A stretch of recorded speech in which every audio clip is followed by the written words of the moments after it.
you got my agenda. Good evening, everyone. If you please have your seats. Thank you for coming out to the regular meeting of the City Council, and the City Council serving as a successor agency to the Redevelopment Agency Board. Roll call. Councilmember Mattis, Present. Councilmember McKee, Present. Councilmember Pai, Present. Mayor Pro Tem Betts, Present. Mayor Sanchez. Present. Tonight, I'm going to ask our Police Chief, Dale Mondary, to please lead us in the Pledge of Allegiance. I'd be happy to if you could stand. And I would like to preface this with a quote from one of our great presidents, Abraham Lincoln, and I think it's appropriate for tonight. He said, "I like to see a man proud of the place in which he lives. I like to see a man live so that his place will be proud of him." I pledge allegiance to the flag of the United States of America and to the republic for which it stands, one nation, under God, indivisible, with liberty and justice for all.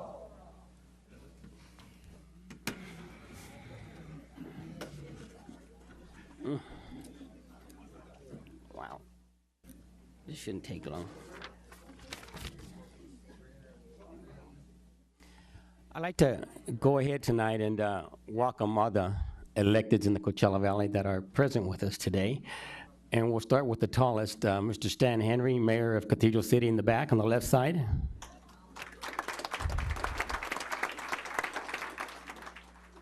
We have Mr. Miller also towards the front, Mayor of Indio.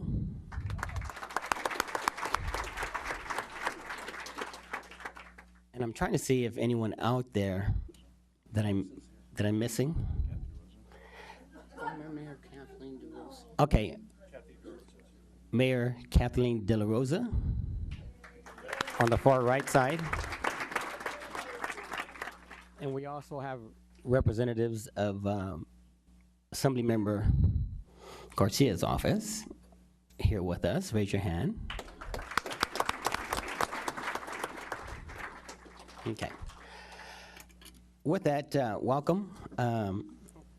What we're going to be doing right now is I'm going to allow Ms. Councilmember Pai to make a few comments, and then I will also make a few comments. And then I'll be doing some community service awards for those members of the community that have been doing an outstanding job. I think we can never do enough to thank all those in the community who put in the time and energy to make the city what it is today. So we'll do those awards, and then we'll get back to the administrative calendar that Mayor Pro Tem Betts is following the agenda on. So let's go back to the administrative calendar. City Clerk, Gerald Soriano. Thank you, Mr. Mayor, Council. The Riverside County Registrar of Voters has certified the election results of the election held on November 3rd, 2015. The first resolution before you declares that as a result of the election, Russell Betts and Anayeli Zavala has been elected to the City Council, and Scott Mattis has been elected to the office of the mayor. The second resolution before you, as a result of Scott Mattis being elected mayor, that creates one vacancy on the council. So pursuant to the Desert Hot Springs Municipal Code, the City Council shall appoint the next highest vote getter, and that would be Yvonne Parks. That concludes my staff report.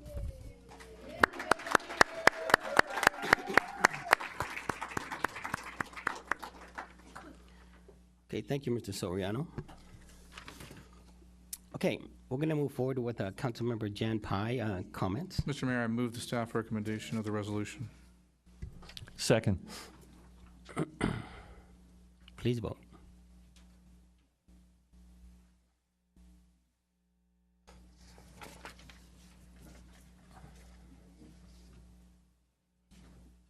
Motion passes unanimously.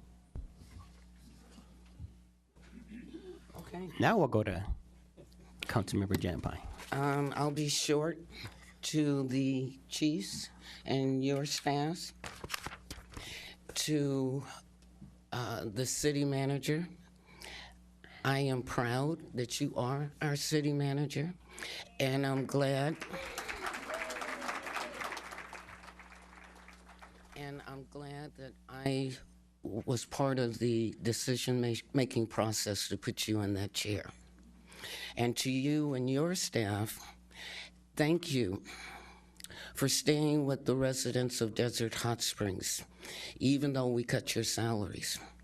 And hopefully the new city council can make you whole during the next fiscal year. And Mr. City Attorney, I'll see you next week.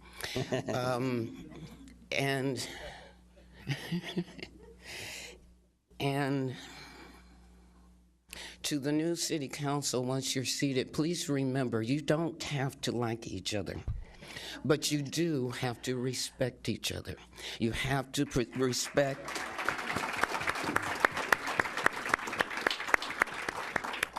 You have to respect the office you hold and the office of the person that you're having a discussion or an intellectual debate with. You do, when I say you have to be respectful, even if you think the person is an ickhead personally, you still have to respect the position that they hold. And to all of you, it's been an honor to serve you.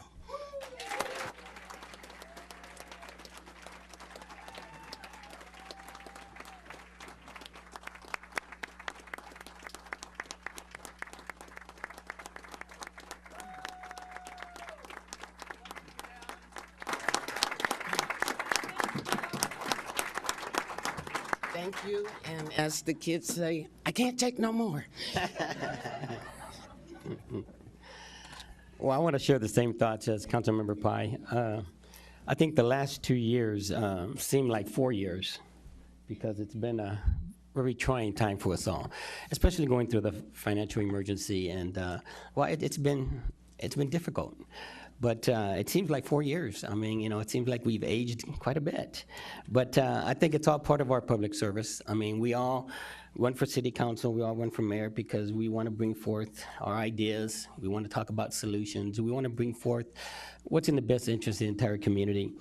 And as Mayor Pro Tem Betts always says, it's a messy process from time to time when you go through elections. But I think that's probably one area that we can really improve on, I hope, in the future. Because I always think that after an election, all the candidates, all the ideas, all the dialogue, it all should rise to the surface to move forward. And those individuals should bring even more additional time and energy into the city. And I hope that as we move on, that we really, really take that more seriously when it comes to running campaigns and that they're done in a positive way to benefit the entire community.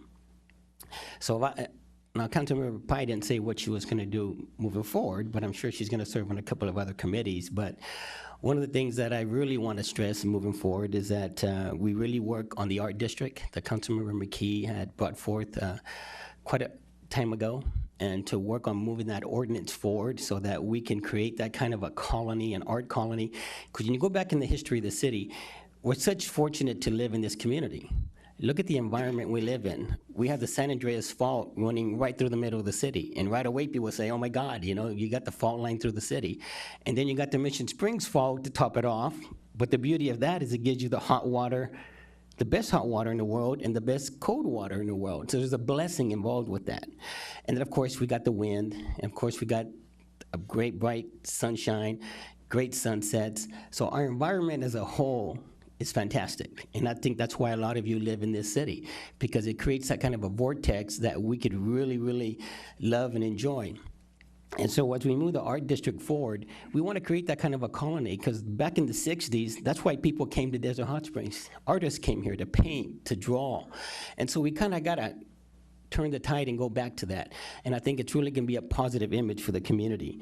At the same time, I really look forward to working Pastor Talib with the Martin Luther King Peace and Unity Walk.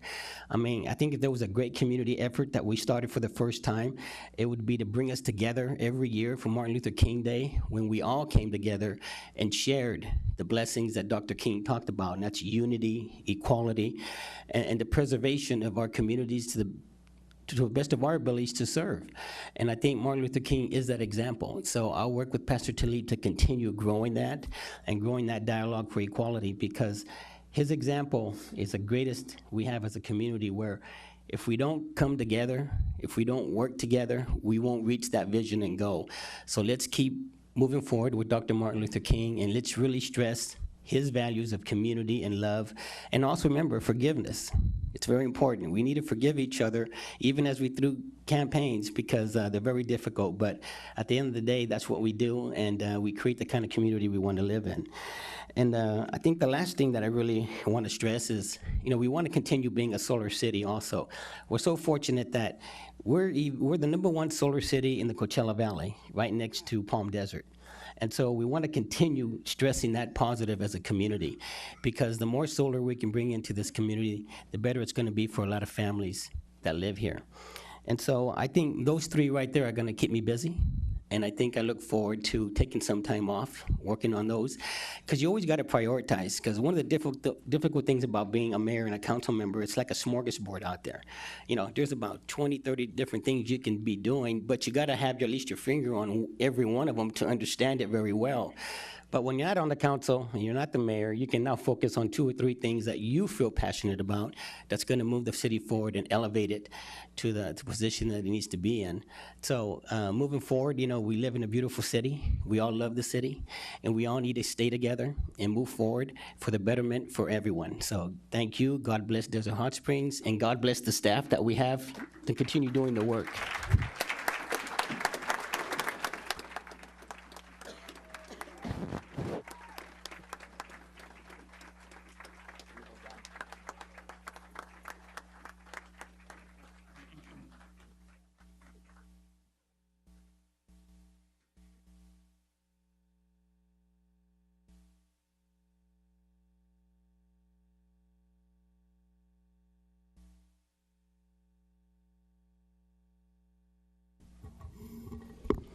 Okay, it's always been a pleasure during the last 24 council meetings to thank people in the community for their efforts to improve the city.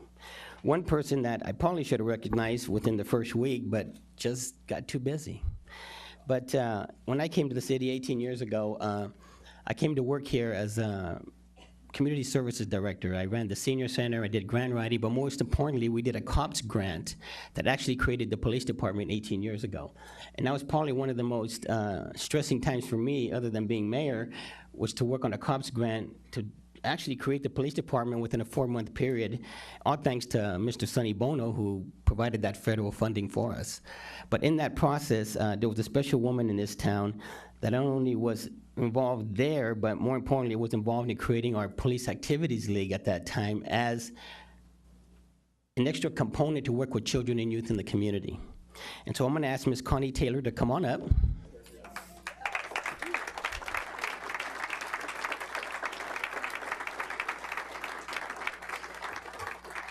And this award is for your community volunteer service in assisting children and families with health and wellness, sports, and educational programs in the city of Desert Hot Springs. Say it once. Thank you so much, Mayor Sanchez. It's been a pleasure working for the community, and I urge all of you, please donate your time, volunteer for the businesses and the other people coming in. We need your help and support to provide activities for our youth, and I hope you continue to support our youth, and I hope the mayor continues to support our youth as he has. And thank you for acknowledging my work with PAL and with getting the police department here. You're welcome.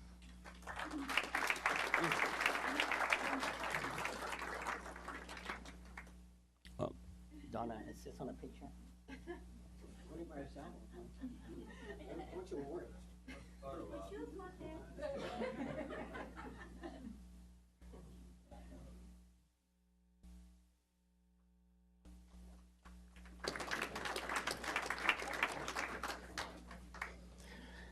So that was 18 years ago with Connie, so that's how far back we go. So now I want to go back just to the last 2 months. 2 special ladies that I've met the last 2 months that are really advocating a lot for the arts and the arts district and how we can move that project forward, especially after Councilmember McKee brought that idea for us, and now it's going to take a tremendous amount of work to move it forward. And hopefully soon, and maybe the next meeting or in January, the council will vote on putting together that committee of artists in this town that can now draft that ordinance and at the same time find their place at the visitor center, because the visitor center needs to play a place of history of the city and the waters, but at the same time, it needs to be a place about the arts and the artistic side of Desert Hot Springs and how our natural environment is a tremendous amount of beauty, and we need to really enhance on that. So I'm gonna have two special ladies come up, Rakita Grant and Saleh Kirby. Now, I met these two ladies about 4 months ago. And after I said it, I'm going to get them all right tonight. Well, hopefully. And so as soon as Councilmember McKee said, you know, it'd be great to have this art district overlay, and then all of a sudden now we're talking about doing the ordinance, and then all of a sudden now we're thinking about downtown and making a smaller portion of the city. Let me tell you, a lot of research goes into this, because you got to research lots of cities, you got to research a lot of communities, and this is an ongoing process. But I think as we move forward in the next couple of years, this is going to pay off for our community. And I really want to appreciate your time and effort and your diligence and your patience more than anything, because you're dealing with bureaucrats here, with community volunteers, you're dealing with business people, et cetera, et cetera, et cetera. So I really appreciate you and your calmness as you guys move forward. So I'll go ahead and read yours, and they're both the same. I love your name, so I'm going to say it. Saleh Kirby, for advocating for the local artists and spearheading the creation of a cultural arts district to enhance and revitalize the city of Desert Hot Springs. Congratulations, and I look forward to all the great work you're both going to do. Thank you. And you both get to say a few words. Come on up. Wow. This is a little nerving, but I really, when I first moved here, I always felt like it was a vortex, and it was kind of the beginning of me really focusing on my artwork. And as I've gone to COD and I've met a numerous amount of artists, and I've been fortunate to be in a few shows, sell my work, and get exposure. It's great that I can come and make a change and do something for a community that really had this. They have this culture, and with our research that we've been doing, we're finding that out. So we want to kind of bring some of the stuff back that I think a lot of residents aren't even aware of. Like one of our founders, that was a woman. I'm gonna let Rakita tell you who that was. But I just want to say thank you, and it's been an experience, and it's been a good experience, and I'm glad to be in this community. Thank you. Oh, I wasn't expecting to speak tonight, so you caught me off guard. I want to say thank you to Mayor Sanchez for presenting us with this award. Thank you to the city council members and staff for patiently being there when we came in and had questions. You know, this, like, not to reiterate what Saleh said, but this was once a very vibrant community with a lot of lush and rich history from the 4 founding fathers, and one was a woman. And I think that we need to keep with that and be consistent and move forward and honor those people, create historical landmarks, have a cultural heritage here, and educate everyone, because one of my favorite writers, Khalil Gibran, says, don't look at a man, look at the heart of what the man aspires to do. So hopefully, you know, we have the support of the community, and you'll all go forward with us in creating this wonderful cultural arts district and revitalizing the economy. And that's it. Support the arts. Take one picture with Donna. Just one picture. Come on. She's right there.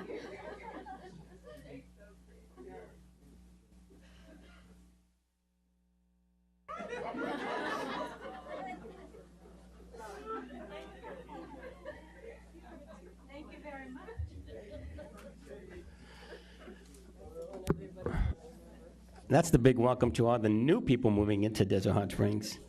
Okay, the next set of awards is actually for one of our local food banks that have been providing for us for many, many years. It's the St. Elizabeth's Church.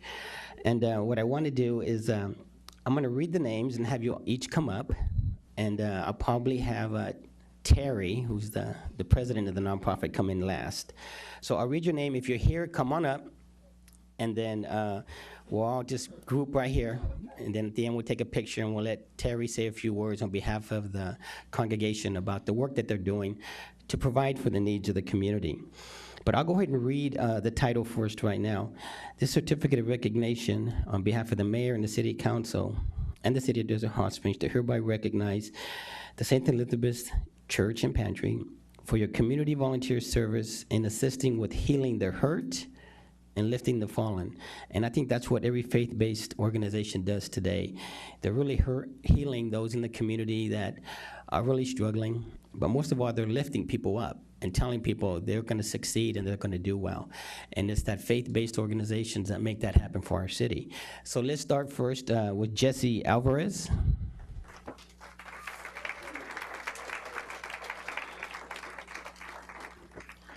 Eduardo Argumedo. Hopefully I said that one right, huh? Okay, I'll get it. Maria Barajas.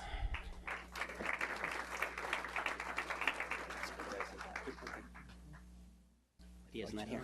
Okay. Maria's coming? Okay. Salud Becerril.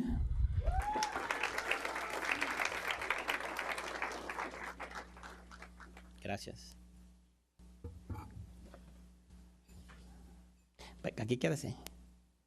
We're going to take a group picture, okay? Patricia Cebreros.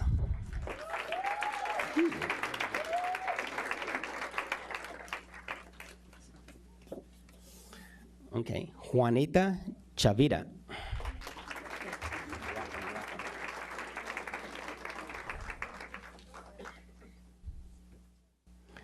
I think by the time Terry tells us how many people they serve and help, you're going to know why she has all these volunteers. Javier Covarrubias.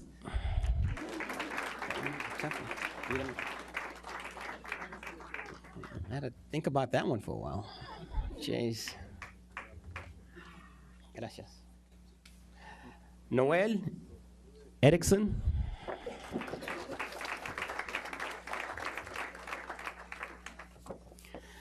Corinne Fritz.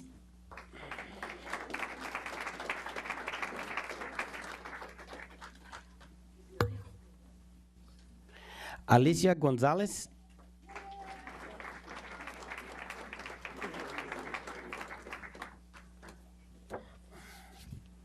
Gracias. Okay. Guillermo Gonzalez. Rosalba Guzman.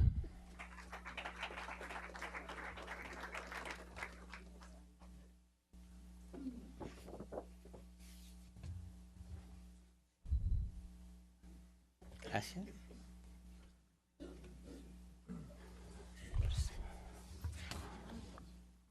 Luisa Lopez.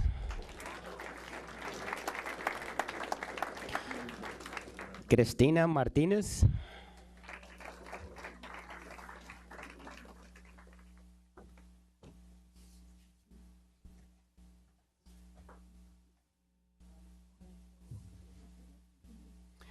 Arturo Melero. Lupita Perez.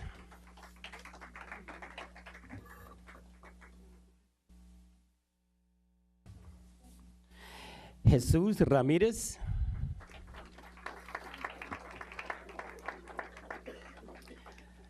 Xochitl Ramirez.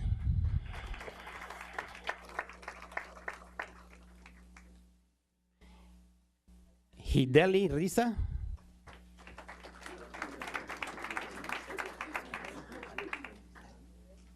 ¿No vino?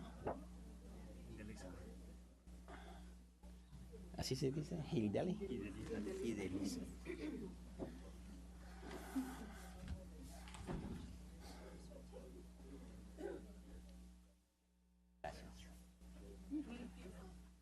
Cristian Romero. Rigoberto Ruelas.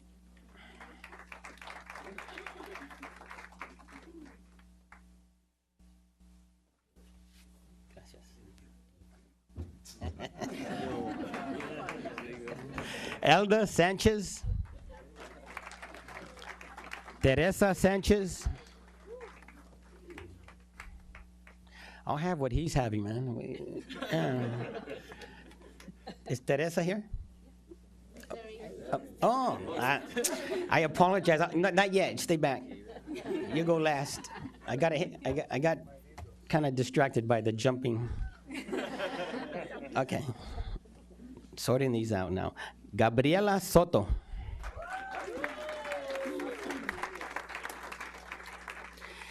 Karen Valencia.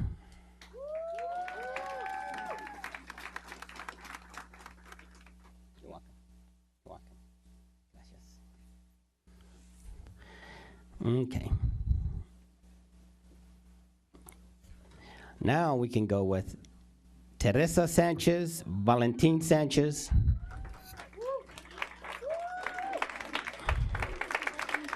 And we also have Pastor the Reverend Dennis Legaspi. He could make it? Okay. Okay, Terry, you speaking for the group, right? Okay, and then we gotta come up here and we'll line up right here in front of Miss Donna to take a picture. And Valentin. So you might wanna tell us all about what you do. Wow, I'm gonna need a lot of time for this. Well, like Mayor said, we are from St. Elizabeth Catholic Church Food Pantry. As you can see, with all these volunteer people, we wouldn't make anything happen. We are here to help those on need. We all help to help everybody that really need us, and that's what we do. We give them food every week, and then we do more food on Saturday, the first Saturday of the month, and then we take another Saturday to take people that they can come out and they live by themselves on the wheelchairs and stuff. Then we go and take them food to them too, at their houses. And then at the end of the month, we give a whole meal, hot meals to anybody that is welcome to. So as you can see, we do a little bit of work, but it's worth it. It is worth it because with all these voluntary people, we weren't able to do it. And with all the help that we get too, that's the only way we're gonna make it. And in the name of everybody that we are here, they are here behind me, we thank Mayor Sanchez because we had a lot of support from him. He helped us a lot, he guided us a lot, and we hope that he still do it. And we hope and pray to God that the new mayor will do the same thing to us, because that's here to help the ones they really are in need. Thank you. Thank you. And another thing,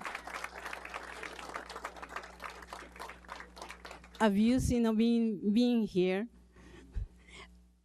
another thing that I would like to ask, we're going to give turkeys on December for everybody can have a dinner, or they need a turkey dinner. But our goal is to give at least 400 turkeys. So far, we have 200. So if anybody can help us to donate a turkey or donate money, we are here. We are here to receive your help. If not, please pray that we can get it. Thank you.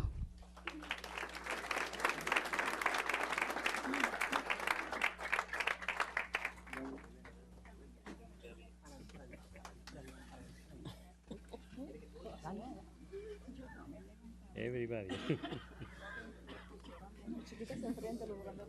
Ajá.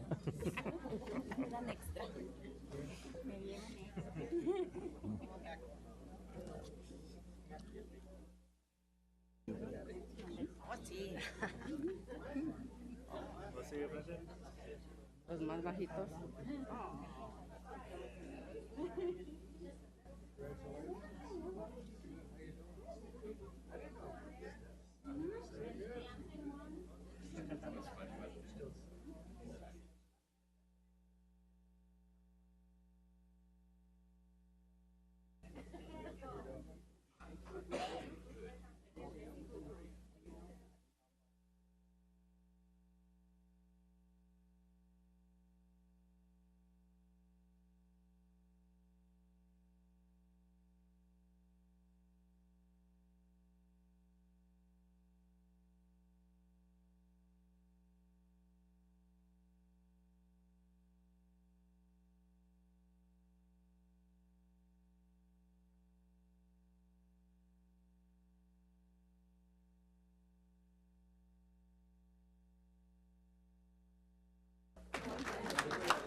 As everybody knows, we have two outgoing council members who have served our community very well, and I think it's fitting that we formally thank them as a community and as a city council. So I'm happy to have my fellow council members here. Jan, I just want to say that it's been a pleasure to serve with you, and I'm sure that everybody here in this community has just been thrilled to have you service to our council. And it took you a little while to figure out my jokes. I'm still trying to figure them out. She's still working on them, but it's been a very good relationship, and I'm so happy to have served with you, so thank you. And if you will please keep this as a warm memory of your time here and your service to our community. Thank you. I will. Thank you. Okay. Now, Mayor Sanchez, we've put together a little plaque for you. You're supposed to be on this side. This is my good side, so you get over here. Yeah, I know photo ops too, so.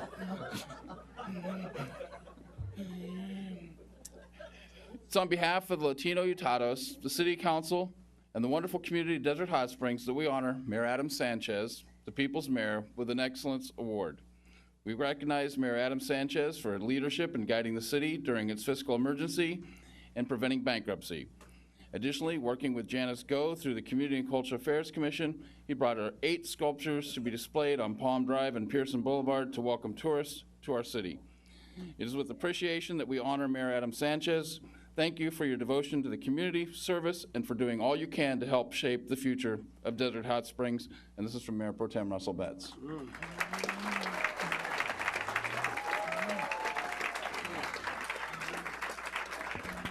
Now, I just want to say a couple additional words.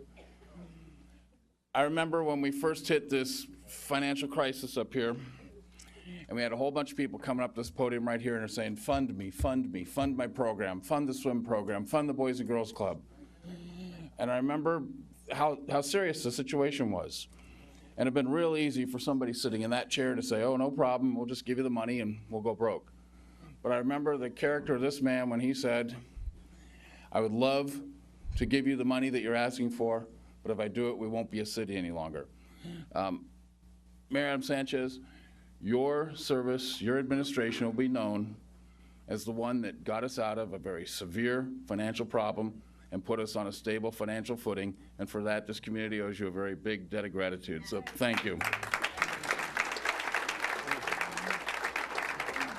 And we hope you will remember our city fondly. And with this, this is your plaque from the dais. And so, thank you. You're welcome. You're welcome. Okay. I don't know.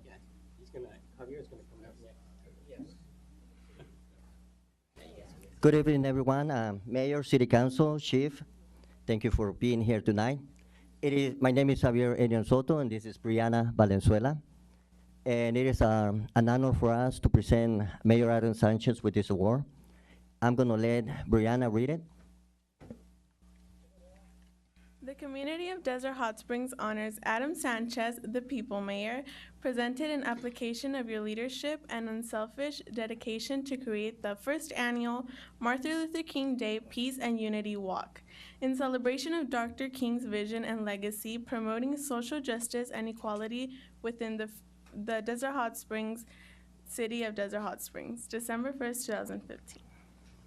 Thank you. And I also would like to say it was an honor for me working with Mayor Adam Sanchez throughout these 2 years. We had a lot of great times and wonderful memories, and we will continue to work with you on making our community a better place for all of us. Thank you.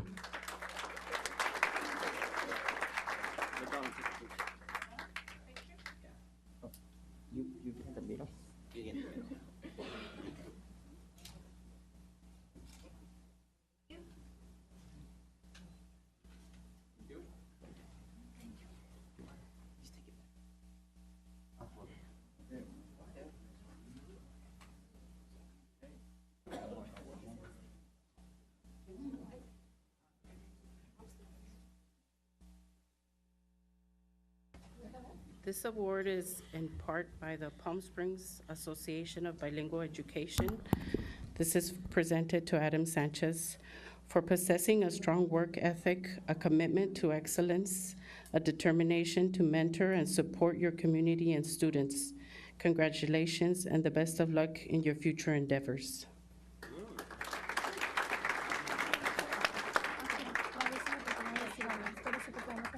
I'm going to help this young lady here translate. Okay. Buenas noches a todos. Good night, everyone.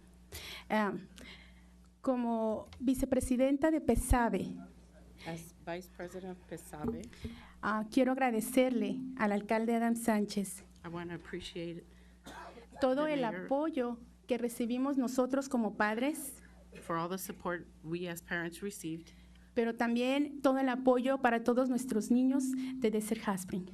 and also all the support that our youth of Desert Hot Springs received. Estamos orgullosos de él We are very proud of him por todo el trabajo que usted hizo en la comunidad, toda la comunidad.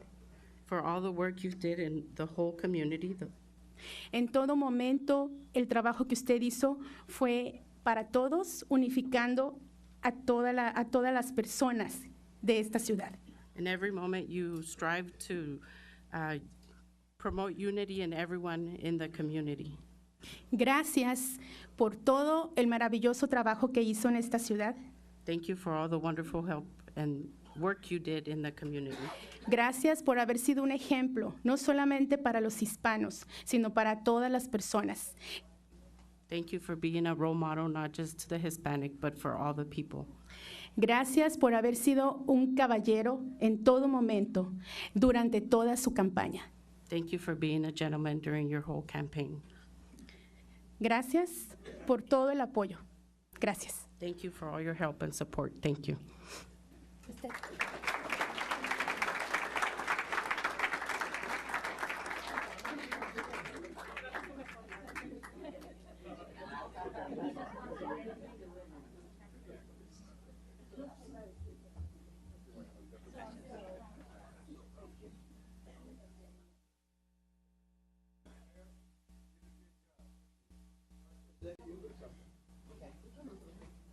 First of all, can you come here, please? Should have made a script on this. I'm Eddie Johnson, a Vietnam vet, Desert Hot Springs. Use the mic. Oh, Eddie Johnson, Vietnam vet, Desert Hot Springs. Jeanette, come here. On November the 25th at Boys and Girls Club, this young lady here, besides honoring the boys and girls with a dinner, she honored the veterans. It was so awesome. We ate so good. So I'm going to present you with my little plaque I made up. This is for you and Maria for being such a servant to us and honoring us with respect. We had a great time, and I hope you do this yearly. This is going to be yours. Thank you.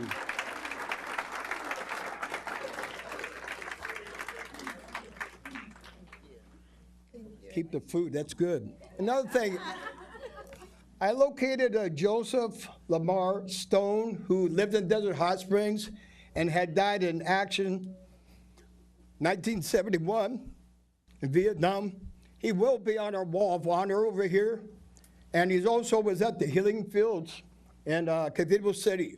So we're going to honor him. We're going to put our picture up here with this. Mayor?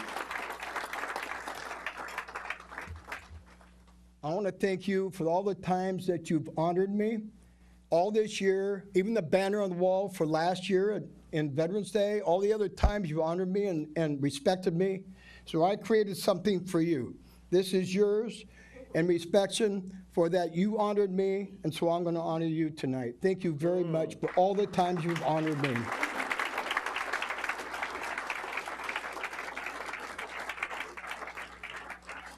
And besides, you found my Purple Heart flag. So. Oh my God. I always tell people, don't give me anything because I don't know why I store it all. But anyways, I guess the ones that are more plain and simple and from the heart are the ones that really hit your heart. And Steve Quintanilla told me not to cry tonight, but you're making it hard. You're making it hard. I want to do something for myself because you've done so many nice things for me and backed me up with the park. It's not my park, it's a Veterans Park. And like I say, the banner, you've done a lot for veterans. You go out of the way to invite veterans to our ceremonies. It's their choice not to show up. I'm here every year doing it, and I appreciate everything you've done for me. God bless you, God bless all the veterans, and God bless this council for supporting the veterans as we move forward. And God bless you because you're the one that takes care of Veterans Park, sir. Thank you. Appreciate it. Thank you. Thank you, Mayor.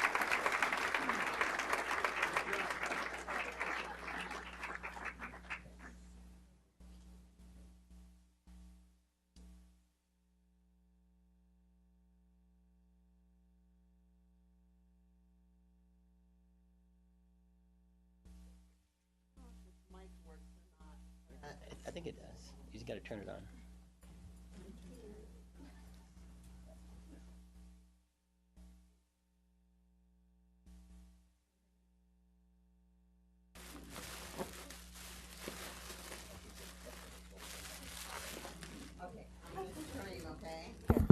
Bring this one down. Thank you, Donna, baby.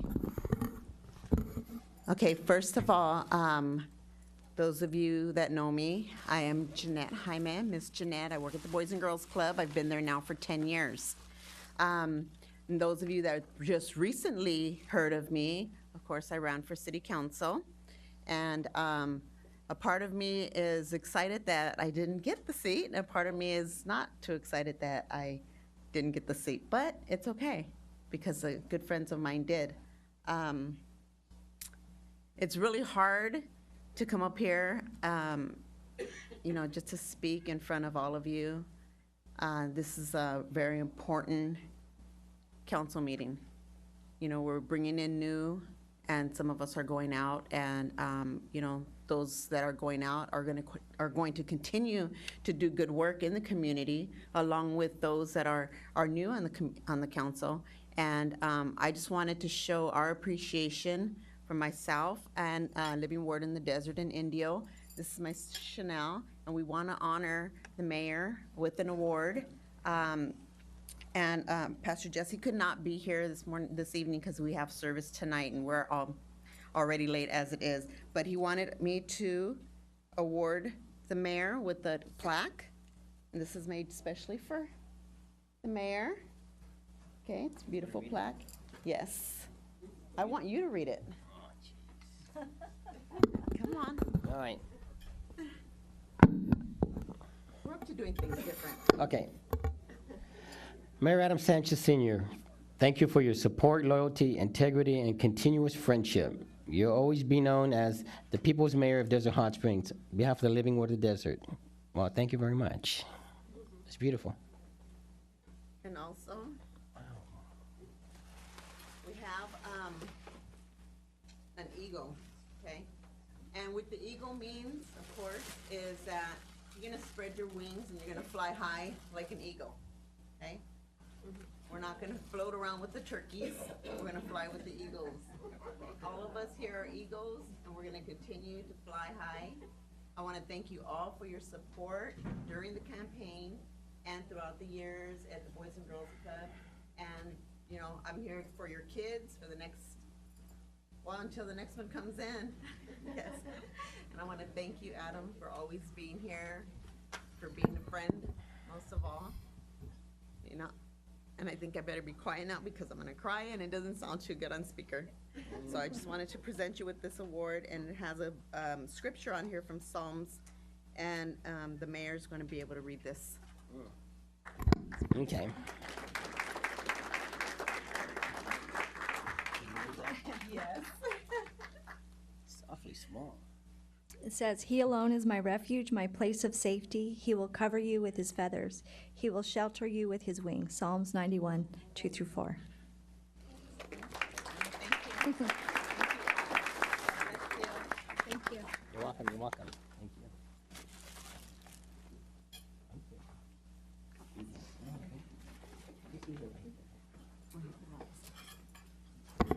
you. Okay, just the last final words. I really congratulate the new mayor coming in, Mr. Mattis. Mayor Pro Tem Russell Betts, as of right now still. Our Councilmember Joe McKee.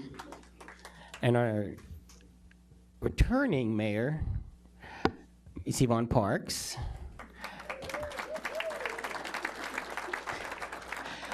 And our new council member, Anayali Zavala.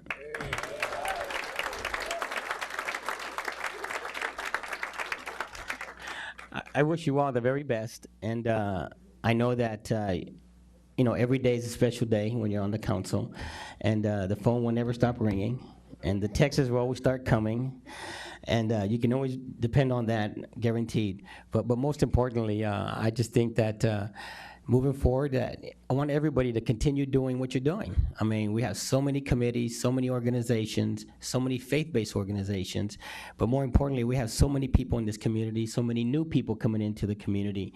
Everybody has a place in this city. We all have a role to play, and we need to continue doing that, because if we keep doing it, we're gonna build the kind of city we all wanna live in, and it's a beautiful city.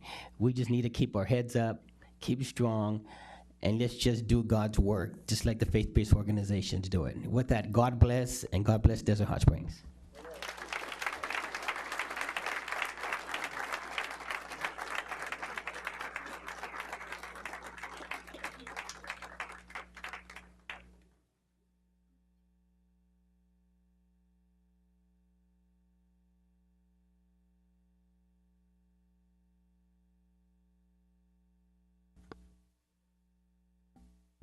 Okay, ladies and gentlemen, at this time, we will install the new council members and the new mayor.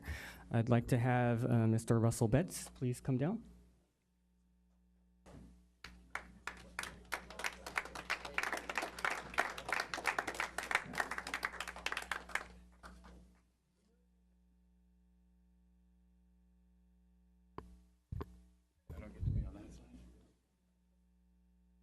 Okay, please raise your right hand. Do you solemnly swear or affirm that you will support and defend the Constitution of the United States and the Constitution of the State of California against all enemies, foreign and domestic? I will.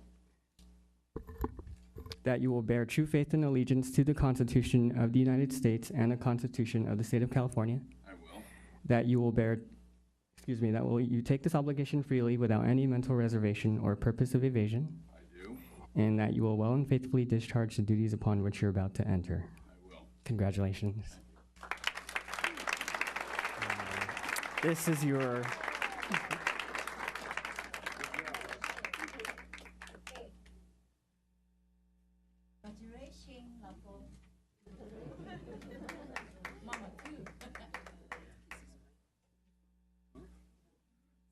And this is your certificate of Oh, there's election. more? Sorry, I didn't mean to interrupt the show.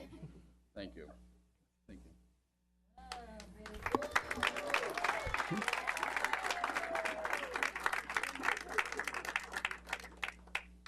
Next, I'd like to have Yvonne Parks come down.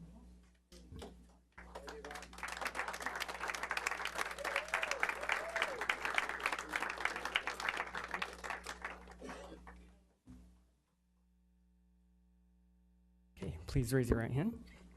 Do you, Yvonne Parks, do solemnly swear or affirm that you will support and defend the Constitution of the United States and the Constitution of the State of California against all enemies, foreign and domestic? That you will bear true faith and allegiance to the Constitution of the United States and the Constitution of the State of California? That you take this obligation freely without any mental reservation or purpose of evasion? And that you will well and faithfully discharge the duties upon which you're about to enter? Congratulations. And this is your certificate of appointment.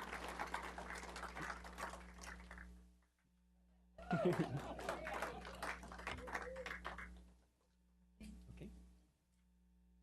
Now I'd like to call Anna Yeli Zavala.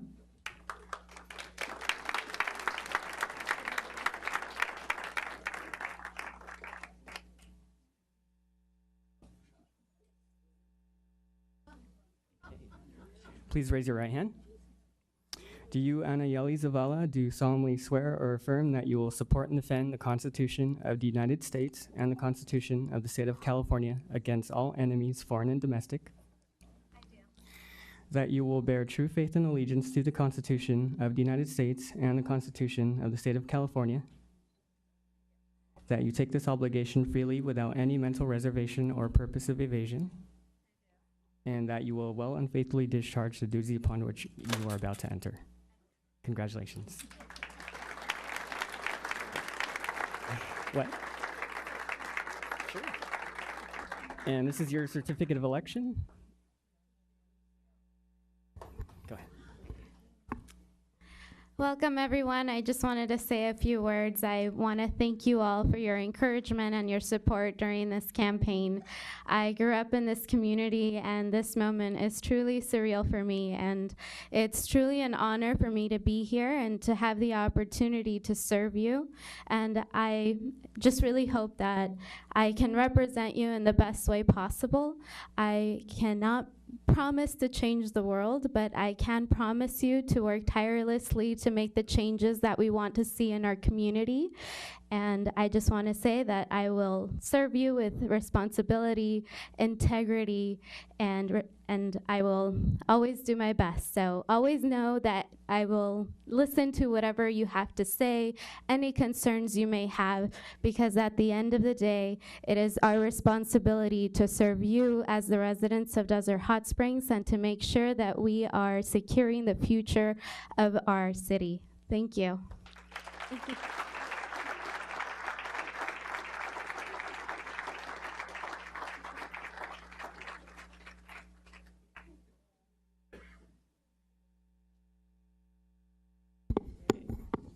Now I'd like to turn it over to Pastor Paul Miller, who will administer the oath to Mayor Scott Mattis.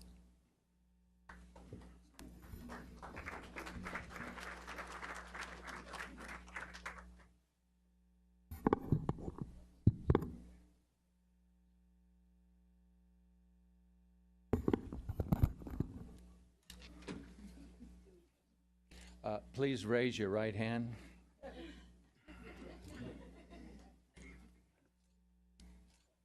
I, Scott Mattis, I, Scott Mattis, do solemnly swear do solemnly swear or affirm or affirm that I will support and defend I will support and defend the Constitution of the United States the Constitution of the United States and the Constitution of the State of California and the Constitution of the State of California against all enemies, against all enemies, foreign and domestic, that I will bear true faith I will bear true faith and allegiance to the Constitution of the United States to the Constitution of the United States and the Constitution of California, and the Constitution of California, that I take this obligation freely I take this obligation freely without any mental reservation without any mental reservation or purpose of evasion, or purpose of evasion, and that I will well that I will and faithfully discharge and faithfully discharge the duties upon which and the duties upon which I am about to enter. I am about to enter. Congratulations.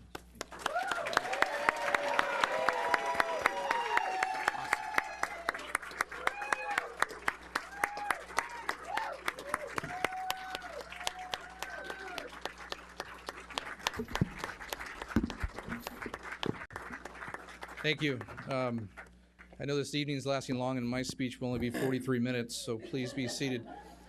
A couple words. During the holidays, we are to be thankful for the ones that impact our lives. I have a list so long that it would take up much time, but I want to point out a few people. First, my pastor, Paul Miller, who swore me in tonight. Has not only been there spiritually for me, but has lent an ear during my roughest times in life. I need to thank my family who stood by me 101% during this election. My parents, my kids, and my good friends. A lot of them are here tonight. Thank you for truly believing in me. Thank you to all the voters who trusted in me and placed their vote for me. A special thanks to all my campaign team that put the hard work in to put me in the mayor's seat. But finally, a very special thank you to my beautiful fiance, Victoria.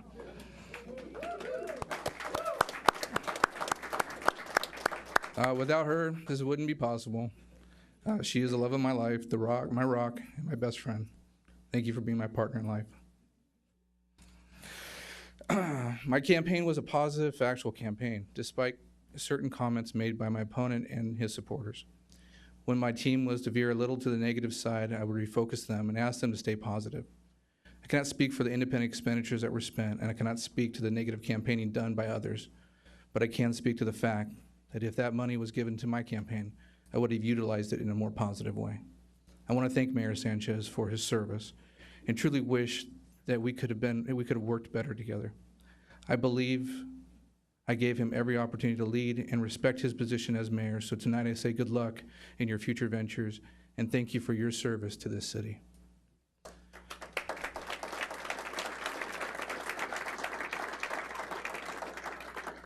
I want to thank every voter and resident who understood that I'm very aware, and I want to make it very clear that I understand that I am very aware of the split in our community over the last two elections. The outgoing mayor winning only by a few votes 2 years ago, and this election only losing by 63 votes. This has to be the city council's focus. Unifying our city has to be a top priority. This starts up here at this dais. The mayor is a chairperson, the figurehead of this city, but the respect of each individual that sits on the dais has to be understood by all. Look, I understand we are all not going to believe in the same direction in political views, but we have to have the city's best interest at heart.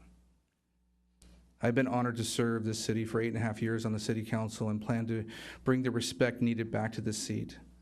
Small factions of outside influence cannot dictate the policy of our community. We have to outweigh the impacts on all our residents despite our political views. I have told people that this is a shame that less than 10% of the voters vote on our elections. At this level of politics, you can actually call your council member, help in the committees, watch the difference being made in your community. This level of politics is the most rewarding because as a local public official, I can actually get out and feel and touch the things I've made the difference at. My plan is simple. First, I build unity among my colleagues. Second, I respect them in hopes that they will respect me. And 3, get the city's business done. I received a copy of a Hosty manifest about 5 years ago, and after reading it over and over again, I truly started to implement this in my life. I believe it has helped me be the person I am today. A Holstein company is an apparel company, and they developed this poster about 8 years ago, not realizing the impact they would have on people's lives. And I want to read this. I hang this in my office. This is your life. Do what you love, and do it often. If you don't like something, change it. If you don't like your job, quit. If you don't have enough time, stop watching TV. If you are looking for love of your life, stop. They will be waiting for you when you stop Start doing things you love. Stop overanalyzing. Life is simple. All emotions are beautiful. When you eat, appreciate every last bite. Open your minds, arms, and hearts to new things and people. We are unified in our differences. Ask the next person you see what their passion is and share your inspiring dream with them. Travel often. Get lost. Getting lost will help you find yourself. Some opportunities only come once. Seize them. Life is about the people you meet and the things you create with them. So go out and start creating. Life is short. Live your dream and share your passion. This manifesto inspired me, and I hope to inspire you as your mayor. 24 months is a short time to make a change needed in this community, but it's a start. And I promise you this and only this. The next 24 months, we will set a direction. I will treat everyone up here with respect. The rest is up to you, our constituents, to hold us accountable. Not just one or two of us, all of us. And it's up to you to participate. The public open committees will be a great opportunity for you to participate and make a change needed to set this city on the proper tracks. You will find that all council members are being given tasks and council assignments to focus their strengths for a better Desert Hot Springs. Today we move forward, but let's not forget the past. Let's be the leaders you all want us to be. Thank you.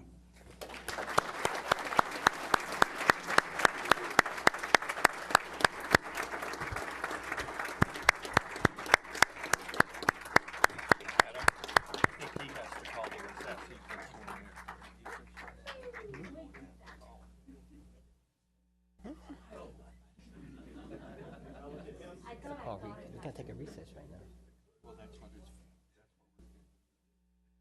You're gonna have everybody come back up here just to say that? No, they're gonna. We're gonna take a recess, and so everybody can congratulate and talk to the new council members and new mayor.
Hold on, I'll be fast. I just need to get all the winners' pictures, other sides.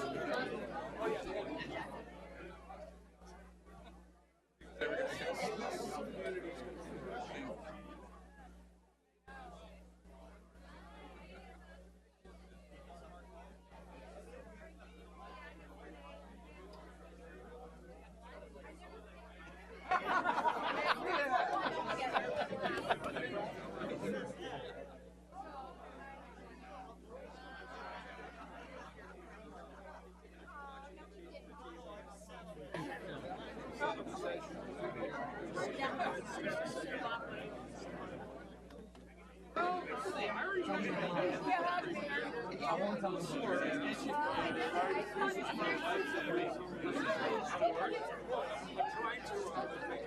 there. Congratulations. I'm so happy for you. I gotta get out of here.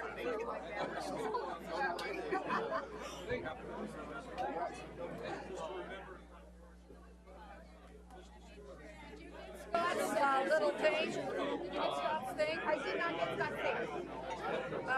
It must still be over there because it said his name on it. And if you don't like the champagne, it's got champagne in there, so you don't like that, you want this wine. We don't drink wine. We drink champagne and wine, so we're good. Okay. I was gonna say, I'll take your champagne, you can take the wine. I saw a basket over there. Okay. Scott, I think he probably has it in his hand. Scott De La Torre? Yeah, he has one in his hand. That's probably for Scott. Okay, I'm out of here. Oh, I need to get out of here. Hi. When's that? Oh my Christmas party for my store that I'm in charge of is the same day.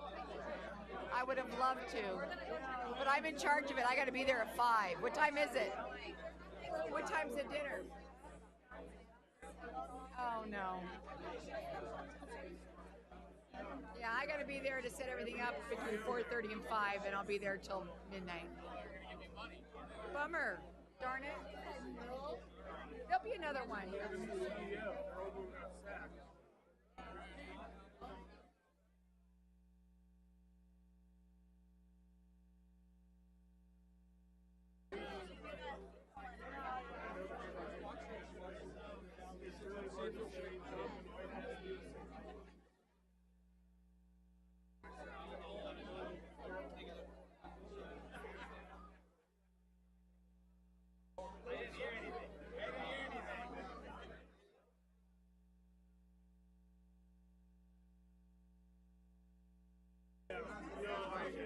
I would recommend you have Dan talk. Yeah, good. You guys doing a great job, though. So, thanks, doing well.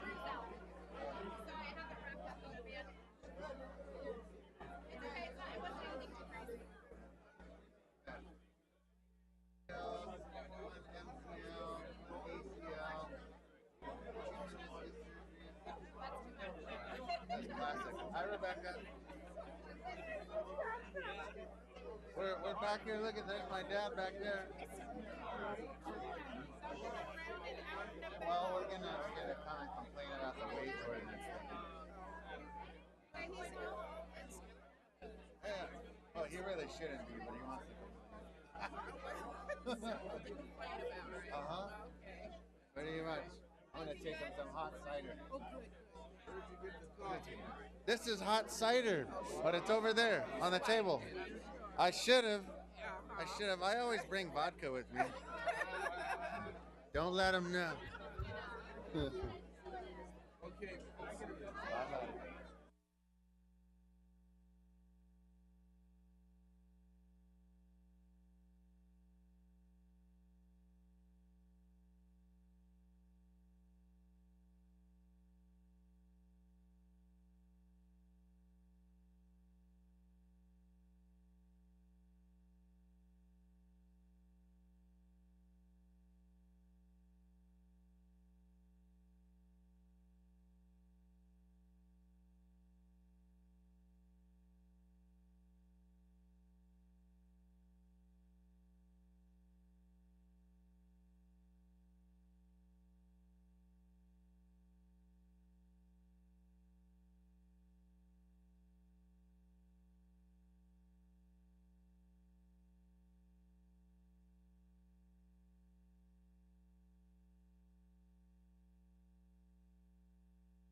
We have a new mayor.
If you can find your seats, we're going to get the meeting started.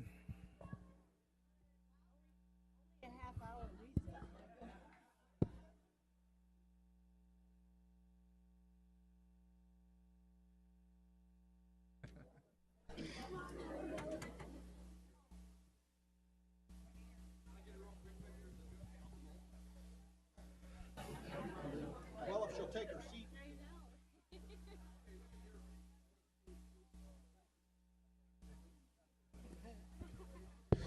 All right, if you can find a seat or a wall space or whatever you need there, we're going to call the meeting back to order.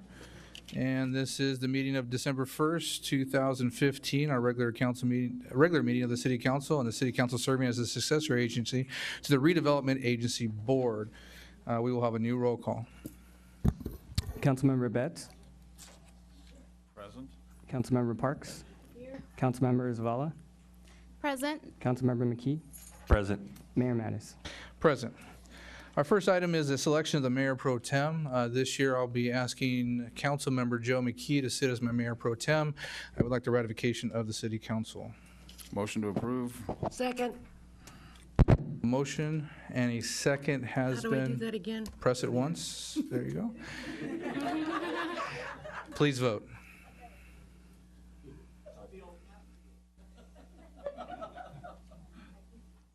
I just want it to be known that I got the motion in before Yvonne did. But I forgot how to enter. Press the yay or nay. There we go. Or abstain. All right. Vote's been had. City Clerk will read the results. Motion passes with Councilmember McKee abstained. Did you want time for a speech or anything? Thank you very much. Thank you. Almost a standing ovation tonight.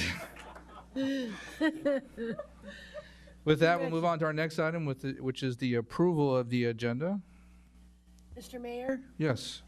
I would like to pull item number 5 for no consideration. Okay, is there anything else? The consent calendar, we'll take those individually as they're received in files. I know there's some questions to be answered, so there's nothing to be pulled from there. And the rest of your motion is to approve the rest of the agenda as said? Yes. So the motion is to, Pull item number 5 for no consideration. Is your, Mr. Mayor? yes. So for clarification, you wanted to remove item number 5 from consideration Yes. from the agenda? Yes. Yes. Is that the proper, I don't have you in the queue. Okay, Oh, push the button. Okay, is there a second? I second it, Okay, press second. but I would like. Well, hold on. But I would like to have a Thank you, chance thank you. to Oh, speak. yes, hold on. Now, if you'd like to speak, the little person bubble there, press that, and you'll be in the queue to speak. Anybody else? All right, Ms. Zavala. So I just wanted to say that I do support good wages. At this moment in time, I feel like this decision is a bit premature. I was not present at the first reading of this ordinance, so I was not able to voice my concerns with the ordinance as it's written. And I just want to make it known that I do support good wages. Just at the moment, I feel that our community needs to be in a position where we're economically strong so that we can support such an ordinance in our community. When we look at other cities that have passed these ordinances, like San Diego, Los Angeles, San Francisco, Chicago, Seattle, these are cities that are large cities that have a strong local economy. Right now, we're at the brink of having the potential to expand our economic development to bring in more jobs that our community needs. And it is our job as a council to make sure that we're also attracting businesses that will bring good paying jobs for our residents because they are necessary in our community. So I just want to make that known and let you all know that it is something that we're going to work for and to make sure that we are providing these good paying jobs in our city by trying to attract good businesses to our community. Thank you. With that said, at this moment, the approval of the agenda is all items except for item 5 that is actually being pulled for no consideration. This item will stay alive for being brought back at a future meeting under a different title possibly, so it doesn't kill the item completely for those of you that are looking to rehash it in the future. With that said, please vote.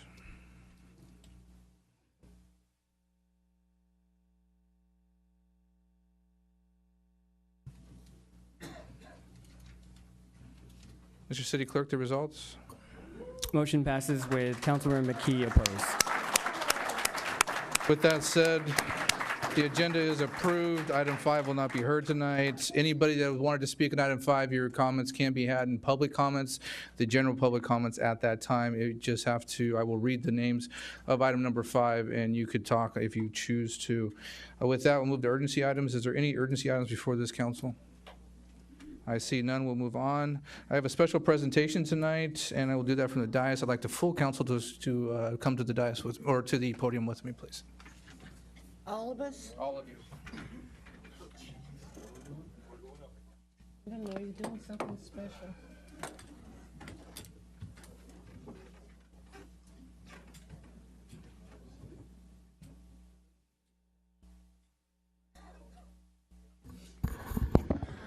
So proclamations and service recognitions and stuff is something that the mayor's always done. I feel that it's important that you have your city council join you because I want to unify us as a city council.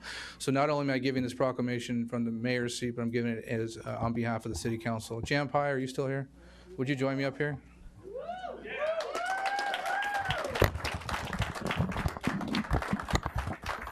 Now, I know she's done and she wants to go home for a year.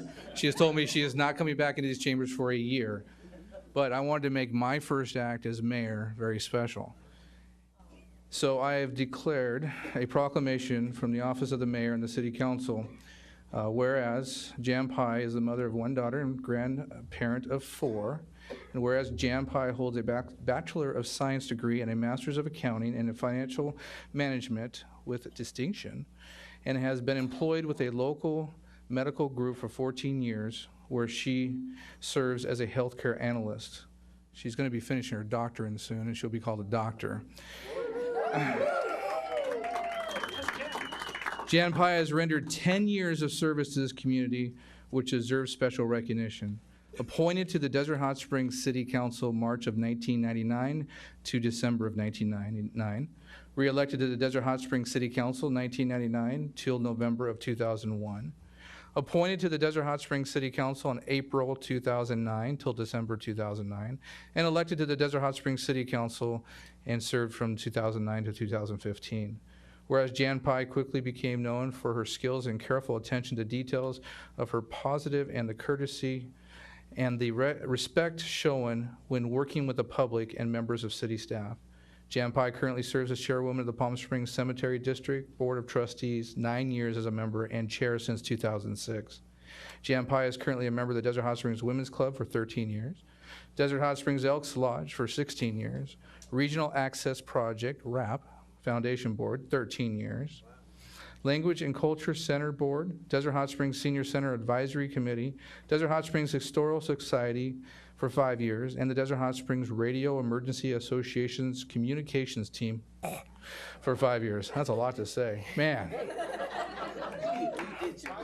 The dedication exhibits by Jan Pai tireless contribution of her time and energy to many community organizations without desire for recognition or personal gain, exemplary her dedication to the community. The City of Desert Hot Springs wishes to express their appreciation to Jan Pai for her service to the City of Desert Hot Springs. I, Mayor Scott Mattis, on behalf of the City Council and the City of Desert Hot Springs, hereby proclaims December 2nd, tomorrow, all day, Jan Pai Day.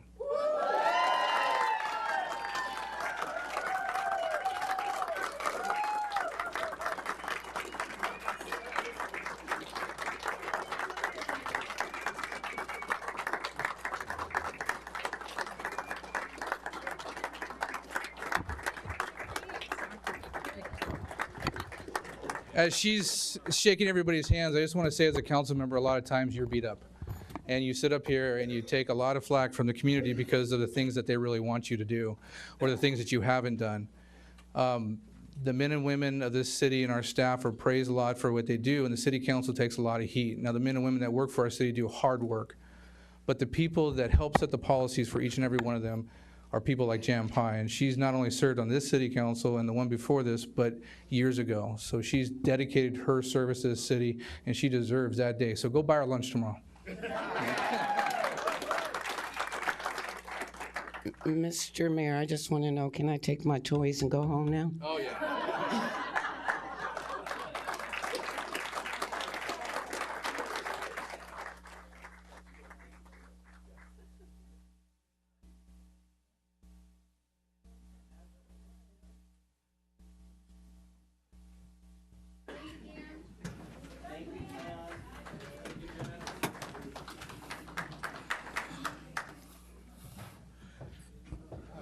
All right, we're going to open up public comments at this time pursuant to state law. Any person may comment on an item which is not on the agenda. So if you're here for an item on the agenda, I'm sorry, you do have to wait. If you do start to speak about an item on the agenda, I will stop you and ask you just to refrain from their comments until time. Please state your name and city of residence for the record. Comments are limited to the first 10 speakers at 3 minutes per speaker. All comments are to be directed to the city council and shall be devoid of any personal attacks. Members of the public are expected to maintain a professional courtesy decorum during public comments. Our first speaker is Lorraine Salas.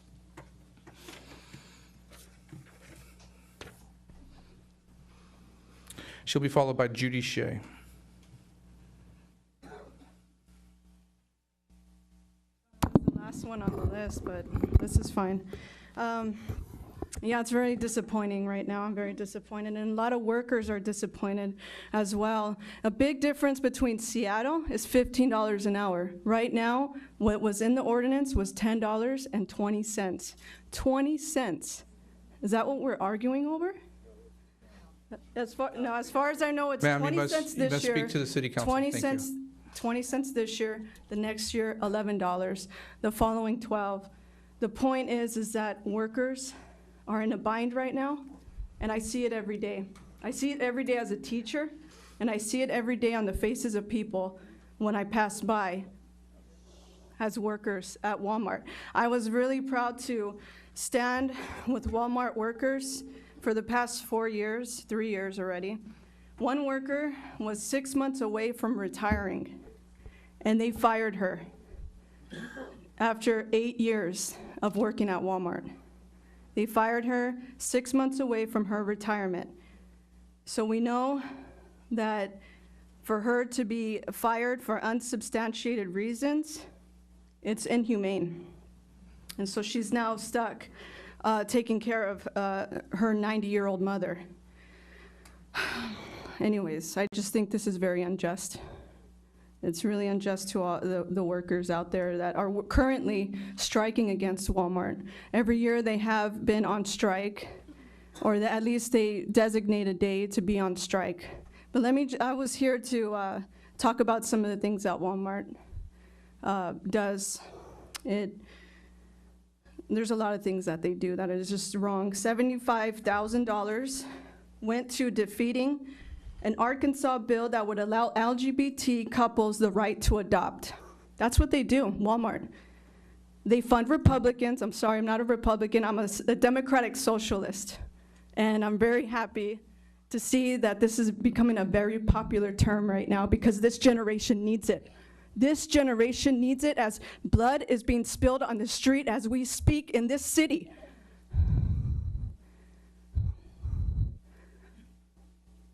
People are being killed because parents do not have the time to spend with their children because they have to work 2 jobs.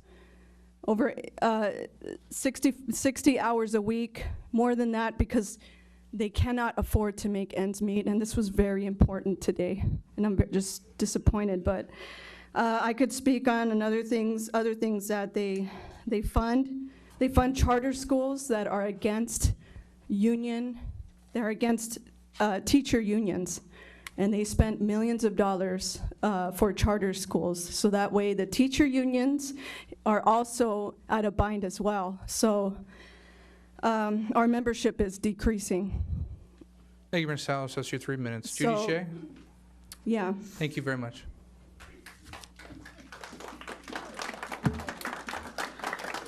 Hi, Judy Shea, Desert Hot Springs. Good evening, everyone.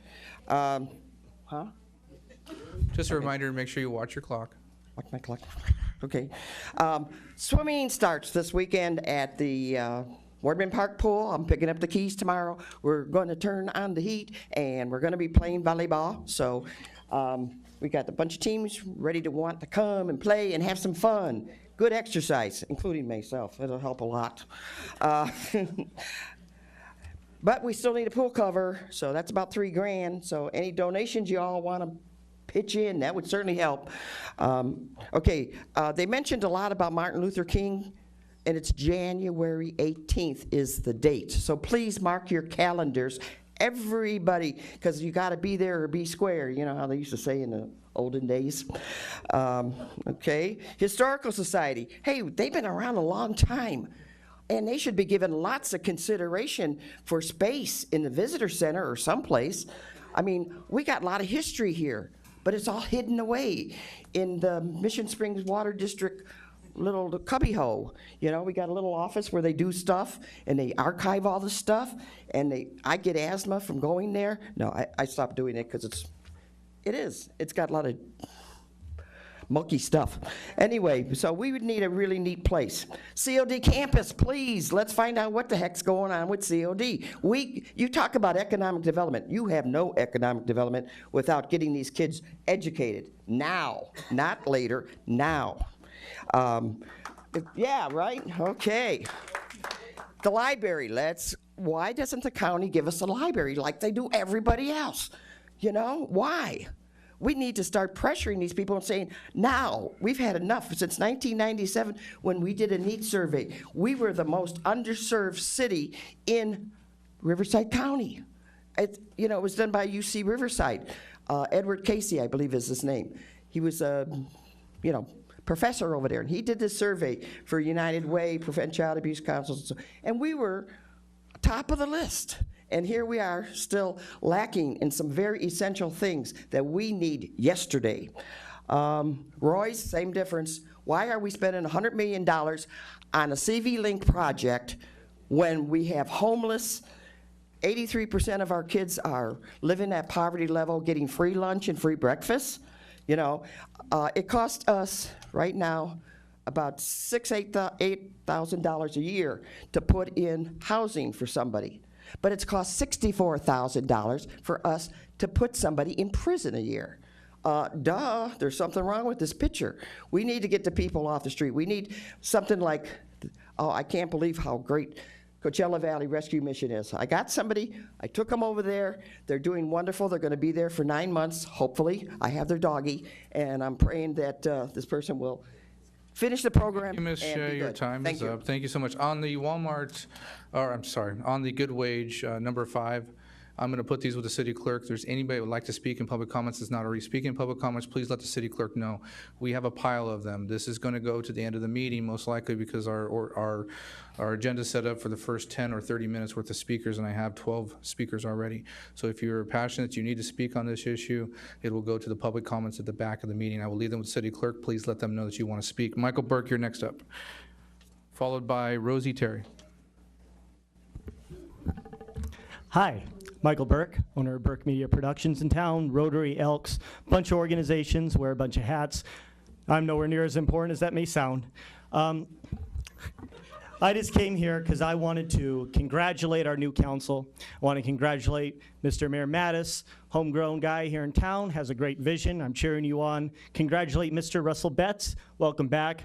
Appreciate your attention to detail. I think it's much needed on the council. I think you'll do a good job. Miss Anielli, homegrown young lady. I'm actually quite jealous. I wanted to be the first Desert Hot Springs High School alumni on the city council. It didn't work. But you're a great speaker. You're going to do a good job. Miss Yvonne Parks, welcome back. You have a lot of great experience. It's always brings a lot of wisdom, and we're glad to have you.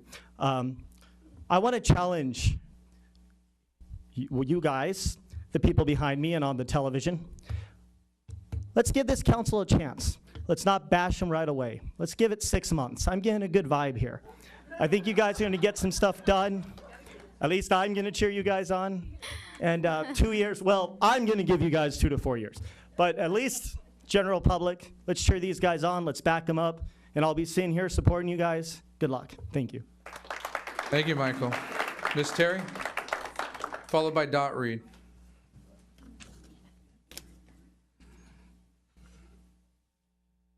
I'm confused. Can I speak about Walmart or not? You can speak on item 5 now, Okay, yes. thank you. My comments are about an article that appeared in today's Desert Sun, where some of you were quoted, and I'd like to just address some of those comments. Mayor, newly elected mayor, I am not opposed to Walmart. I'm opposed to their labor practices. They have practices that create poverty. And I can quote studies. I went online, I've done some research. UC Berkeley, 10 years ago, did a study on Walmart's hidden cost of Walmart jobs. Look it up. You've got 32 million health-related the workers, 32 million have to receive health assistance from the government. 54 million need other assistance. So we're talking about food stamps. It's tax dollars, people, our tax dollars that are subsidizing Walmart's low wages. We need those tax dollars for improvement in our community. Are you gonna get tax dollars from them? They opened up a store in Cathedral City. And when they stopped getting their tax subsidy, they closed and left a vacant building, and the stores around them that had been there were vacant because they drove them out of business. So you had an area that was worse off than before.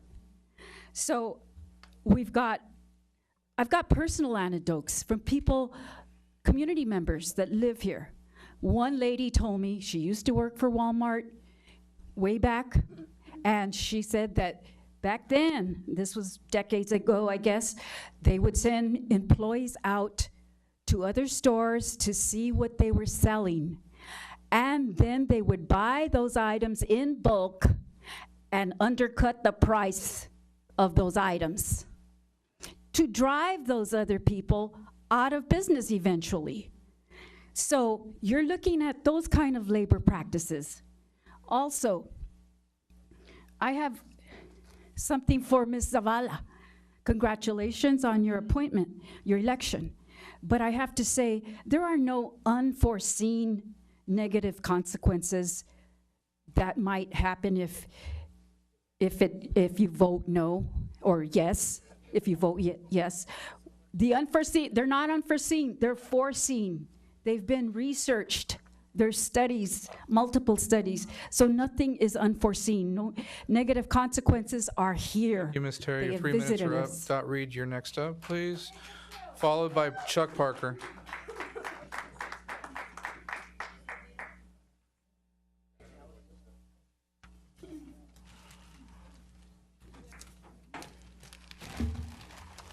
Good evening, Mayor, Council, staff, citizens of Desert Hot Springs. It's been a long time since I stood up here, and hopefully it's not going to be that long again. Welcome to the council. I'm just thrilled about all of you. Now, I want to tell you, in the last 11 months, you know, I used to sit here and crochet. And I did a lot of crocheting. And did you ever think where I got all of these balls of yarn? Did I buy them here in Desert Hot Springs? No.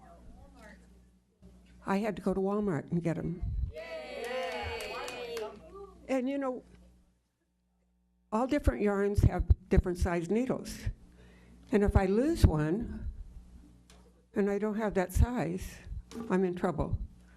So I go to Walmart and I get the right size needle. And what happens while I'm at Walmart buying the yarn? Well, I'll just have to show you here. Oh, look at these. I go and I buy yarn, and everything else is handy there. And I don't have to go find another parking place. And actually, this past year, since January, I have made 12 Afghans. It takes 6 balls of yarn, at least, for each one, at $4 a ball. That money could be coming right here to Desert Hot Springs. This is just a few of my receipts. Yeah, I drive over there, and just these add up to $392. I'd like to spend it right here. And it's been a long time since we had that first meeting about Walmart. They own the property. And I would love to be able to just drive down the street 2 miles instead of 13 miles to go get a crochet hook or a ball of yarn. I hope, and I didn't identify myself to begin with and where I live. I'm Dot Reed. I have lived in Desert Hot Springs for 37 years. Same house. And I think I have contributed a lot to this community. It's time everybody contributes to the citizens of this city. Thank you, Ms. Reed. And we also would like to thank you and Mr. Fisher for taking the night and providing the refreshments for us tonight. Thank you very much. Mr. Chuck Parker, followed by Terry Sanchez.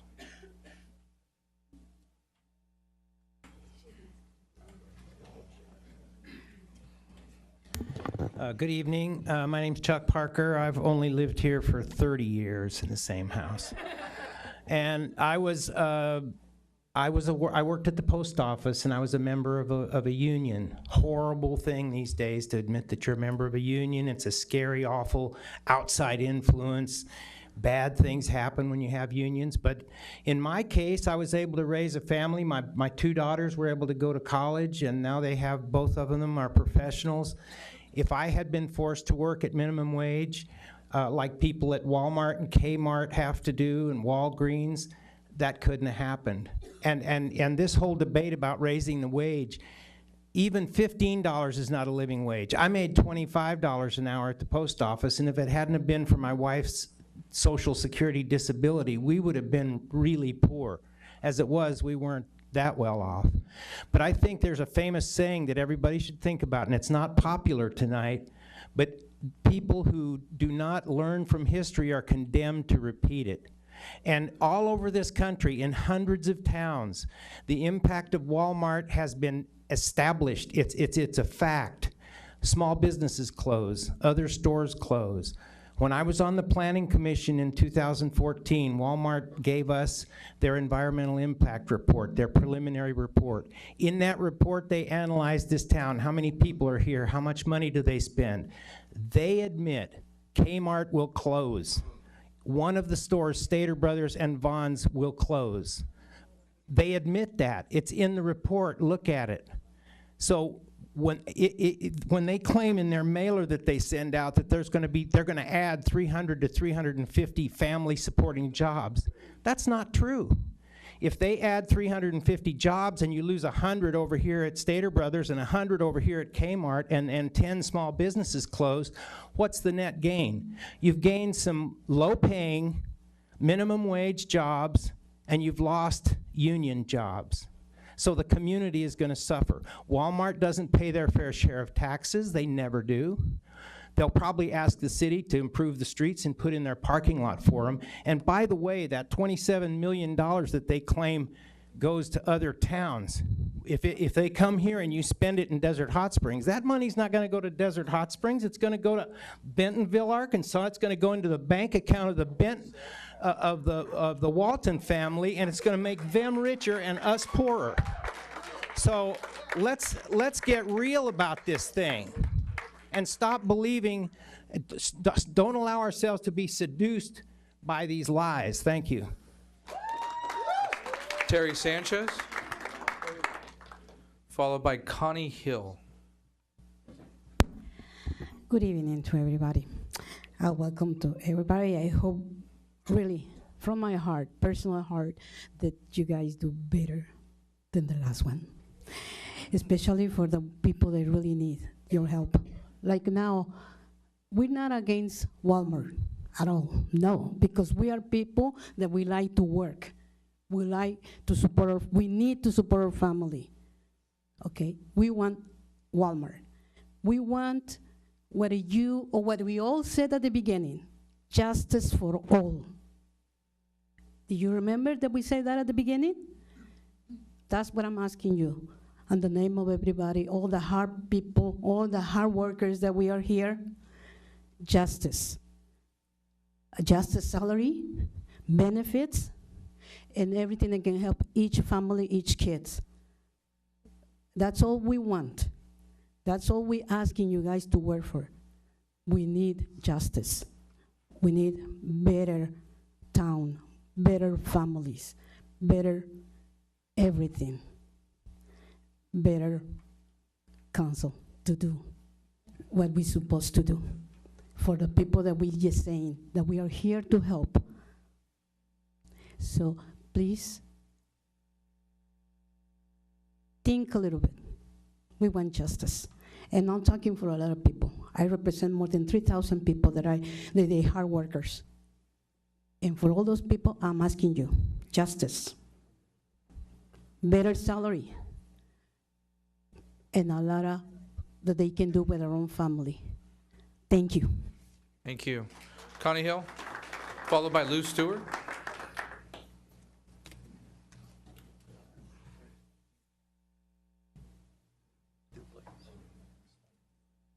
Connie Hill, last call. Connie Hill. Lou Stewart.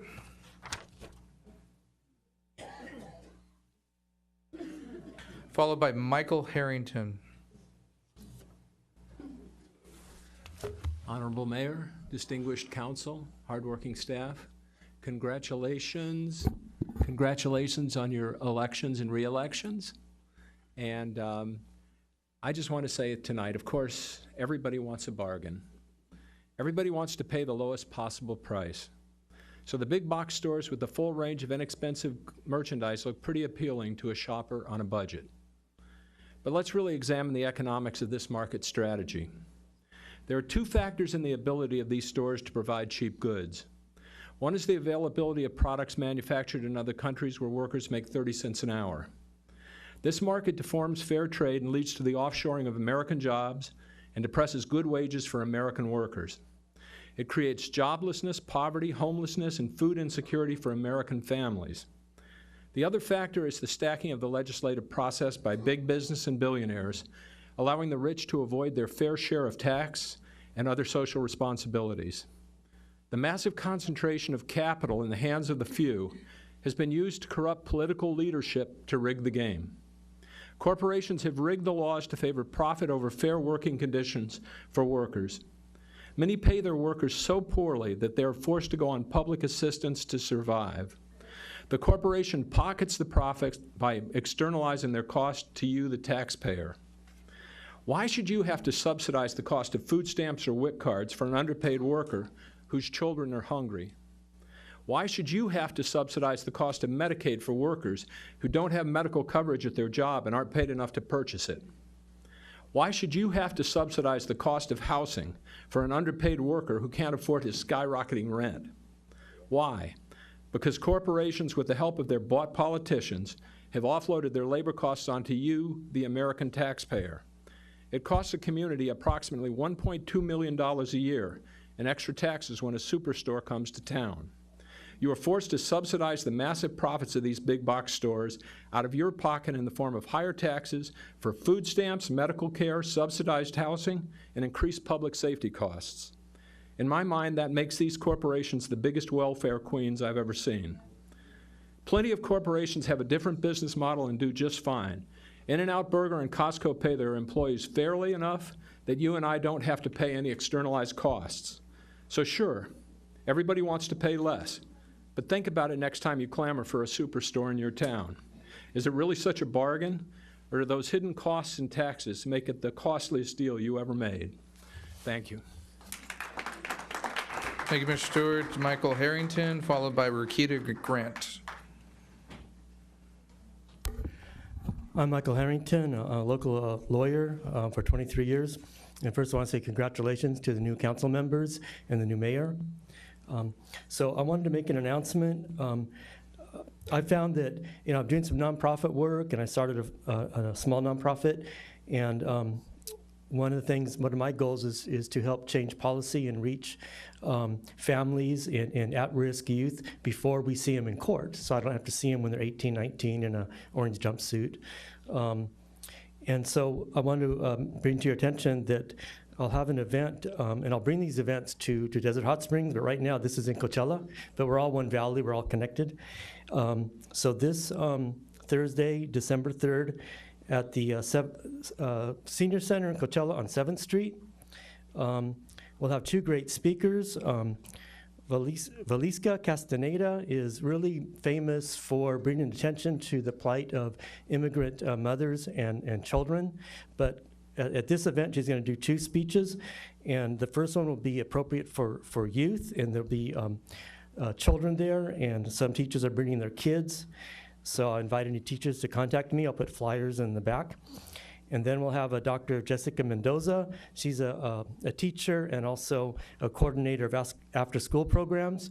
And where this is connected is by providing a foundation for youth where they have good social relationships, a safe connection to society, then they have the trust that's needed to ask for help, such as tell a teacher if there's something wrong at home or make a report to the police. They have to have that foundation.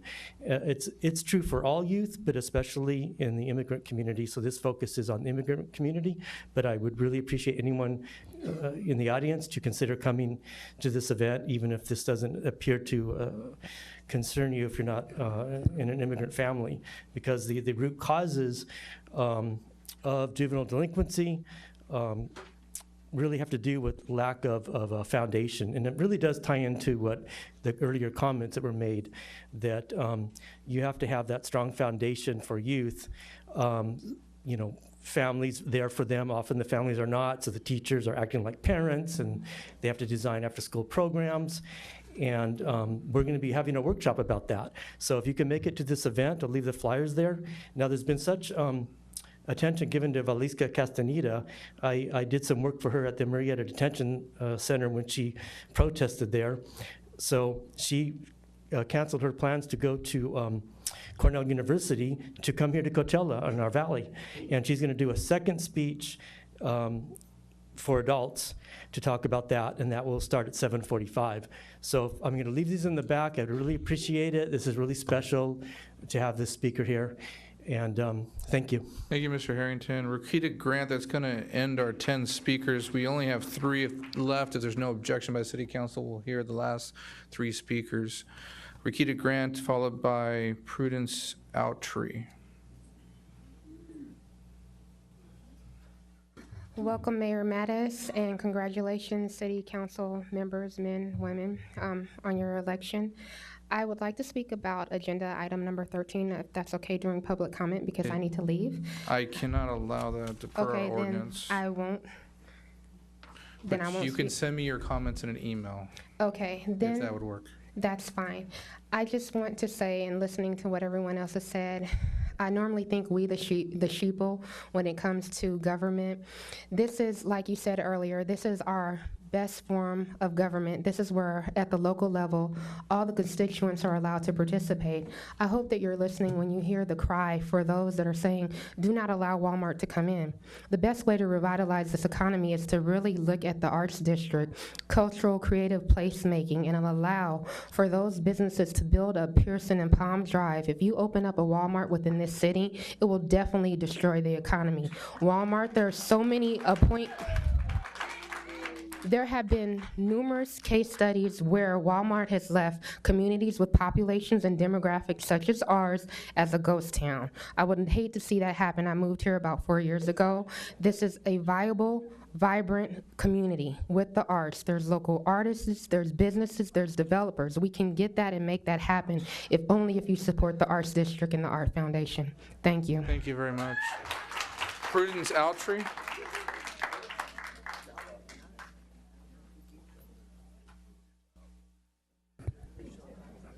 Nicole, have you changed your?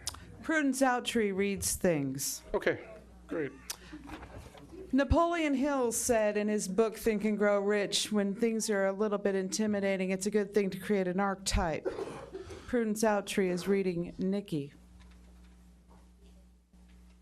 So, I say the F word and get chastised by not just the bully of our local government, but by the city attorney who cites the Supreme Court to make his point.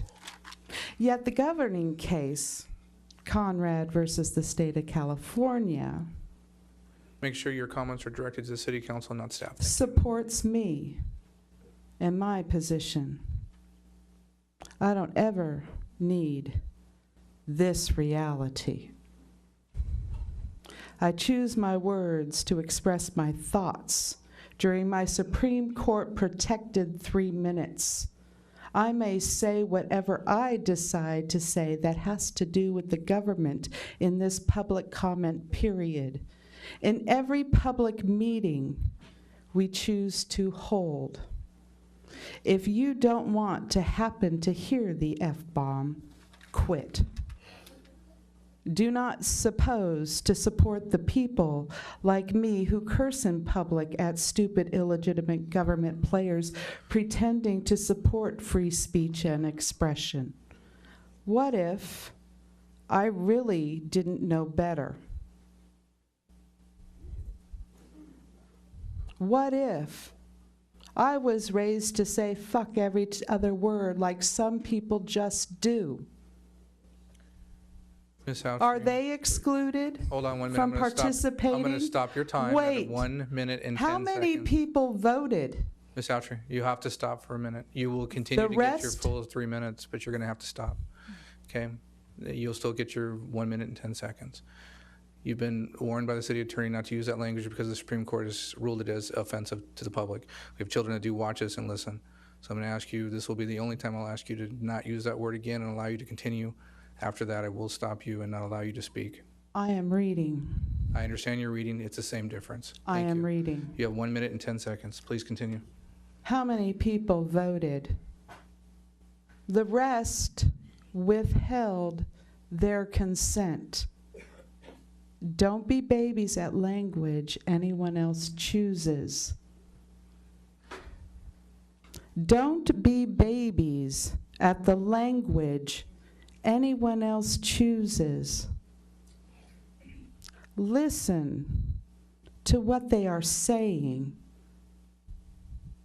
Don't be an exclusionary, stupid F word. We need the people to support their government and American goals.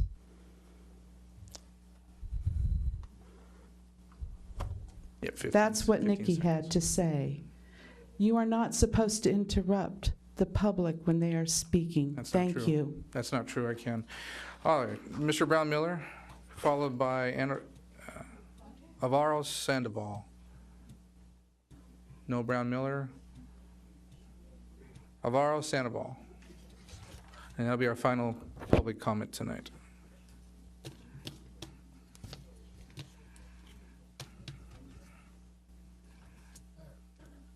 Good evening, Mr. Mayor, council members, city staff, and fellow citizens. I just want to thank you for all your hard work and congratulate you on Mr. Russell Betts for re-election. And Mr. Joe McKee, you are doing a great job. Mr. Mayor, congratulations.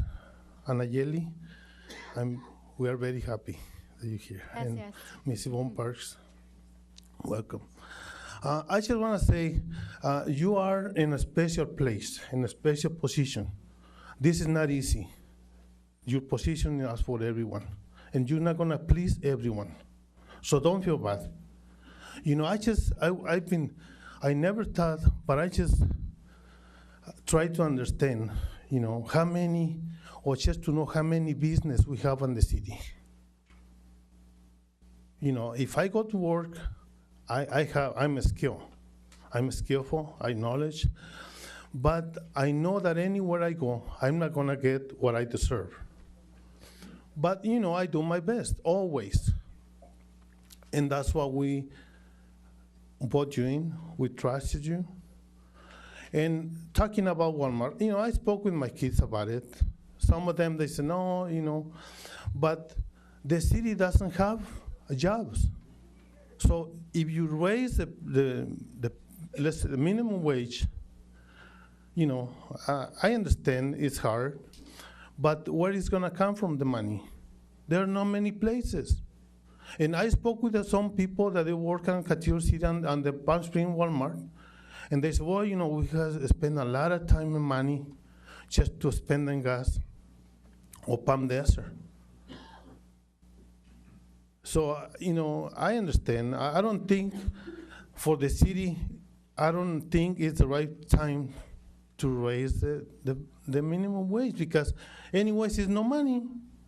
You know, they have 10 workers or maybe 5 or nobody wants to come. And I don't know if the state is the one who, you know, raise or gives the let's say, authorization to raise the minimum wage. And I'm not against anybody. And I know that change has to come. Because 1999, you know, this place was vacant, that's when we came. And I just want to thank you. It's not easy, but we can complain, that's easy.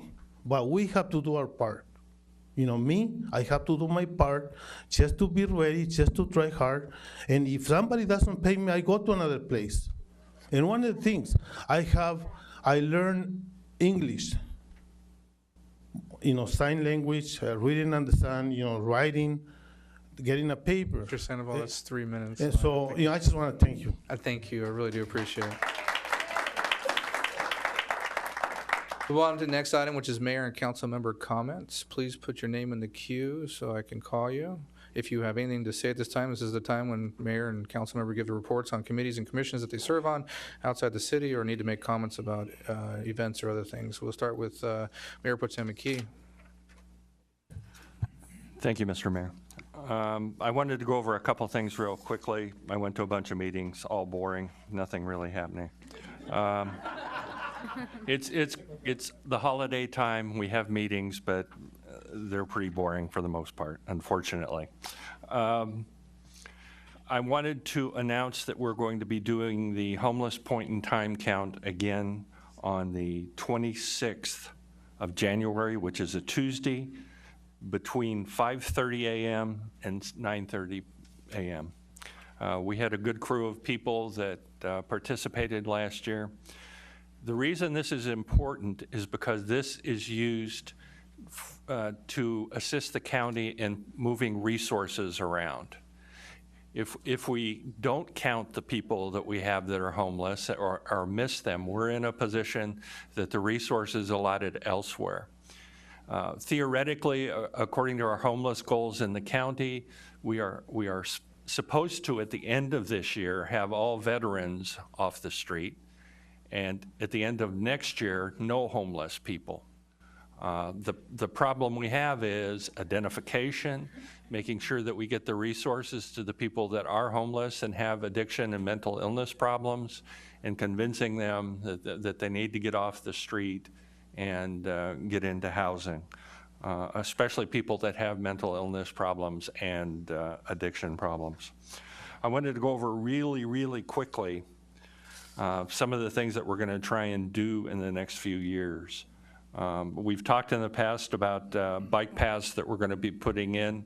There are going to be bike paths put in both in the town itself, and also we're looking at not only the CV Link path up the Mission Creek Wash, but also using Worsley Road to hopefully get bicycle enthusiasts into town and staying in our hotels and using our restaurants. We continue to work on improving customer service at City Hall. The city manager and the developmental department continue to work on that. We're supporting at least 2 microloan programs that I know of to ensure that there is seed money available for new businesses to start. We're, with our new council member, Ms. Zavala, is working very hard at improving programs that the school district provides here in Desert Hot Springs, and specifically has been working on a career path for education in the city that's going to hopefully educate new teachers for our high school and put them in a position that they stay here in town and support our high school. We're going to be working to increase the value of housing in Desert Hot Springs by using both the art district to help with that on the older parts of town, and working on our subdivisions and making sure that we encourage and develop them properly. Again, a lot of these other things we're focusing on raising the median income, and I don't want to beat this to death. I think at some point we should actually have a study session about this from my perspective, and allow everybody to talk about it, and give some of us the opportunity at that point to talk about how we think we should deal with the median income problem. Very specifically, the biggest problem we have when we go and talk to retail people, and to be blunt, even Walmart, is the median income in town is so low. Now, we can talk a lot about the situation with Walmart. Walmart actually submitted their first application to come to Desert Hot Springs in 2010. During that time, and up until now, and I'm not sure what's happening now, there were majorities on both the Planning Commission and City Council that would have supported Walmart coming here. As far as I can see, the outgoing mayor actually several times said that he would support Walmart as a business. So this conversation about, oh, we're trying to keep Walmart out, is definitely untrue. What we're trying to do is to drive the city in a different direction as far as median income is concerned. And as I said, I hope that we can have a study session about that and go into it in a lot more depth than we can in 3-minute segments or in short paragraphs with bullet points. Also, as everyone knows, our industrial zone land has basically gone from about 25 cents a square foot to at least $4 a square foot, and I've heard $6 a square foot too. So we're looking at having a lot more income coming from our industrial land. Also, we're focusing hopefully on restaurants and entertainment initiatives, putting ourselves in a position that we bring those in by putting together some subsidies and other things that go on. I can go on a little bit. We're talking about the library and art zone. I'm hoping that with the new mayor's support, and we have talked about this a little bit, that we can bring to fruition the possibility of building a park to the north of Mission Springs Park, and hopefully support the various programs that we have in Mission Springs Park. All of us here are basically going to be focusing on public safety. Also, getting rid of trash is going to be a big deal. I know that we have a committee that we're putting together for that, and I support the new mayor in his move there. More than anything else, more than anything I've talked about right now, I am tired of people that live in Desert Hot Springs denigrating Desert Hot Springs. I've lived here and been around here for a long time. I have nothing to be ashamed of. I'm not in a position that I believe that anyone lives here has problems that can't be solved if we work together. The problem we have is we are in a position as a city that we have our own phobias about our own city. We've got to just quit worrying about that as far as I'm concerned. There are good people that live in this town. They're poor. A lot of the problems we have revolve around that poverty. Our goal, and I think I'm speaking for everyone up here and everyone in the audience, is to move Desert Hot Springs forward by moving our economy forward. And I apologize for taking so long. No problem. With that said, Councilmember Betts. Thank you, Mr. Mayor. I got lots of phone calls in the last week or so, and you'd think maybe somebody placed a full-page ad in a newspaper or send out some kind of mailer. I don't know what prompted all those calls, but I logged 150 calls plus, talked to every one of them, returned every call, and it was a great conversation. I really, really enjoyed everybody's comments. They were all, of course, regarding Walmart and the good wage ordinance. And by the end of the call, there was a dialogue that got started. It wasn't talking points, it was actually getting into the issues. And I just want to thank everybody that called and also the emails. I forget how many that was. It was probably over 100, 200, and I responded to all of those. I want to thank whoever put out those mailers for the opportunity to reach out and talk to so many residents. And without exception, well, except one guy from Rancho Mirage that called. He called me at 8 o'clock on a Sunday morning. I don't know what possessed him to call Desert Hot Springs, but he was a little cantankerous. It must be that way down there in Rancho Mirage, but everybody else is very nice, so thank you for your calls. I appreciate that. There was a recurring theme with some of the calls and some of the emails is that people actually admitting that they do 90% of their shopping out of this city. Now, I don't know how the heck we're going to attract retail into this city if you guys are spending all your money outside of this city. I spend 90% of my money in this city. Now, I go down to Walmart and say, oh, okay, maybe I got some better shopping options down there, but there's one appliance in my house that wasn't bought at our local Kmart. I went through the house while I was talking to somebody on the phone, and I'm just walking through the house talking to them because they had told me they spend 90% of their money outside of the city. And I walked through my house, I said, well, look at this. I got this at Radio Shack, and this here and that there, and everything I looked at in my house, I bought here local. You're making lame excuses if you're spending 90% of your dollars outside of this city.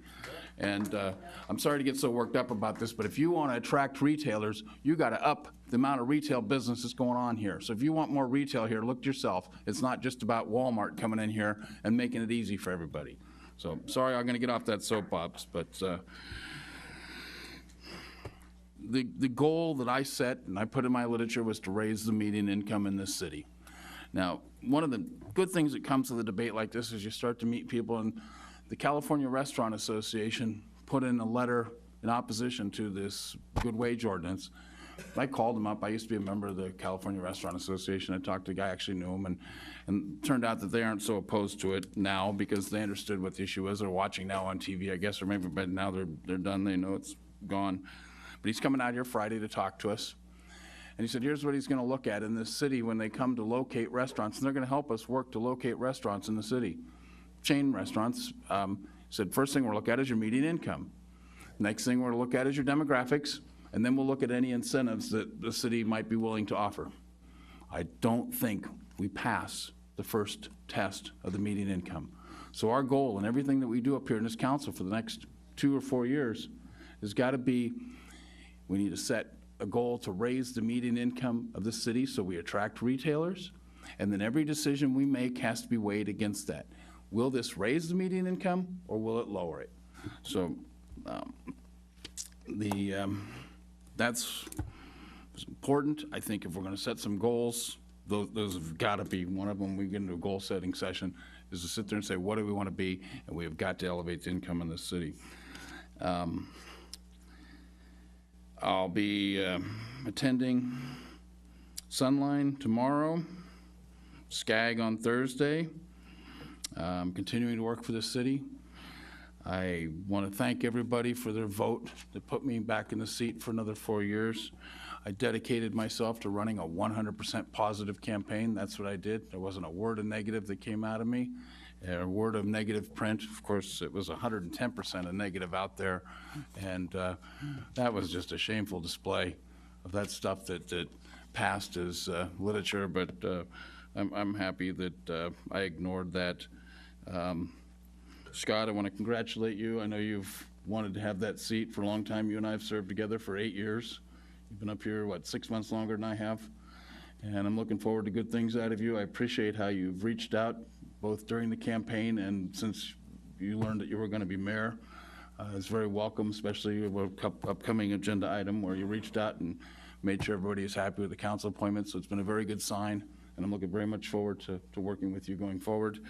And of course, I welcome Yvonne back to the dais way over there on the other end. I'm glad to see she can't hit me with her gavel. And I strategically place people in certain places. And Violence. Annie Ellie, congratulations. I'm sure you'll do very well. You're a very bright young woman, and I'm sure you're going to bring some new thoughts and ideas to council. And Joe, it's very good to be continuing to work with you. So to everybody that elected me, thank you very much. I appreciate it. I promise I'll do my best job, continue to do my best job for the city and work hard. And I'm not always going to agree, but you can always call me. I don't mind if you yell a little bit, just as long as you finally calm down and we have a discussion. So thank you very much. Councilwoman Parks. Yeah. One thing, Russell, you gotta. Well, be careful when she turns on that mic now. Anyway, you gotta learn to not talk so much, Russell. I can separate them, but I can't stop the. Anyway, I haven't had any meetings, but I do want to thank everybody that voted for me. It's an honor to be back on this dais and being able to serve the people of Desert Hot Springs. And I promise that I will do my best to make things happen in the way that makes everybody happy. Everybody up here and everybody out there. Thank you. Councilwoman Zavala.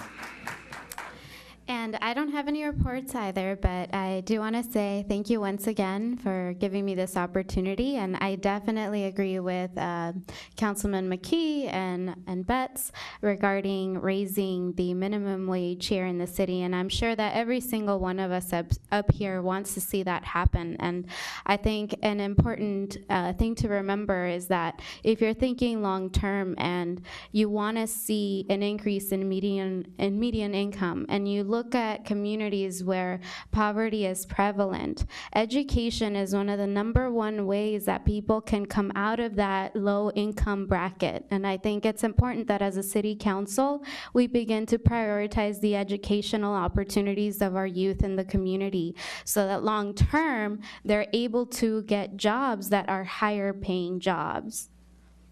Thank you.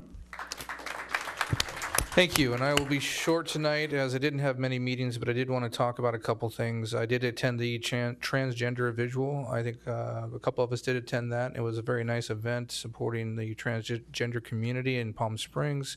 The event was in Palm Springs. I did have breakfast with Supervisor Benoit, and I've had many meetings since being the mayor-elect with many individuals, and I have meetings scheduled throughout this week and next week with many individuals wanting to talk about their projects or their programs within our community, so I'll give you updates as those come forth.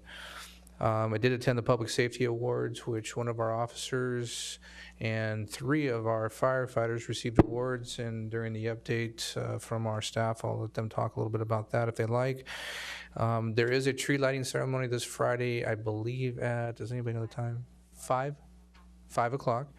The past mayor and committee that he put together is going to serve as the host of that in this community.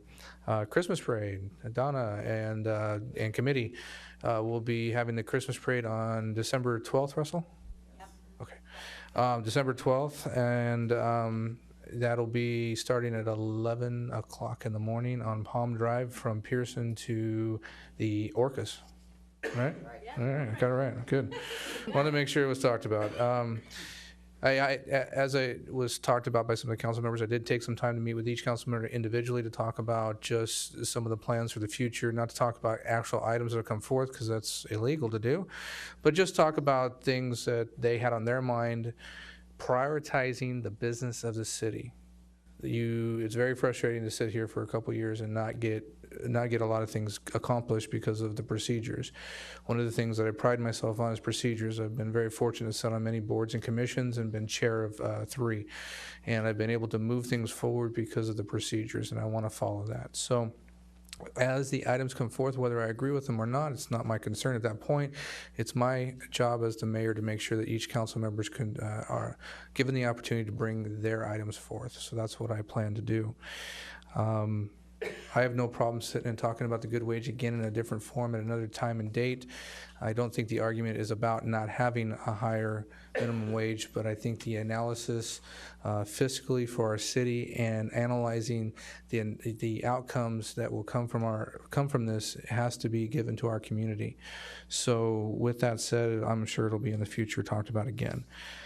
Again, a goal-setting session, or not again, a goal-setting session will be set in January. I'm working with the city manager on a moderator, and we will bring it forth to the city council for approval before we set those dates. That'll be a date set by the city councils that will agree upon. I'm hoping to have that set by the next meeting so we can discuss that. With that said, that's all I have. I would like to turn it over to our city manager for a report from him and any of his staff members. Thank you. First, I'd like to congratulate you, Mayor, and welcome the new council members and the incumbent back on this council. I look forward to working with you. Any goals and that we can put forth for this council, I look forward to bringing those, accomplishing those goals of the council. Just a couple of announcements. CVAG has a program, an event on. It's a tire recycling event on January 23rd, January 23rd, 2016, from 8 a.m. to 12 p.m. at the city's courtyard at 65810 Hacienda Avenue. So this is already posted on our city website, so if people want to take a look at it, instead of dumping them out on vacant lots, we ask that you come and bring them to the city courtyard. We will accept tires. Please do not dump them on just vacant lots. We'll take them for free, no charge. The Big O Tires, the old Big O Tires, is going to be opened up again by Discount Tire here in the near future. So we are going to have a tire store back in the community. On the parade, our staff will participate this year, and we're going to have our city vehicles. I've already registered with Donna, and we'll decorate them, and we'll also, I believe we're working with Public Works and use one of the trailers to have a float as well. And we'll decorate that and have an opportunity for everybody to see your staff. Stater Brothers also is doing some remodeling. They've submitted some plans, so it's long overdue. Yeah. But Stater Brothers will be getting some remodeling on the interior and some little bit of facelift on the outside. So we're continuing to process medical marijuana applications. We have 2 dispensaries coming to the Planning Commission next week, and then 2 cultivation sites coming to the council on the 15th of December, if I'm correct. What's that? Don't know the size. I don't know the size unless Rich knows the size of the 2. Have that answer in your next meeting. Okay. Yeah, no problem. I mean. But that's all I have. Thank you. Thank you. Before I let the rest of the staff, I forgot to make one announcement. The Christmas Store is an organization that I support in this community. They'll be starting the week, I believe, the 14th to distribute toys. At the next council meeting, I'll have a box here. I'm going to bring a bunch of toys myself. Anybody in the public would like to donate. Also at the parade, after the parade at the Orca, I'll have a table with a box supporting the Christmas Store. New unwrapped toys, no stuffed toys. Thank you. Staff, does anybody else in the staff have any comments? Mr. Police Chief? Well, you know, by now, you should never ask me if I want to talk. But I will try to keep it brief. I did attend, along with yourself and Councilmember Pai, the Area Chambers of Commerce Public Safety Awards. Officer Chris Saucier received the Officer of the Year Award for Desert Hot Springs for his work, and we want to congratulate him and thank him for all of his hard work. As far as staffing, I have a final interview with one candidate tomorrow that if that goes well, we will extend him a tentative job offer. We've already set up his psych and medical appointment, and so we're hoping to have him on board if that goes well right after the first of the year. And then we have one more in the pipeline who we're hoping that his background will be completed by next week, and then we'll be able to get him on board as quickly as well. And I just kind of want to piggyback on what the Mayor Pro Tem said about some of the community members, and we have some great members of this community who have been supporting us.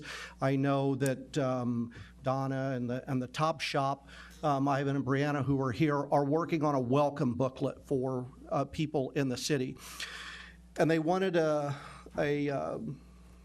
an ad space for the police department, which we did not have in our budget to get even a quarter-page ad. And there were people who donated. We actually now have 2 pages. The police department has 2 pages in that book. So from people that donated from the community, thank you. And then on another note, while I'm sitting here going hungry myself, I actually just got a message from a citizen who ran into, he was overheard an officer talking, that he's out on a call right now and somebody had said something to him and he had just casually mentioned that he had not eaten. And he asked me if somebody was in the lobby at the police department because he's calling and having a pizza delivered over there. So, I mean, that really does show that we have people in this community that care about our officers, and I'm very, it touches me. I'm very, very appreciative of that.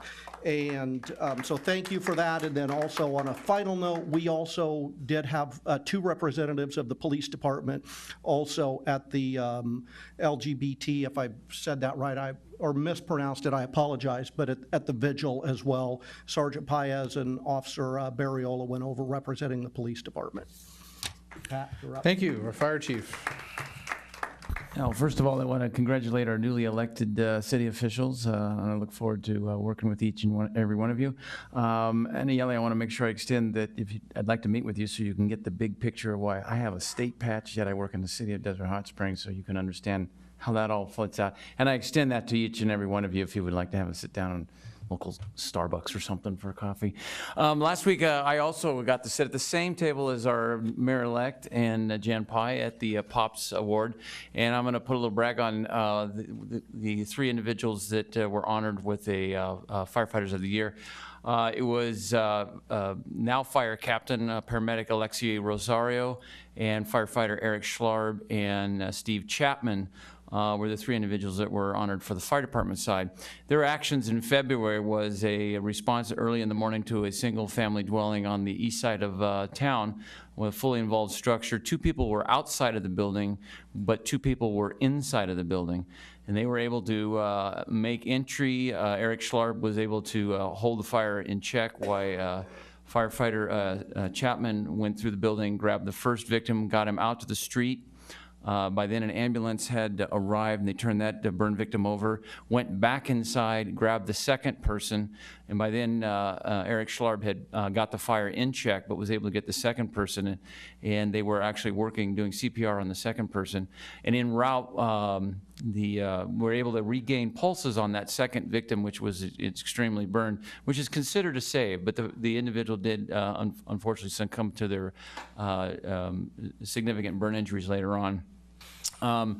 But bottom line is we had 2 saves come out of that, and that was done before the next due engine came in, and that would be the engine from the Skyborn side. So we had to have an engine come all the way from the west side of the community to the east side of the community to render assistance to a 3-person engine company who effectively put the fire out, grabbed 2 bodies and put them into, and started ALS treatment on them, got them into an ambulance, and were actually on the way to the hospital when the second engine arrived. So we basically abandoned the fire control component of it to render life-saving measures to those 2 individuals that were recovered from the burning building. For that, they were given the Firefighter of the Year. I believe that they would have been given the Medal of Valor for that particular incident had we not had the tragic flooding earlier this summer where I-10 washed out and there was a significant rescue that incurred with that event. So congratulations to those 3 individuals. Only one of them currently works in the city right now. Steve Chapman has since promoted, and so did Alexi Rosario. So good people came through our city and have since moved on to upward mobility and promotions and are now working, one of them working in San Diego and the other one working on the west side of the county. And with that, that's all I have, Mayor. Thank you. I just wanted to also note that Christopher Douglas, who passed away because of a tragic accident, almost, has it been 2 years? It was 2 years, July 5th. He served our battalion here in the Desert Hot Springs. I think he started the CPR program, is that correct? He did. And he passed away in that tragic accident on a Monterey over interchange, not interchange, but on-ramp to the eastbound I-10. And the station 32 in La Quinta was dedicated in his honor and to his name, so if you Also, ever drive there's a, if I may, and also include, next time you head westbound on Interstate 10, right at Fields Road where the CHP way station is, a truck station, that's where the start of the Chris Douglas Memorial Freeway starts, and it's a 5-mile stretch east and westbound, 22nd Street on the east side and then at Fields Road. And if you have to glance behind, it's kind of a unique feature of that sign, but everybody that was at that dedication ceremony at Station 32 was able to sign, and Caltrans let us sign the back of that sign. So there's all kinds of memorials and words of wisdom and things like that to the loss of Chris Douglas. If you ever got to meet Chris Douglas, he was, he spun you up. I mean, he was a tightly wound guy and he got you excited and he was excited to live. So a tragic loss to our department, tragic loss to the community. He was working on our CPR program here in the city and we still haven't been able to revitalize that since his loss. So it's one of the things on the future agenda for me. So thank you, sir, there, Mayor. Yes. Any other comments from staff tonight? Okay, with that said, we're going to move on to public hearings. Item number 1 is AB 1600 Annual Report, Development Impact Fees, Resolution making findings and reaffirming the necessity of certain development impact fees. And we're going to have a report by Joseph Tanner, our Administrative Services Director. Thank you, Mr. Mayor. This is a required report by the state of California for charter cities and general law cities that impose development impact fees. Excuse me. This report, one, outlines the purpose of the fee and also gives a nexus between the fee and the proposed project. And then 3, any funding, including revenues and expenditures from the DIF fee. And then also approximate dates of when the money might be spent. Currently, the city has a number of DIF fees, which include separate fees for fire, parks, streets, general facilities, law enforcement, community center, aquatics, and storm drain. There is one little nuance within the report that the parks fee is negative, and some people might ask, how do you have a negative amount for a fund? And basically what the city had done was front the money to build the Health and Wellness Center, and then as we move forward and collect fees from development, then that fund will be replenished over time. And that concludes my report, and I'd be happy to take any questions. Thank you. I failed to open the public hearing first before receiving the staff report, but the public hearing is now open. We've received the staff report. We'll take any public testimony. I have nothing on this item. I have Nothing on this item at this time. Is there anybody from the public who would like to be heard on this item? This is the final call. With that, I will close the public hearing. We'll now have city council discussion. Do I have anybody who has anything to say? Please put your name in the queue. Mayor Pro Tem McKee. I just want to sort of go over exactly what you said about being negative on the Parkland Fund, because this confuses me, and even the answer you gave me to the question that I submitted earlier sort of confuses me. We've been told numerous times during budget talks that the only way you can have a restricted fund used for things in a particular year and go negative is to reimburse that in the specific fiscal year. And in the entire time I've been here, for 2.5 years or so, that fund and several other funds have been negative. Could someone at some point, not necessarily in this meeting, because it may be a more complicated answer than you want to go at a time like this, I just want to make sure that I understand that and that it isn't something that we shouldn't be doing. I think that, you know, anytime any fund goes negative, there's definitely a concern about that. But what happens is, if you use restricted funds like a DIF fee to backfill cash flow of the general fund, the city is required to pay that money back within 1 year. And generally speaking, it's not recommended by really anybody to do that. It's only on for a really emergency purposes only. Now, going the other direction, using the general fund to backfill restricted funds, because the general fund is a discretionary fund, and there's a lot less restrictions on what cities can and cannot use that money for. So using it to backfill a restricted fund is perfectly allowable and acceptable over time. The root of my question, though, is not that. Are all restricted funds supposed to be made whole at the end of every fiscal year? It's not necessary, and it's good practice to do that. But with the city, I mean, I wasn't around during the time, but I believe the city was trying to gather as much money and funding as possible for the Health and Wellness Center, that it basically, the city gave itself an advance on that restricted fund. Does that make sense? Well, I understand your answer in this case, but it's different than the answer you've given in other cases where there were restricted funds that were used in other areas. So if it is not legal to use restricted funds in excess for a specific account, I don't see how we can do this, except that what you're saying is we've backfilled it with general fund money? Yes. Is that what's happened? Yes. Then why does it show as a negative still? Because for an accounting purpose, we have to keep track of what the fund balance is, and right now it happens to be negative. And so when we collect those fees, or additional fees when development comes to the city, then that fee will get deposited in that account and then build up over time, and then eventually we'll have a positive. I don't want to beat this to death because we're sort of late, and Scott's going to be elbowing me in the side here, but it's still something I need to get clear in my mind. Councilmember Betts. I'll pick up on the same conversation. So that's a park fund. And we took the money and we put it in, you know, when we had the auditor in here, he said one of the big problems was we were using non-restricted funds for, restricted funds for non-restricted purposes. And so I'm a little concerned that we've got a negative balance on that fund. And when we do the mid-year budget review, I like to make sure that we aren't augmenting the general fund with negative balances that need to be repaid. It's not just a matter of it being negative, it's making sure that it was used for what it was intended to be used for.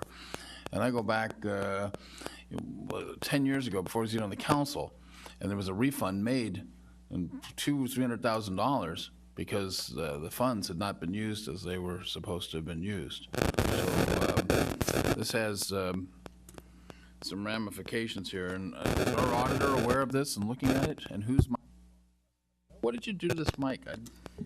You were sitting over here. I was just gentle with it. You're beating it up. Oh, okay, well.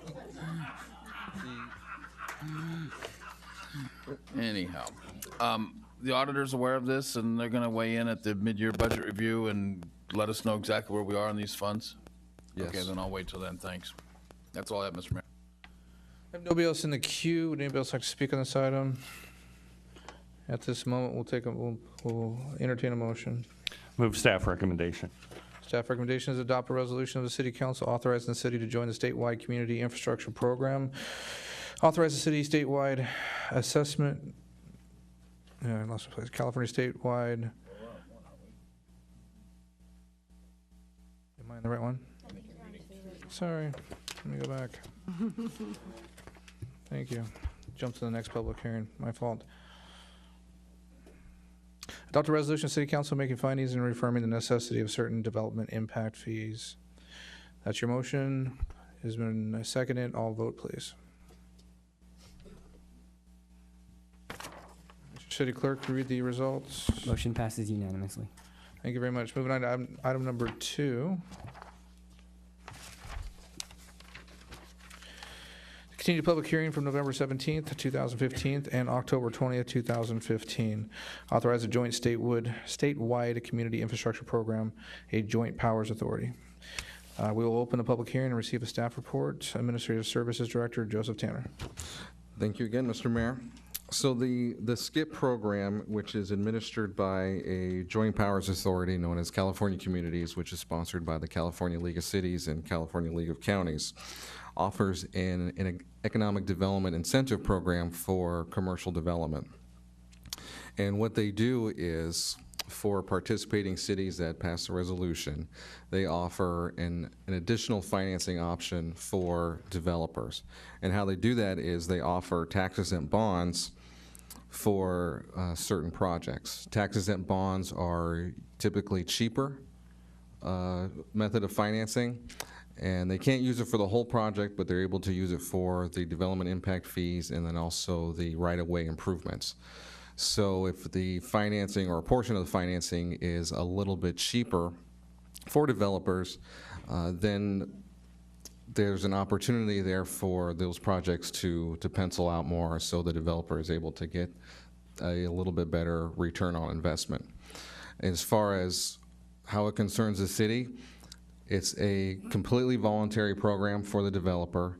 The financing is between the developer and California Communities. The city is not involved other than collecting the check for the development impact fees.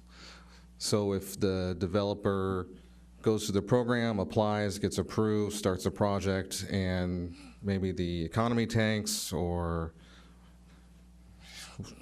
developer gets a divorce and the project falls through, then the city is still whole because we've collected the development impact fees prior to him starting construction, and it's between the developer and California Communities as far as how they work out to get the money back for the financing.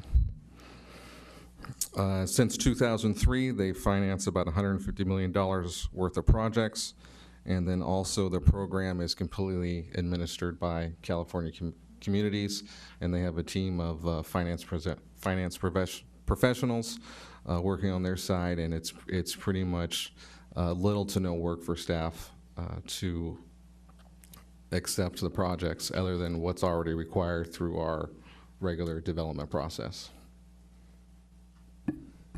And I'd be happy to answer any questions. Thank you. I will take public testimony at this time. I have no speaker cards. Does anybody like to speak on this item? One more time, and the final call. No one there. I will close the public hearing and ask for city council discussion. I have nobody in the queue at this moment. Going once. I Recommendation? do have one discussion, sorry. Sorry. Mayor Pro Tem McKee. This will be quick.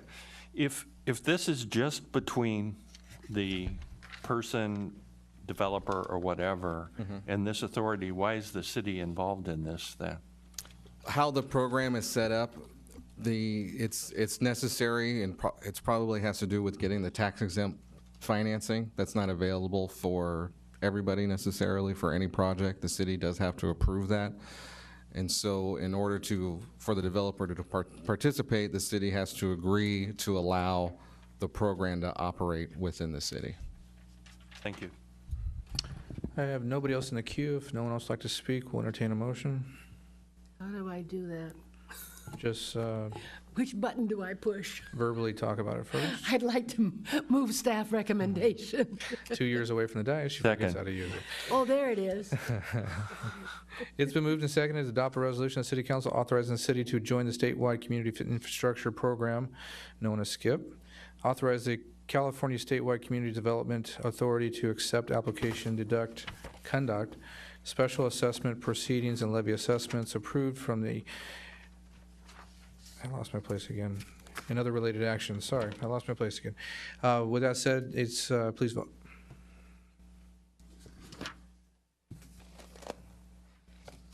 Motion passes unanimously. Thank you very much. We're going to move on to the consent calendar. We have 2 items on there, so we'll take them each individually. Move consent calendar. The questions have been answered? Yes. Okay. Does anybody else have any questions about those? All right, it's been moved.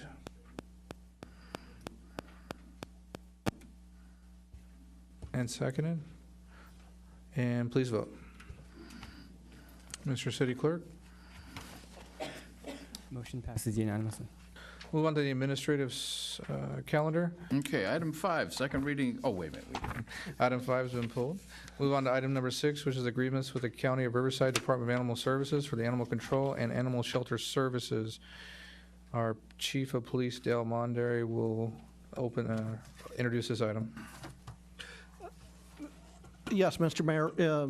At a previous council meeting before I was even here, the council, during the budget hearing, approved $255,000 to be spent for animal control services, and we finally have received a contract from the county in the amount of $244,923, and we're asking for permission for the city manager to sign that contract.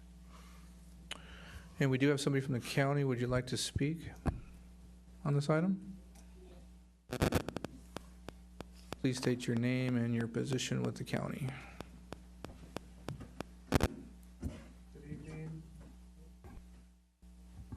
There we go. Good evening. Congratulations to all the new city council members and the mayor. Thank you. Robert Miller, Director of Animal Services for the County of Riverside, as well as your Director of Animal Services for the City of Desert Hot Springs. I don't really have any comments other than... Is that me? Other than I am here available to answer questions for you and to also provide any supportive information for the Chief of Police. Thank you. Mr. City Manager, do you have any comments? No, other than, your council, when during the budget process, you approved $255,000. This is the contract before you to finish that, which funds what the council had approved. Okay. Do I have any council members that would like to speak on this item? Mayor Pro Tem McKee. Thank you. I have a letter that a constituent has asked me to read. I'm making no editorial comment at this point. On numerous occasions, I've addressed the concerns of our residents regarding the problematic ordinance written by Riverside County Animal Control that subjects all dog owners to incur fines of up to $400 per pet. I've also exposed the incompetence of this county's record-keeping system, which has resulted in unwarranted notifications of non-compliance to pet owners who were in compliance, and those such as former Councilman Jan Pai, who do not even own a dog. I've also addressed this council as a member of the veterinary profession with more than 30 years' experience as a licensed veterinarian in the state of California, objecting to punitive policy of canvassing neighborhoods in order to write citations. For those who do not understand the requirements to clear the citation and have financial ability to spay, neuter, vaccinate, license, and microchip each dog, and can provide necessary transportation, they will not be punished. In other words, all others are in violation, many without assistance to comply. I also reported to the council that other counties and municipalities such as Palm Springs have no animal ordinance that mandates spay, neutering, and microchipping. While I do agree that this should be a priority for every pet owner and a goal for our city, imposing fines will never achieve this desired outcome. In July of this year, representatives of the Animal Care Services in San Antonio, Texas, visited Coachella Valley Animal Campus Shelter to review its operations and make recommendations. Kathy Davis, director of ACS, was contacted by local animal welfare coalition headed up by Dr. Lori Kirshner. ACLS conducted a town meeting in Palm Springs Convention Center, which I and other concerned citizens attended to learn how this exemplary shelter overcame every obstacle encountered to emerge from a high kill facility to a no kill status over a 10-year period. While I cannot go into details here, they did accomplish their goals with 0 fines in a program they referred to as United Way, page 7 of the report of the Coachella Valley Animal Shelter Review. At the May 15th, 2015 Public Safety Commission meeting, the commission voted 5-0 to have the staff present their animal control budget analysis to the City Council for review. After speaking with Commissioner Walt Meyer last Saturday, November 28th, he believes it was never presented to the council. He further stated that after multiple requests, it was placed on the agenda. It was then removed from the October agenda by the city manager. He later learned that Mr. Magana had begun contract negotiations with Riverside County Animal Control. In lieu of my testimony, a myriad of complaints received and the refusal to take direction from public safety commissioners, Martin Magana has shown total disregard for the city's citizens of this community. If your decision is to retain the services of the county, I implore the council to strike all fines from the contract other than a nominal fee for failure to license. Respectfully, Dr. Paula Terrify. Now, That's an interesting letter that you just read, because this council a year ago suspended the dog licensing program. Those fines that you speak of, Councilman, Mayor Pro Tem, have not been in effect for a year. It's interesting that you raised those in that letter from Dr. Paula Terrify, who has been absolutely in objection to anything the county or the Coachella Valley Animal Commission has been in agreement with. So I don't know how to respond to you. well, I don't require a response because, as I said, I was just reading her letter. My suggestion is going to be that we continue the contract in its present form until the next fiscal year. And then we, in the meantime, we have a citizens committee that reviews this issue with members from the city council, concerned citizens, and the Public Safety Commission, and review the various options that we have for this so that we can make a more informed decision the 1st of July of next year. Before Mr. Betts speaks, I just want to say that this has been obviously a contentious issue. I've received a couple letters on it also. I don't think it has anything to do with your department, Mr. Miller. I think it has everything to do with how the people in the community feel about animal services. So I believe you've done the job that you've been hired to do, and you've done it well. Thank you for your services. What I would like to say is that I will be appointing a city council / public safety subcommittee to look at this, and then if they want to utilize a citizens committee to advise them also, they'll be allowed to do that over the next 6 months or so. I'll outline it. I'll keep you in a loop on it also. Mr. Betts. Okay, I guess we know whose microphone isn't working. Maybe we can get that one fixed before the next meeting. I can turn mine on. No, it's okay. It's this one. First, thanks for the job you're doing here. I've had an occasion on a couple times to, behalf of residents, have you guys respond. How you got rid of 2 roosters, I don't know, but thank you. And some barking dog issues and stuff like that. I'd like to see expanded hours, but I know we're on a limited budget. We seem to have a problem when you guys aren't there is when we always have the animal control issues. I don't know how we deal with that, but maybe this citizens committee that's working will get things squared away. Thanks, Joe.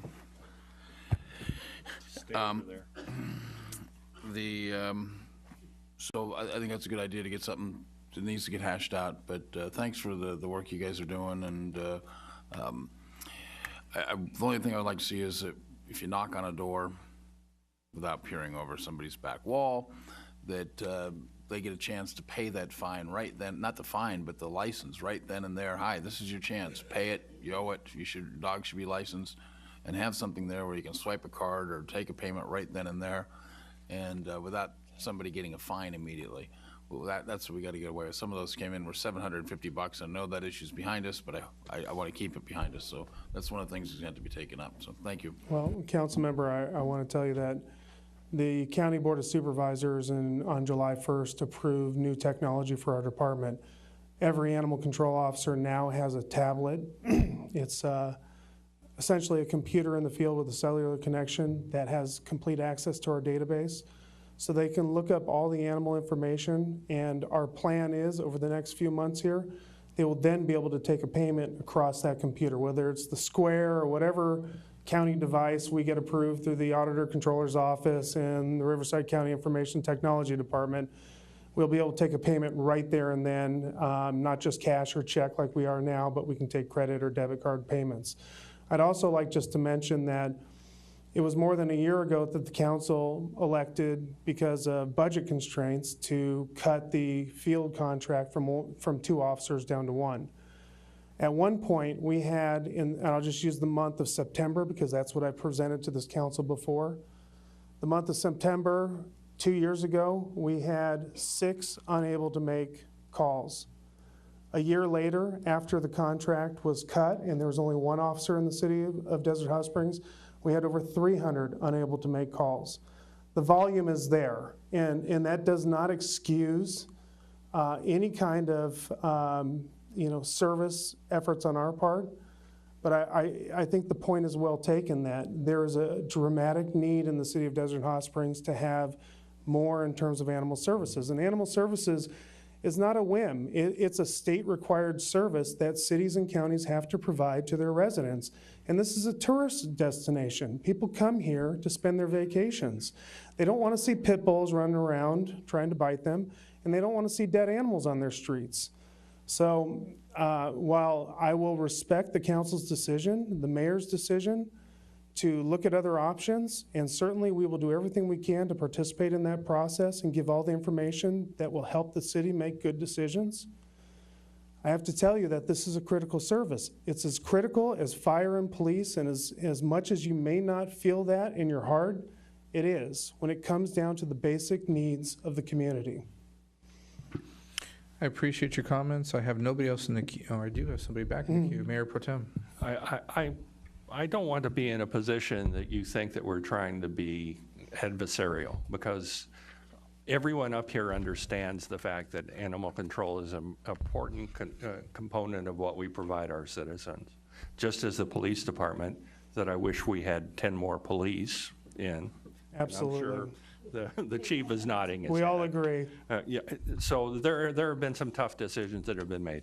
And I want to go on record as thanking you for what you've done in the few months of this year, because you have supported us when you could have been a lot less supportive as far as how much resource you spend here. We just have to get ourselves in a position that we make sure that we have the right components in place and that everyone's moving in the same direction. And you know that there are people in this community that want to work through this and do the best thing for us. And that's all I'm saying when it comes down to it. We're not in a position we're saying anything negative about anybody. We up here voted for the program that was put in place initially, and I accept responsibility for that. It was not your issue. But in the long run, we have to fix this issue as far as I'm concerned. And the ultimate goal is not sending any animals, as far as I'm concerned, to the animal campus in Thousand Palms. So, thank you. I agree, Councilman, Mayor Pro Tem, and, you know, honestly, you know, laying blame on how the program was rolled out 2 years ago is sort of, you know, pointless at this time. But, Mr. you know, Mayor, what can I interject? Are we looking for a motion now at this point? Let's Mr. Miller finish his thought, and then we'll go to the motion. Okay, I was just gonna say that I would hope that the council would look at really what the needs are of the community moving forward. And, you know, I had a long talk with Dirk Voss from your planning commission tonight. You know, really, the county has always tried to be a partner. We carried the city for the last 2 months of the last fiscal year, and I kind of want that on record because, you know, as a department head, I answer to the CEO and I answer to the Board of Supervisors, and I've had a lot of talks with John Benoit about the city of Desert Hot Springs, and my commitment has always been to provide services to the city, even if the city could not afford it. So I really would hope that that would not be dismissed in the conversations that we have in the future about what's best for the city of Desert Hot Springs, because we really do have your best interests in mind. And so I'll leave it at that, and the council can vote, and we'll move forward. Director Miller, thank you for your time tonight and coming out to our meeting. I will entertain a motion at this time. Mr. Mayor, I make a motion that we enter into a contract with the Riverside County Department of Animal Services from the present time until June 30th, at which time we will either renew or put together a different program with a citizens commission. Okay, is there a second? Hold on 1 minute, we'll get it up on the screen. It's coming. There it is, and There you go. second. It's been seconded by Councilwoman Zavala. If there's no more comments, please vote. Mr. City Clerk? Motion passes unanimously. Thank you very much. We'll now move on to item number 7, which is the award of the contract for the landscape maintenance and operations project number 2015-02. Acting Community Development Director, Rich Melikoff. Thank you, Mr. Mayor. Our Public Works Manager, Daniel Porras, will be presenting this report. Thank you. Thank you, Rich, Mayor, Council. This item is regarding the award of contract for landscape maintenance and operations, project number 2015-02. I'll give a brief history. The city currently contracts with Conserve Lanker for the landscape maintenance of all landscape lighting and maintenance districts, drainage assessment districts, community facilities districts, and other landscape in the city, on the 5th of September, staff issued a request for bid proposals for the landscape maintenance and operation, project number 2015-02. A mandatory pre-bid meeting was held on October 6th, and we received bids on October 26th. The 3 bids received were for Conserve Land Care, from Kirkpatrick Landscaping Services, and from SoCal Land Maintenance. Staff reviewed the bids and determined the lowest responsible bidder to be Conserve Land Care with a total monthly bid amount of $14,700.00 per month. That actually was to be 9% less than the current contract. Staff also reviewed all the landscape maintenance district zones. Every zone has its own assessment, every zone has its own budget and its own funding available for contract services for landscape. We reviewed each zone and each bid item provided by Conserve, and all zones were within the budget, or all the bids were within the budgets for each zone. Also, just on a note, the proposal that was sent out was revised. The scope of work was changed in a little bit to address some of our current needs, including revamping some of the landscape maintenance districts and some of the drainage assessment districts.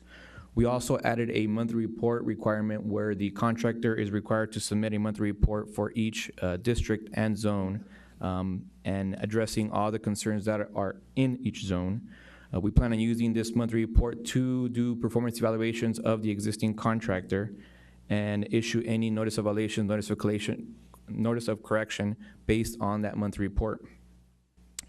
Staff recommends that City Council awards the bids to the lowest responsible bidder, Conserve Lanker, in the amount not to exceed $455,700.00.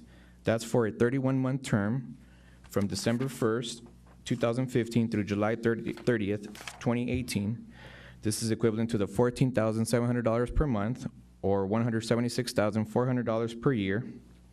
And this contract will have automatic renewals at the end of each fiscal year based on the evaluations, based on the monthly reports. Staff is also recommending that the contract include a contingency amount of 20%, which is equivalent to about $91,000, to pay for repairs and extra work. Some of those repairs and extra work are above and beyond the scope of work, which include unforeseen items such as broken sprinklers, broken bubblers, broken pipes, replacement of missing plants, replacement of decomposed granite from erosion. We estimate about 20% of those costs come from extra work. Therefore, we are recommending to include a contingency amount of 20%, which will bring the total to $455,700 for the contract, and another line item of $91,000 for contract change orders that will be approved by city staff. All of these funds are paid for through the corresponding landscape maintenance district and drainage assessment districts of each zone. There is sufficient funds to pay for these zones based on our assessments. And that concludes my staff report, and I'm glad to answer any questions. Thank you. Mr. City Attorney, I just had a question from council members that they live within 500 feet of one of these zones. Do they have to recuse themselves? I live in Hacienda Heights. My understanding is it's citywide, so we can participate. These are, because these are citywide zones, there's an exception, which is called the public generally exception, which means that since there's a large segment of the population that's going to be impacted in the same manner you would be if you lived in these zones, then there's no potential conflict of interest. Okay. And it's not going to financially improve any of them at this point, correct? Pardon? It wouldn't financially improve their living spaces. Hopefully it will, but, Well, but it's going to I guess affect in the long everybody in run. the same way. Yeah. Okay, with that, in the queue is Councilmember Betts. Thank you, Mr. Mayor. I think it's generally universally accepted when you have two bidders or more that come in right around the same amount, and then you have one that is significantly unusually lower, that it might be an indication there's a problem with the bid, the low bid. And it's not always a case of, low bid is the most responsible bid or the one we need to take. And I've sat on other boards and commissions where the low bid was rejected because there was just something wrong there when it went through further investigation. Now, if you do investigation of our landscape maintenance throughout this city, it's horrid, and that's not an exaggeration. You go to Foxdale, you got 2 dead palm trees, third one on its way out. You go look at what used to be a landscaping plan, and no wonder their contract's going down. There's less and less plants. They're all dying. Some of these landscape areas are nothing more than just gravel. There's no plants left in the original planting. Sprinkler heads are popping off. That's not anything that requires anything other than somebody putting a new head, twisting a new head on there. I've went and got to the hardware store and put one on myself in the landscaping when I saw it coming off. This company is not doing the job.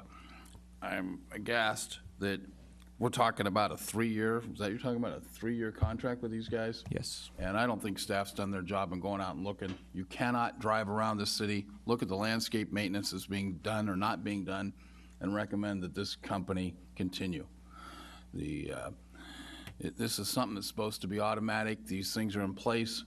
An independent contractor that's supposed to make sure that these landscape areas throughout the city are well-maintained on autopilot, and we're anything but there. So I'm going to make a motion that the lowest bid be rejected and that we go with the next bid, which the 2 being essentially the same and the decider being ones here in the valley. I'm going to make a motion that we go with Kirkpatrick Landscaping Services on a 1-year term, and that staff bring this back to us 1 year from hence with a review and bid. I do have to make one suggestion, is that, Excuse me? Hold on one, Sorry. hold on one second, hold on one second. just real quick comment. Just hold on one second, Jay. There's a motion on the floor. I need to see if there's a second first, and then I'll let you throw in some 42 cents. Okay, now we're into discussion. In the future, let's make sure everybody gets the right to say something before we make a motion. I'm just asking that. I know you don't have to. I did have a few comments. I should have put my name in the queue and probably would have prompted you not to make the motion. I want to make a few comments first, and then I'll get to your comments, Danny. I'm in the same boat as Mr. Betts. I've seen the landscaping improvements, or landscaping being done around our communities, and it's raking our dirt, fixing some rocks every once in a while. But obviously, and a lot of times I do see that the rocks aren't even fixed within the medians within our community. So the landscaping itself, my worries are this. Is the direction being given to the landscape company to do the work that it's not doing? Have they been given the significant opportunity to fix what's not being done? I don't know if another landscaping company would do any better at this point. I don't want to spend more money if we don't have to. Maybe it's something that we give an opportunity for the next 6 months for this to be improved on. I know that it's been talked about before in the past. But those are my comments. I would like to see our landscaping better, but I don't know if we can afford at this point to pay more. Mr. Porras, you had some comments that you wanted to add. Yeah, I just wanted to add that these, each bid item for each contractor submitted, and it's based on an assessment value that's available for each zone. I didn't review these zones and how much funding was available for the Kirkpatrick bid, so I'm not sure if every single zone, there's enough funding to pay for that contract. For example, bid item 1, let's say for zone 1, 324, the assessment for that year then has to be at least 324 per month. Now, we could go back and negotiate with them and cost that lies within the funding, but that hasn't been done at this point. I just want to make a note on that. If I may, Mayor, he's referring to page 183 of your packet.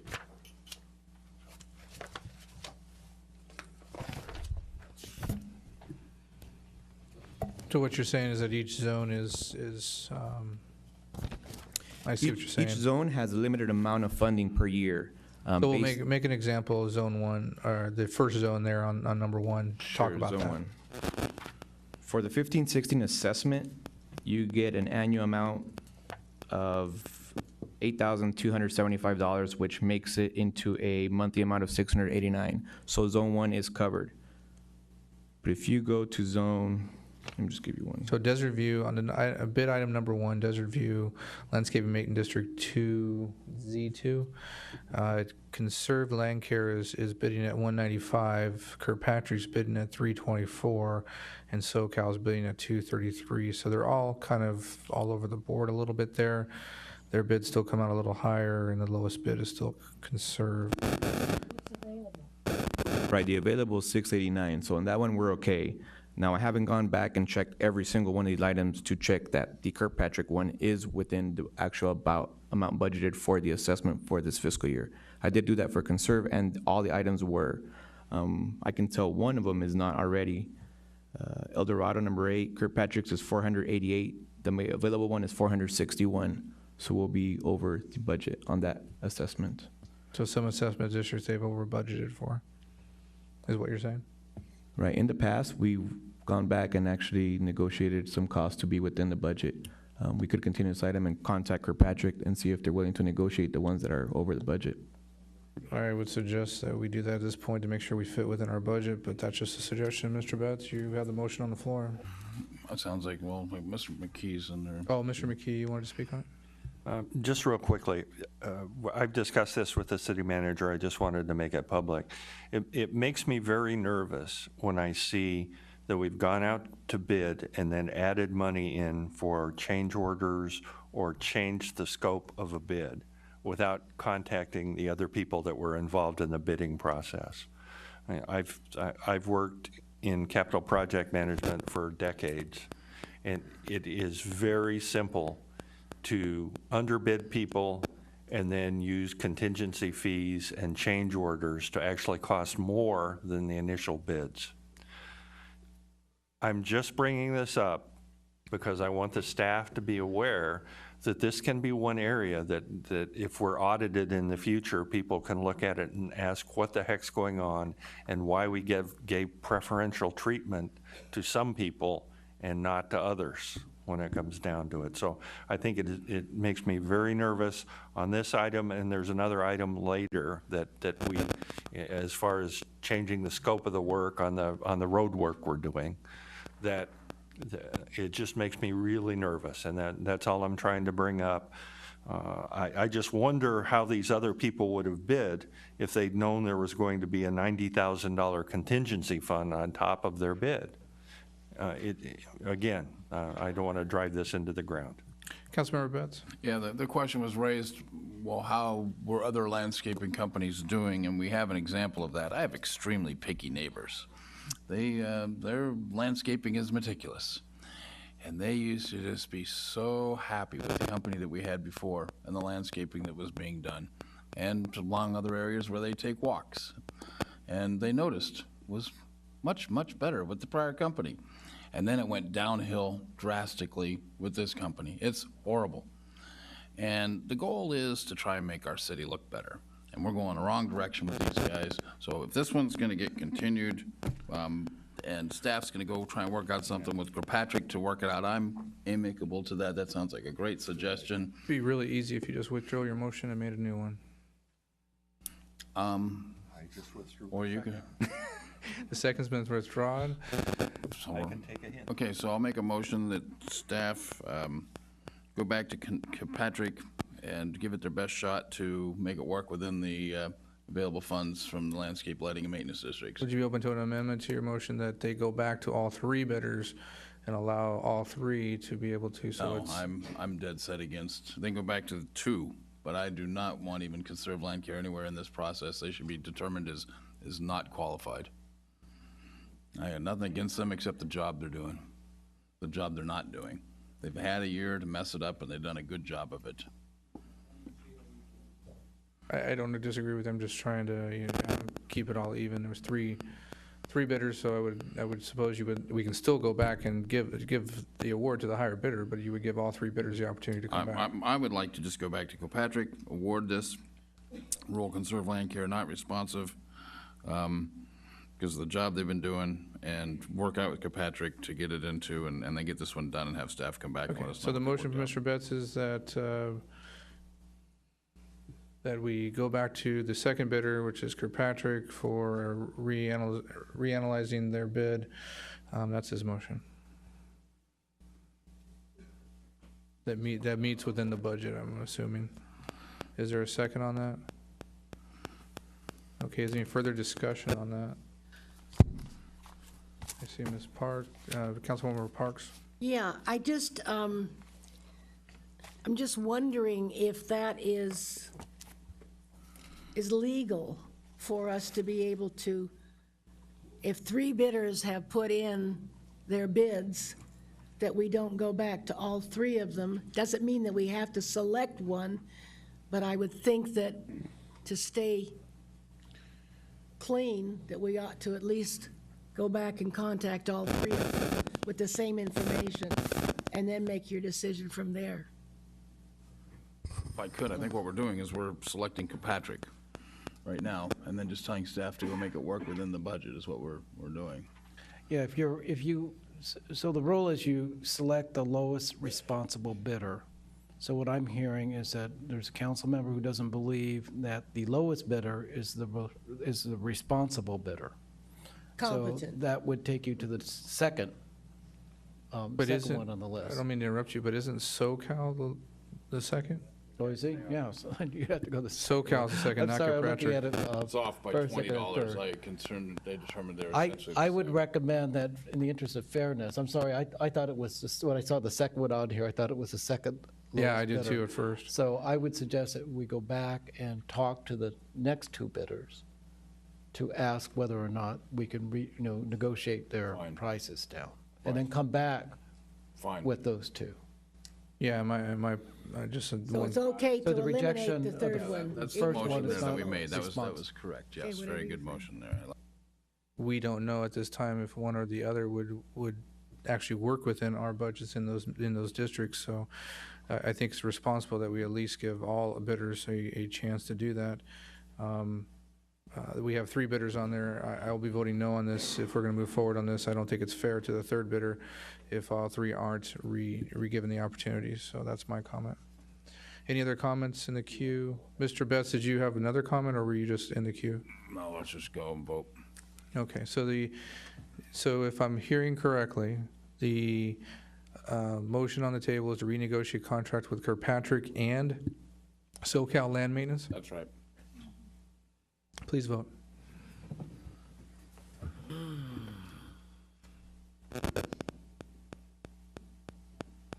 Mr. City Clerk? Motion passes with Mayor Mattis and Councilmember Parks opposed. Okay, next item is item number 8, Solar Photovoltaic Ground Mount Project number 2014-3, AB 1318. Grant from South Coast Air Quality Management District, Mitigation Fees Fund. Acting Community Development Director, Rich Malikoff. Thank you, Mr. Mayor. Once again, I'll turn it over to our esteemed Public Works Manager. Thank you, Rich. This item is for the Solar Photovoltaic Ground Mount Project number 2014-3, AB 1318 grant from South Coast Air Quality Management District, Mitigation Fees Fund. Just a brief history.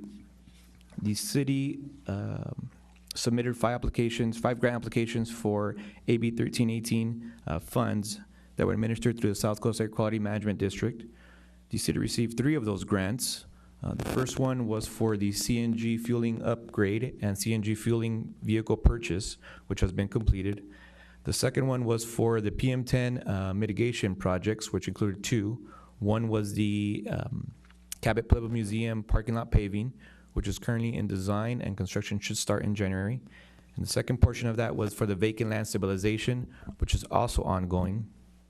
And the third grant we received was for the solar photovoltaic ground mount project that we are looking at today. This project, minimum requirements were to serve 293 kilowatts to city buildings. The project is a turnkey project, which means that the awarded contractor is responsible for design, engineering, installation, and permit fees. The project location is behind the police station and next to the skate park, right behind the parking lot behind this building. City staff prepared specs for this project. Some of the specs included an installation project with 25-year warranty for the solar panels, 10-year warranty for the inverters, and a 10-year maintenance and monitoring program. The bid also included a security wall similar to the existing wall that surrounded the entire project.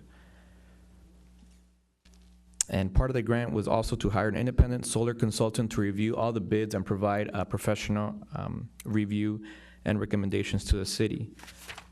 The city went out to prepare specifications and requested bids. We received 4 bids on May 14, 2015.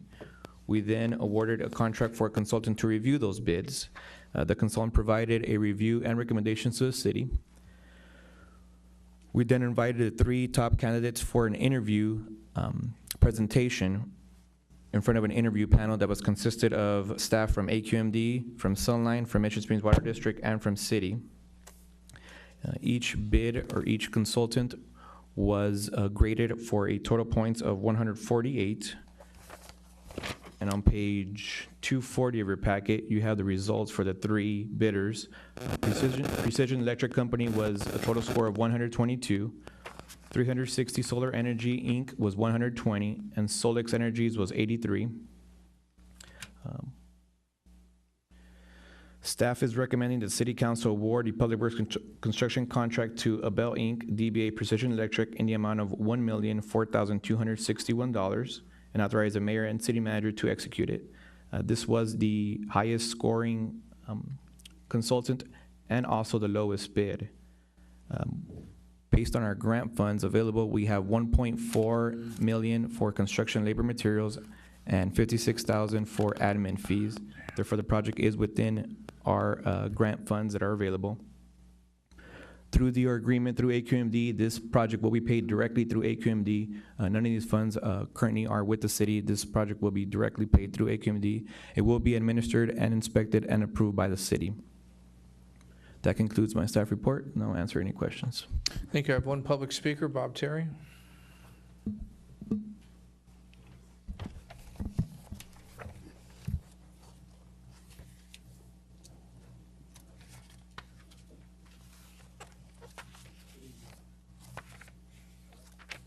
Hit the button at the bottom there. Good evening. There you go. I've got to say, finally, it's about time that we got some of that Sentinel money to work for the city and in a good place in solar, not for a bike path that won't come here. That being said, price seems a little high to me. It's been a while since I've taken solar installation classes, but that $1 million seems a little high. I would ask someone else that's more current to look at that. This money came from that power plant that, as you well know, has been a thorn in my side since the day they started building it. Michael Burke said something a little while ago about wisdom, how there should be a lot of wisdom here on the panel. Well, knowledge comes from books, from teachers, from coworkers, from friends, from someone else. Wisdom comes from making mistakes. Making mistakes and living through them and learning from them. That's what I consider wisdom. But you have to know that you made a mistake. Competitive Power Ventures is currently building 7 gas plants throughout the country, 1 in California, 6 back east.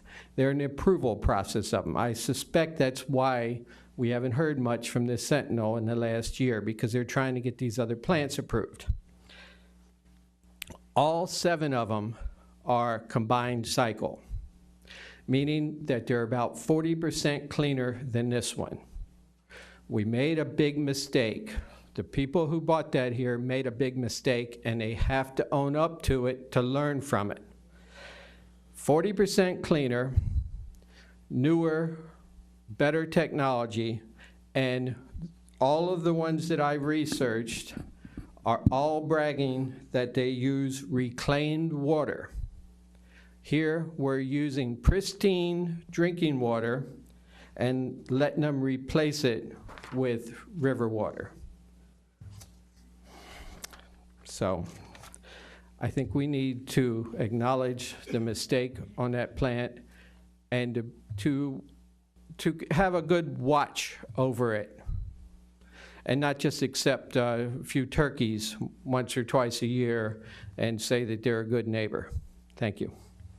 Thank you, Mr. Terry. A little bit of a stretch on staying on topic, but okay. Mr. Betts, you have comments. Yeah, I'll keep this short. I think this is a huge mistake to be putting these on the ground. I said it before. Someday somebody's going to be looking at those things and saying, let's expand this area of the skate park, or let's put something in there. We're taking community land and we're just putting solar panels on the ground. Solar panels should be up in the air as shade structures, just as the schools have done. And so I'll be voting no, because I'm not going to be the guy sitting looking at this thing 5 years from now saying what a mistake. Mayor Pro Tem McKee. Thank you. I would just like to make it clear that one of the things I want to do in conjunction with this project, with any capital funding we can rustle up, is to extend the fence from the edge of the solar array on the north corner, on the northeast corner, from that position to the fence in the alternative high school. That needs to be done to cut off the problem we're having with access to the library and the Carl May Center, and the senior center too. Councilwoman Zavala.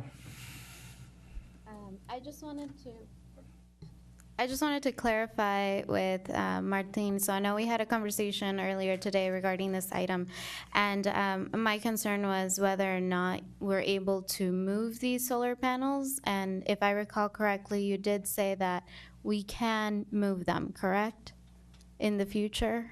Yeah, it's my understanding that we'd be able to move them in the future. They have to remain on public property. Okay. Mr. Porras, a question for you. In the process of the solar panels, I believe you made comment before when we talked about this that you did look at shade structuring and other things, but it was going to be out of the budget at that point. Is that correct?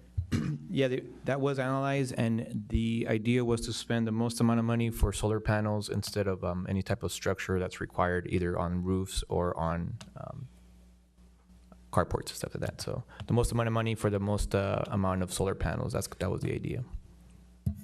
Councilwoman Zavala, do you have any more comments? No. Okay. I don't have anybody else in the queue at this time. I'll entertain a motion. Move staff recommendation. Is there a second? Is there any other comments?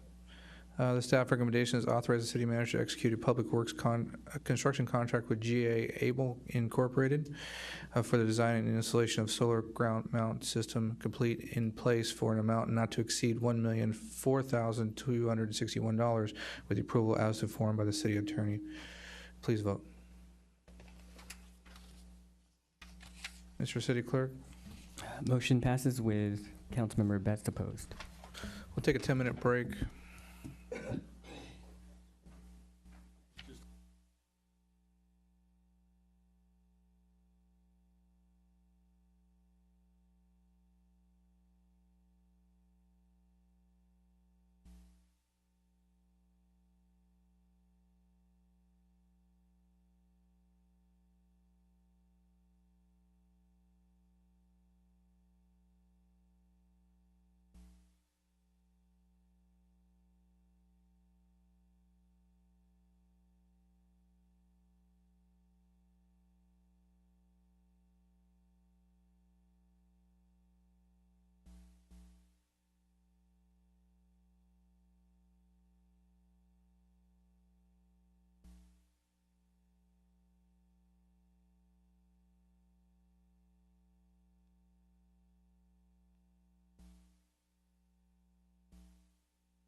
something, let me know. If you need to go out there, clarification, when they come out there, if I can be down there. Right, that's fine by me. Yeah, I'm trying to use this more, not just for All American, but the entire, light up the entire park, you know? That's it. I use the Junior All American as a shoe-in to get the ball rolling.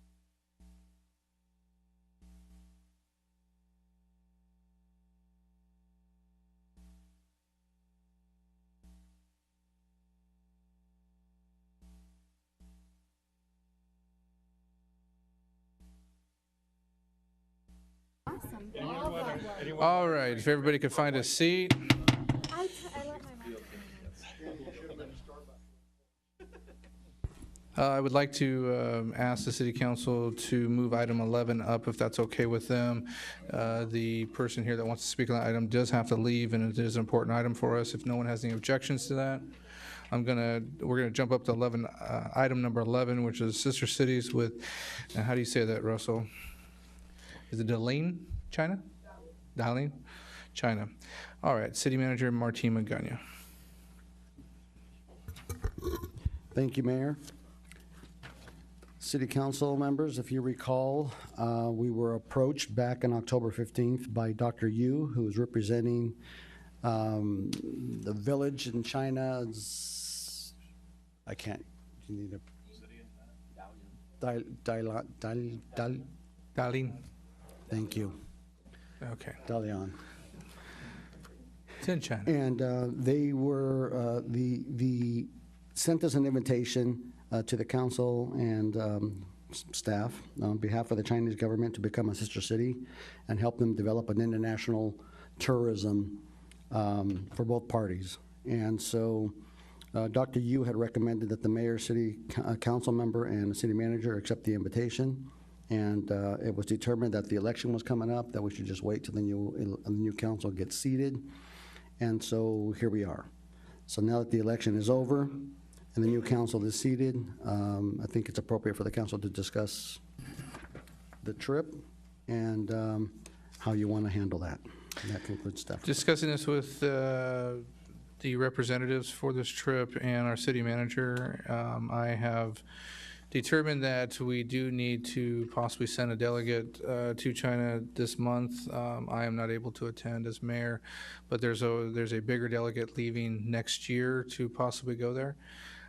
So I'm asking at this time if Mayor Pro Tem McKee and Councilmember Betts would work with the individuals to schedule their time to represent Desert Hot Springs in China.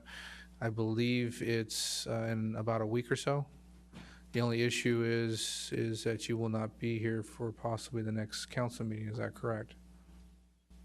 So with that, I did ask the city manager to schedule a meeting with the individuals to determine more information for what they want from the city. They do want to talk about economic development projects and more information, and to send an official invitation from the mayor for them to come here. So I'll be working with them to make sure all the paperwork's done. If there's no objection to this, there is no cost or fiscal impact to the city at this point. So if there's no objection to it, I'd like the city to ratify this decision. There is one comment from Councilmember Betts.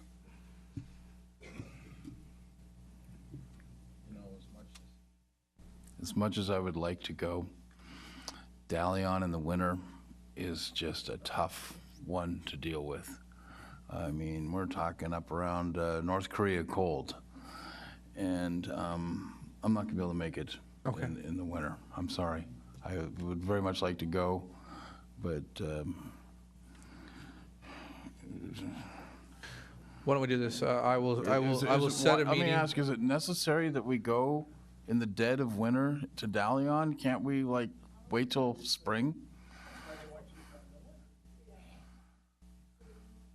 I'll work with the individuals on how they want to move with this. If we can send 1, 2, or 3, I mean, a couple people, we'll try to do that with the city council, but let me set a meeting with them later this week and try to figure that out. Mayor Pro Tem McKee? I would just say the dress, they have these things called clothing, that you can put on. All right, fine.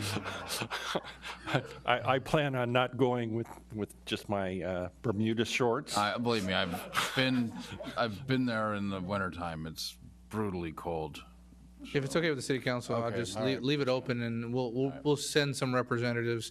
We'll find a way to get people there. I'll set a meeting with you to go over the details, and we'll go from there if city council's okay with that. Is there a consensus? Okay. I don't think we need to vote on that, do we, Mr. City Attorney? No. Okay. I just, Answer for Dalian is we're coming. We'll make a meeting, and we'll make sure that we get some representatives to go this month if necessary. Okay? I'd just like to note, Mr. Mayor, that it's a small Chinese village of 6.69 million. Yeah. Small. Small. Small. That's why they're asking for 10 days. So with that said, we'll set a meeting, and we'll get the information, and we'll get the delegate to you, okay? Is there any questions or comments that you have? Please come up to the mic, and you'll have to push the button at the bottom there. We just got to get it on the recording. Because it's been several months, so they want us, they want the city to give them a response letter and state who's gonna go and when we're gonna go. And by the 11th, they're thinking we're going to by the 11th, because the 10 days plus this, if we leave at 11th, we will get there by the 12th. Okay. And plus 10 days is very close to Christmas. Okay. So it's the sooner that you can give me the name who's gonna go, and, you know, I can tell them to order the airplane tickets, and we also need to get visa from the Chinese embassies. Okay. I will make it a priority through our staff that we set a meeting this week and get it taken care of, okay? Mr. McKee has a... Yeah, You're good? we'll be up in LA on Thursday, and the Chinese embassy consulate's right there. It was only 2 days for a visa, correct? 2 or 3 days. 2 to 3 days. That's rush. That's cost more. Yeah, it's about $100. Yeah, that's a $100. rush visa. So I think, you know, I don't know, by tomorrow or tomorrow is Wednesday, by Thursday, I have to get everything taken care of. Ordering the airplane tickets and also the visa. It takes time. So I hope that the city can give me the, I have quite a few meetings tomorrow, but I'll try to make it a priority late tomorrow afternoon to meet with you and try to get the details so our staff and you can coordinate, okay? tomorrow? Oh, Yeah. okay. Okay, thank you. Thank you so much. Thank you. Any other comments on this item? All right, we'll move on to item number 9, which is award the construction contract for the Surface Transportation Project, the STIP Slurry Seal Project number 2013-04. Acting Community Development Director Rich Malikoff. Mr. Mayor, before we go on, I looked at this. My understanding is this is only on Hacienda. This is not on Mission Lakes Boulevard. Is that correct? Yes. Correct. It is not on Mission Lakes Boulevard. Correct. Thank you. Turn it over to Danny Porras, our Public Works Thank you. Manager.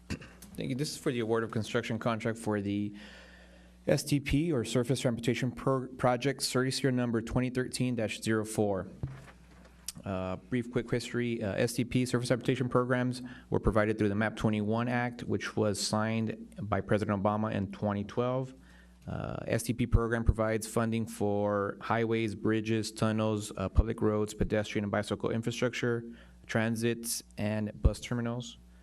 In 2013, the City of Desert Hot Springs submitted a federal grant application through RCTC, Riverside County Transportation Commission, for the completion of the STP slurry project. This project was selected based on our city's pavement management plan and the available STP funds. The available STP funds are determined through a formula based on total populations and lane miles. On July 1st, 2013, the City of Desert Hot Springs was awarded the maximum amount of $182,000.00 for the federal STP program. Mr. Mayor, can I interrupt? We waive the staff report and go ahead and motion to approve. I think Mr. Porras would love that. There is a motion to approve staff recommendation. Is there a second? Is there anybody else in the queue? Recuse myself on this, do I? Recuse anything else? The slurry project This goes from, past Hacienda Heights? How far is the slurry project, Mr. This Porras? is on Hacienda between Hold on. Palm and Miracle Hill and between Avenida La Vista and Long Canyon Road. I'm not sure exactly. I'd recuse, Yvonne. We did have a map, though. The map's in there.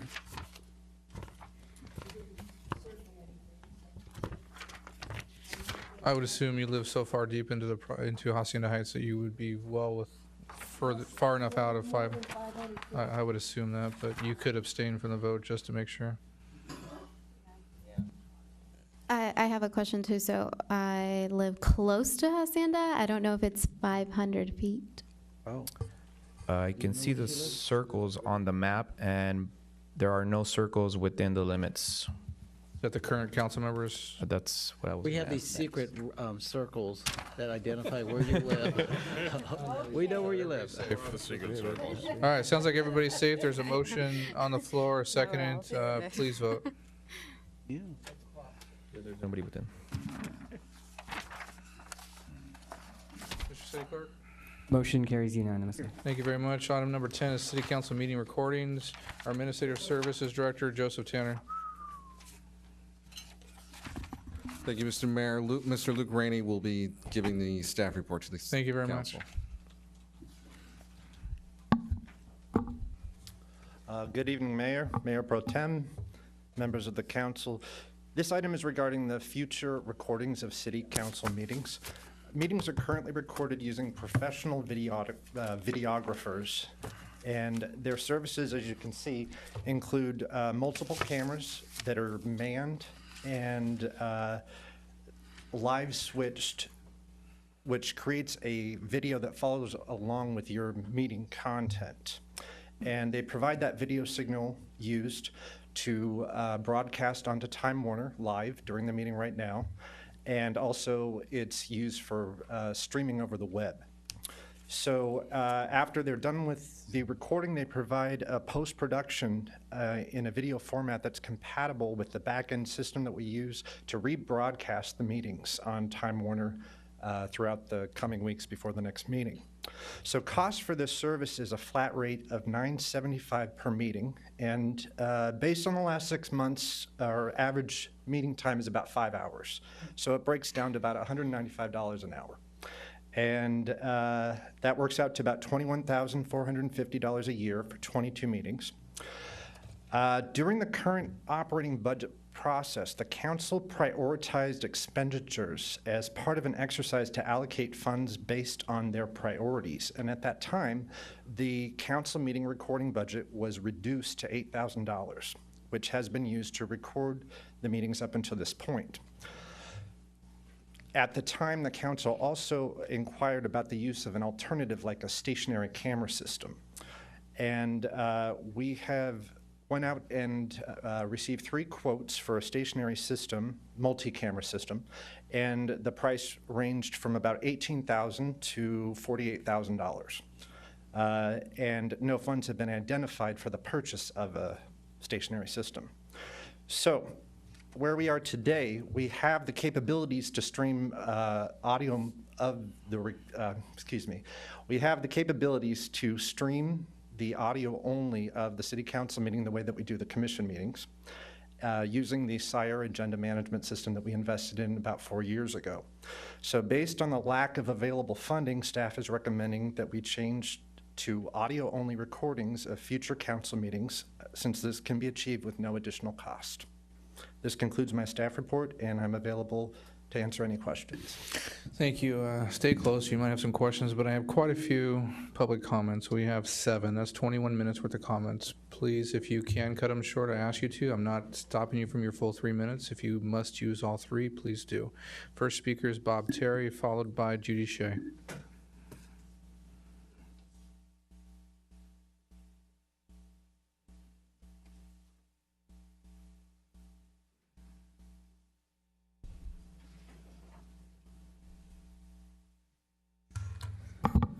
Hi again.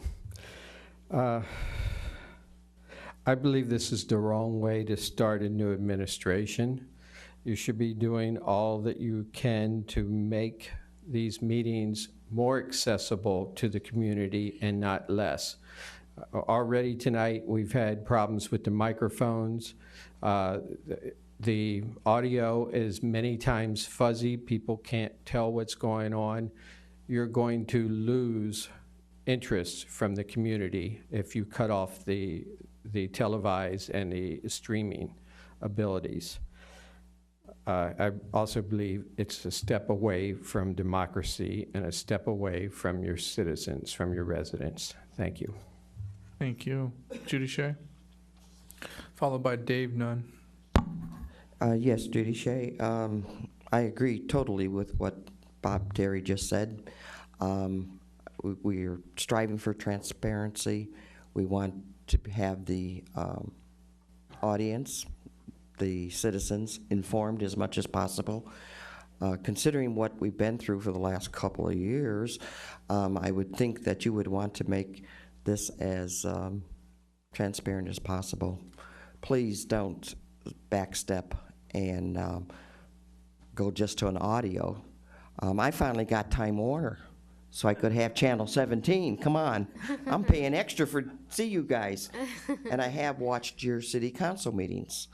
And I picked up on some things that were like, okay, I wish I'd have been there. But anyway, please. And I swear, there's a lot of people that left.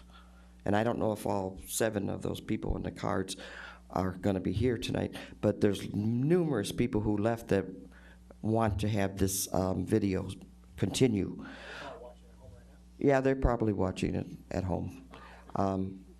So please be very, very, I know it's $21,000, but I think it's well worth the $21,000. And we've got all this pop money coming in, so come on. Loosen up a little bit. Thank you, Ms. Shea. David Nunn, followed by Rosario Avila. Good evening, Council. Congratulations to all of those that won elections. I agree with the previous speakers. Communication is so important, especially with the challenges that this council is going to have. When you take the visual out of the communication, you will lose 50% of your audience. This council cannot afford to lose 50% of their audience. You need to increase your audience by 50%. Please, with good meetings, you can cut down the time. If you cut down the time, if I'm understanding the cost correctly, you can probably reduce the cost from what you've had in the last 6 months. So with good meetings, reduced price, or reduced times, I think you'll reduce the cost. Do not take and start cutting. It's the worst thing that this council could do. Thank you very much. Thank you. Rosario Avila, followed by Mike Pedersen.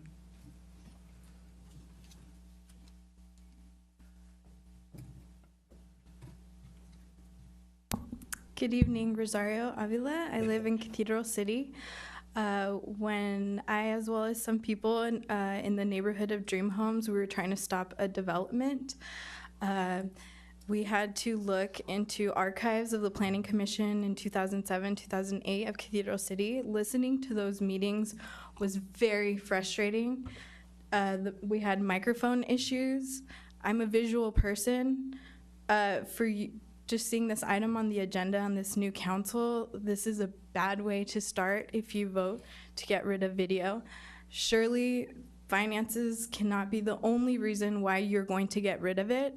A few years ago, you were in the news for, other financial issues. You still had the video then. I think this would be going backwards, especially in this age of technology. And again, not enough money is not okay. You can find it. And please don't get rid of the video. Thank you. Thank you. Mike Pedersen, followed by Jeff Ridge. Hello, Council. Thank you for the opportunity. I had no idea that many people were going to be speaking on this. My main purpose was to come up here and say thank you for the last 3 years. We've had a wonderful contract. We've had a wonderful run. We're happy to have worked for you, and we're happy at the response we've gotten. We've never heard anything bad from anyone, and that's pretty good. So anyway, that was my main purpose in getting up here. However, of course, as a small business owner, I would be remiss if I didn't make a plug at continuing the contract. And there's just a couple things. I thank the public, everyone who's had something to say. I think they're all right on. I think we are talking about being open and being communicative with the public. You got to inform the public. And to do that, you have to keep them entertained. That's just the way it is. And audio will only entertain them so far. So if you want to keep their interest, video is the way to go. There is no argument about that. Video is taking over the internet on advertising. If you're not on video on the internet, you're not in business nowadays. That's just the way it is. There's also an image that comes with video. And the city has an image that they're trying to project, trying to build, and video helps you with that. Right now, about the only thing people see of Desert Hot Springs comes through the news media. And I won't reiterate what a lot of that is. So image is important to think about. Part of this budget that goes to the video is actually marketing. So think about that. And the last thing I'll do is just to kind of reiterate what happened 3 years ago. We went through the RFP process. We had 5 bids come in. Those bids ranged from, this is 3 years ago in a worse economic climate. Those bids ranged from 21.4 for 1 year up to 56.4 for the same year. So there were 5 bids clear across that range. Can you get it cheaper? Probably. Will you get it professional? Is it going to be the image you want? Is it going to really communicate what goes on here? I don't know. Try it. Either way, we've been happy, and we would love to continue working for you. I would propose that you extend the contract till year end, fiscal year end. That way it gives you time to make a smooth transition. Just my thoughts. What's the name of your business? Awesome Dude Video. Yeah, I just wanted to hear it. Yeah. Jeff Ridge. Right on time. Followed by Michael Burke. Hello, Jeff Ridge, resident. Everybody, all the public speakers said it already. It's extremely important to continue the video. I was busy tonight, but I was watching the meeting on video, catching it, and a lot of people do that, and that's why I thought it was important to come down here and, speak on this. But I actually think we need to increase the video funding and video the Planning Commission meeting and the CCA meeting also, in addition to this one. So I fully support what everybody else said, so thank you. Thank you. Michael Burke, followed by Richard Duffel. Good evening once again, Mayor, Council, staff, public. Michael Burke, own Burke Media Productions. I want to echo what people have said before me. I think Mike here has done a fantastic job. If you guys can figure out a way to make the budget work out, I'd highly recommend it. I also offer marketing. And with a new council, it's very important, just as everyone has said, we need to build you guys up, promote you guys are transparent, and communicate everything. However, I am just going to say, I do think that the prices quoted for the equipment by Luke seemed a little expensive, mostly for one reason. I think it's more with Time Warner. It has nothing to do with these guys. They got fantastic equipment. You don't play back in HD anyway.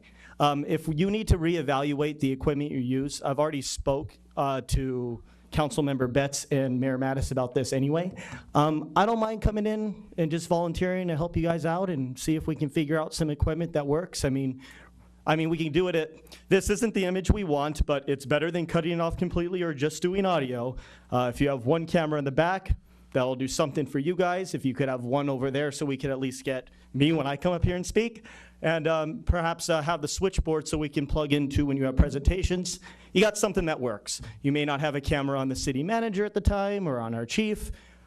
It's better than nothing. So I'm extending my help. You guys have my phone number if you need me to do that. But my recommendation at first would be at least continue the video on for the rest of the year. Thank you. Thank you. Mr. Richard Duffel. Planning Commissioner Duffel. Good evening, Mr. Mayor, City Council members. Congratulations to all of you in your newly appointed seats. One of the things that I want you to keep in mind while dealing with this issue as well, all of us were campaigning this election season. One of the things that every single one of us touched base on was transparency. Video is one of the ways that we can keep this council transparent and trustworthy to the public. So please, when you're weighing your options in regards to keeping the video feed going for our city council meetings, please remember that you did say to the public that you wanted transparency. Thank you. Thank you. I have a couple of council members in the queue. I just wanted to make a couple more comments before they speak. I know at the beginning of this fiscal crisis that we had this year, we talked about possibly cutting the, we did cut the video out. But we did come back and fund it for a certain period of time so that we could come back and have a subcommittee look at issues that from stationary equipment to other companies. Luke did a great job. Thank you very much for looking into that for us. I think at this time, when I was first elected, this item came forth at that time also, and I received a bunch of calls, as you guys had on other issues this last week, just because people wanted to make sure they could sit on their couch and watch these meetings. They find it very enlightening to be able to see their city council at work. So whatever comes to this tonight, I would suggest that we continue to support it somehow. Ms. Zavala. I just want to express my support for continuing the recording of the city council meetings. I think it is important for the public to be informed about what's going on in the city, and having video makes it more accessible. And then with that, I'm not sure, am I allowed to make a motion now, or do I have to wait until everybody speaks? You can make a motion anytime you would like. I am asking the council to give courtesy to other ones that are in the queue to allow them to speak first before we make motions, but it's still your prerogative. Well, then I will let others speak. Councilmember Betts. Well, I want to make a motion, right? Oh, okay. I should have known this one. What I would like to do is, I agree, we got to keep this going and fund it to the end of the fiscal year. But what I was going to do, if I was going to make a motion, was that we authorize $500 for staff to come up with a way to start recording the Planning Commission meeting. And just $500, and that's their task. Now, they came in with a bid of $10,000, but I think they can do it for $500. And I didn't say the audio quality has to be perfect. It doesn't have to be great. It's not what we're ultimately looking for. But I bet for $500, it can be done. And at least the Planning Commission can now start being recorded and use that as a testing ground rather than, going backwards. Let's start going forward with more audio and video instead of less, and see if by the process of recording the Planning Commission that we can figure out a way that we can do the council meetings for less. We did at one time have a single camera before we went to Palm Springs Video. I forget his name from, it was with Time Warner Cable. He used to sit up here with just a single video camera, and he just went back and forth. And we got Pat. Yeah, Pat. Pat Carney.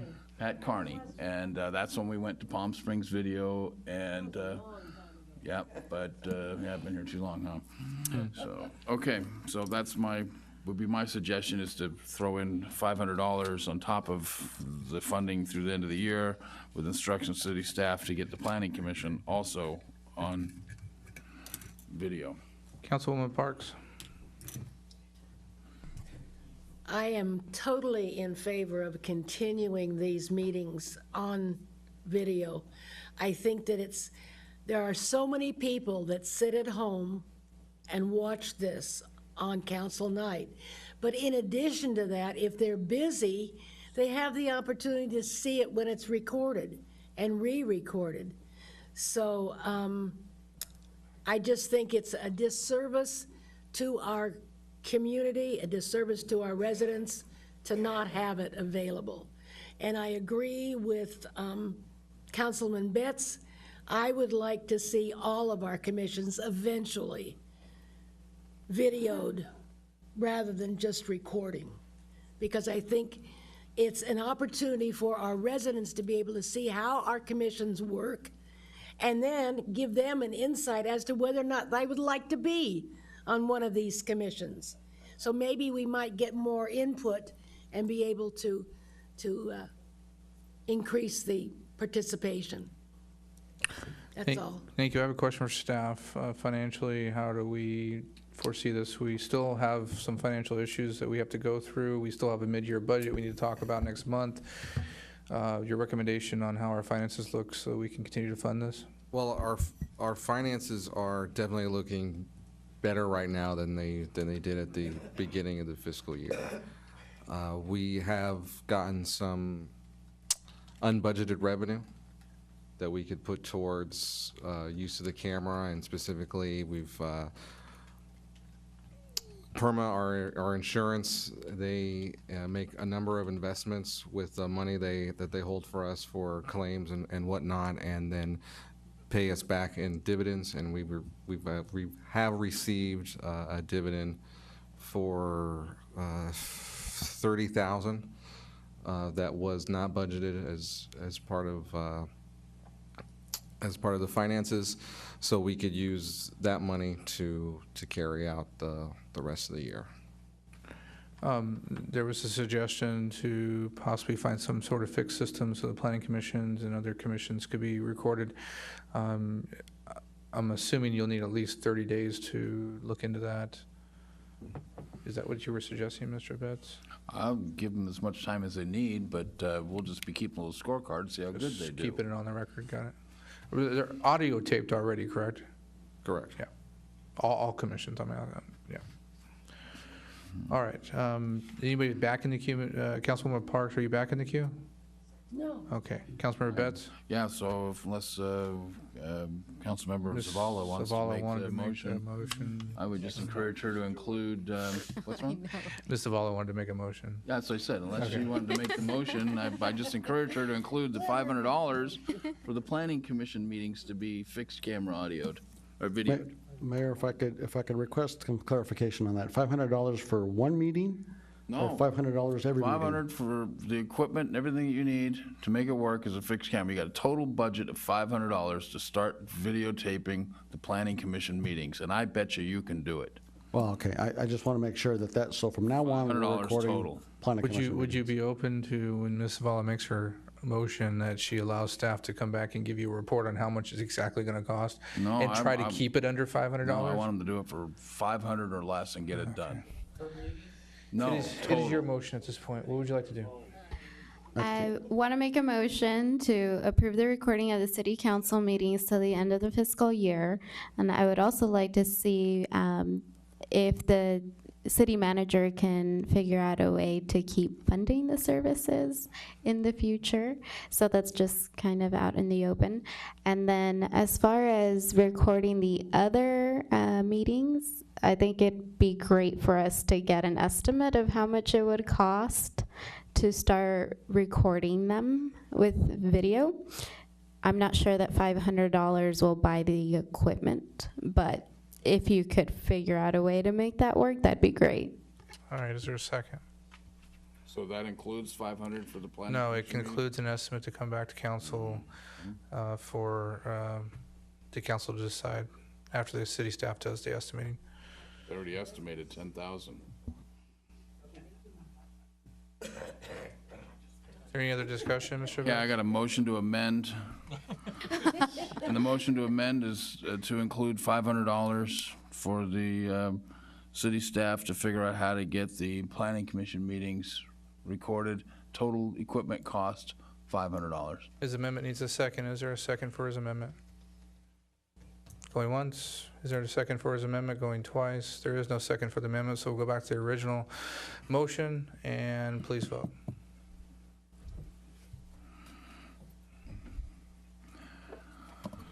Motion passes unanimously. Thank you very much. Item number 12, which is City Council regular meeting schedule and order of business. And this has been put on by me, so I will talk about this. It has been said by me many times that I would like the council meetings to be more efficient. What I've had some issues with in the past is the not having study sessions. So I've added an exhibit to this report, And I would like the council to ratify my decision on the meeting schedule. I believe study sessions in the past had been done by other mayors on the odd Tuesday or Monday, depending on the planning commission. So we would meet the first and third Tuesday, and then the second Monday and the fourth Tuesday would be study sessions. That's a lot of meetings for city council members. We all already attend other commissions and committees throughout the county and state that we're assigned to.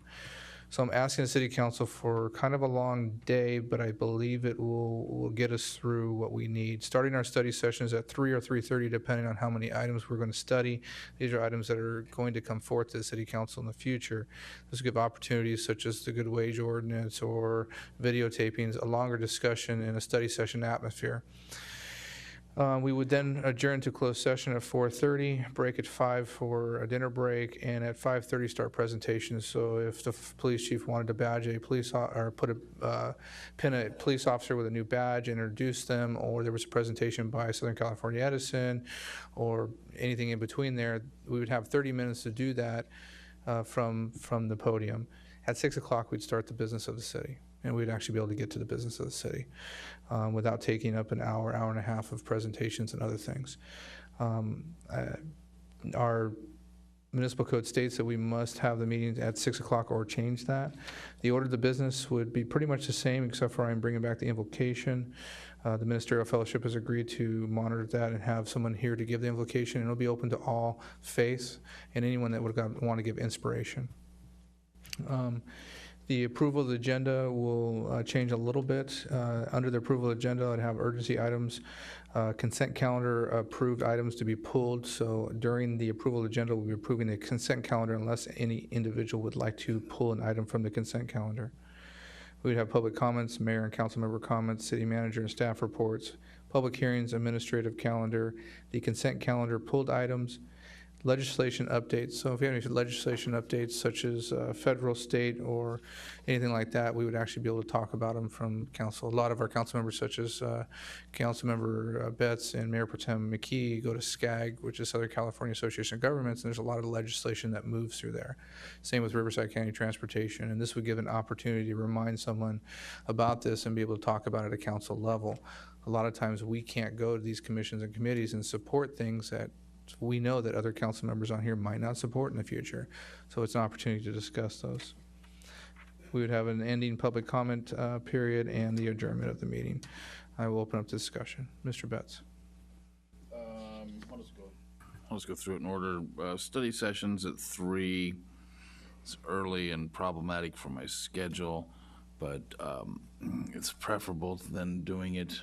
If we're going to have regular study sessions, doing them on another day is like a whole nother council meeting. It's way too much extra work for city staff. I'm not sure I'll be able to make every study session because of my personal schedule, but that's not so bad. The closed session before the meeting isn't going to work, because I can remember when we were racing over here to get in here, closed session runs long, and then we're having to hurry the discussion, and I'd much rather just keep those at the end, because I'm certain that for the next 6 months I wouldn't be able to make, my schedule wouldn't allow me to make those. Everything else on the presentations at 5:30 sounds wonderful, because we need to get those off of the regular agenda. So for me, if the closed session remained at the end, as it is now, I could probably live with the rest of it, but I've just got personal schedule that gets in the way. The consent calendar, all I'd say is if we're gonna do those at the beginning of the meeting, you're gonna have to make a little extra effort at the beginning to remind everybody, hey guys, Absolutely. you gotta pull these off, because we're in a habit of waiting till that comes I'll along. make that statement. And I would like to see the city manager and staff reports given before the mayor and council member reports, so that we can, if they bring up anything, we might be able to respond to that. It's just a simple change, but it seemed to me that it'd be easier, they can give their reports, and then we might be able to key off of questions we could ask them instead of asking them during their time. And everything else I'm good with. So to me, it's a go if we can just put the closed session, keep that at the end instead of having to race. I will make a comment about that, and the reason I want to close session back to the front of the meetings was I think it's more transparent for us to come out of closed session and have the public here to be able to hear if there's any information that needs to be reported out. Second of all, we a lot of times have attorneys from outside the area that have to travel here, and they can charge us for the time they have to spend if they have to stay the night. So with that said, I just think it saves the city money, and it actually is more transparent to the public not to have to wait till whenever we get out after the meeting and or have to wait till the following meeting to get the report on closed session. That's the reason I put it back at the front. 4:30, I mean, if it's not anything big, I mean, we still have with 4:30 to 5:30, so we still have an hour if we had to, not take a break in there. We still have an hour if we need to be, but that was the reason I put it back at the front. I voiced my objections. Thank you. Any other comments? I'll entertain a motion to accept the meeting schedule as I presented. I will flip the city manager staff report and the mayor's council members' comments if that's okay with whoever makes the motion, but I'm insisting that we keep the closed session at the front. It's there. Did I skip over it? And I'm sorry if I skipped over it. I will make a motion to accept the schedule with putting the mayor and council member comments after the city manager and staff reports, everything else as stated.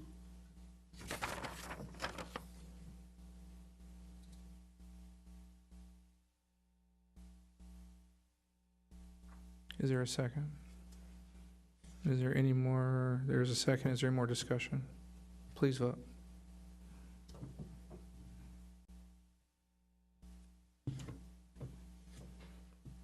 Mr. City Clerk? Motion passes with Councilmember Betts opposed. Thank you. Our next item is the mayor's appointments to various cities and intergovernmental boards and committees, subcommittees.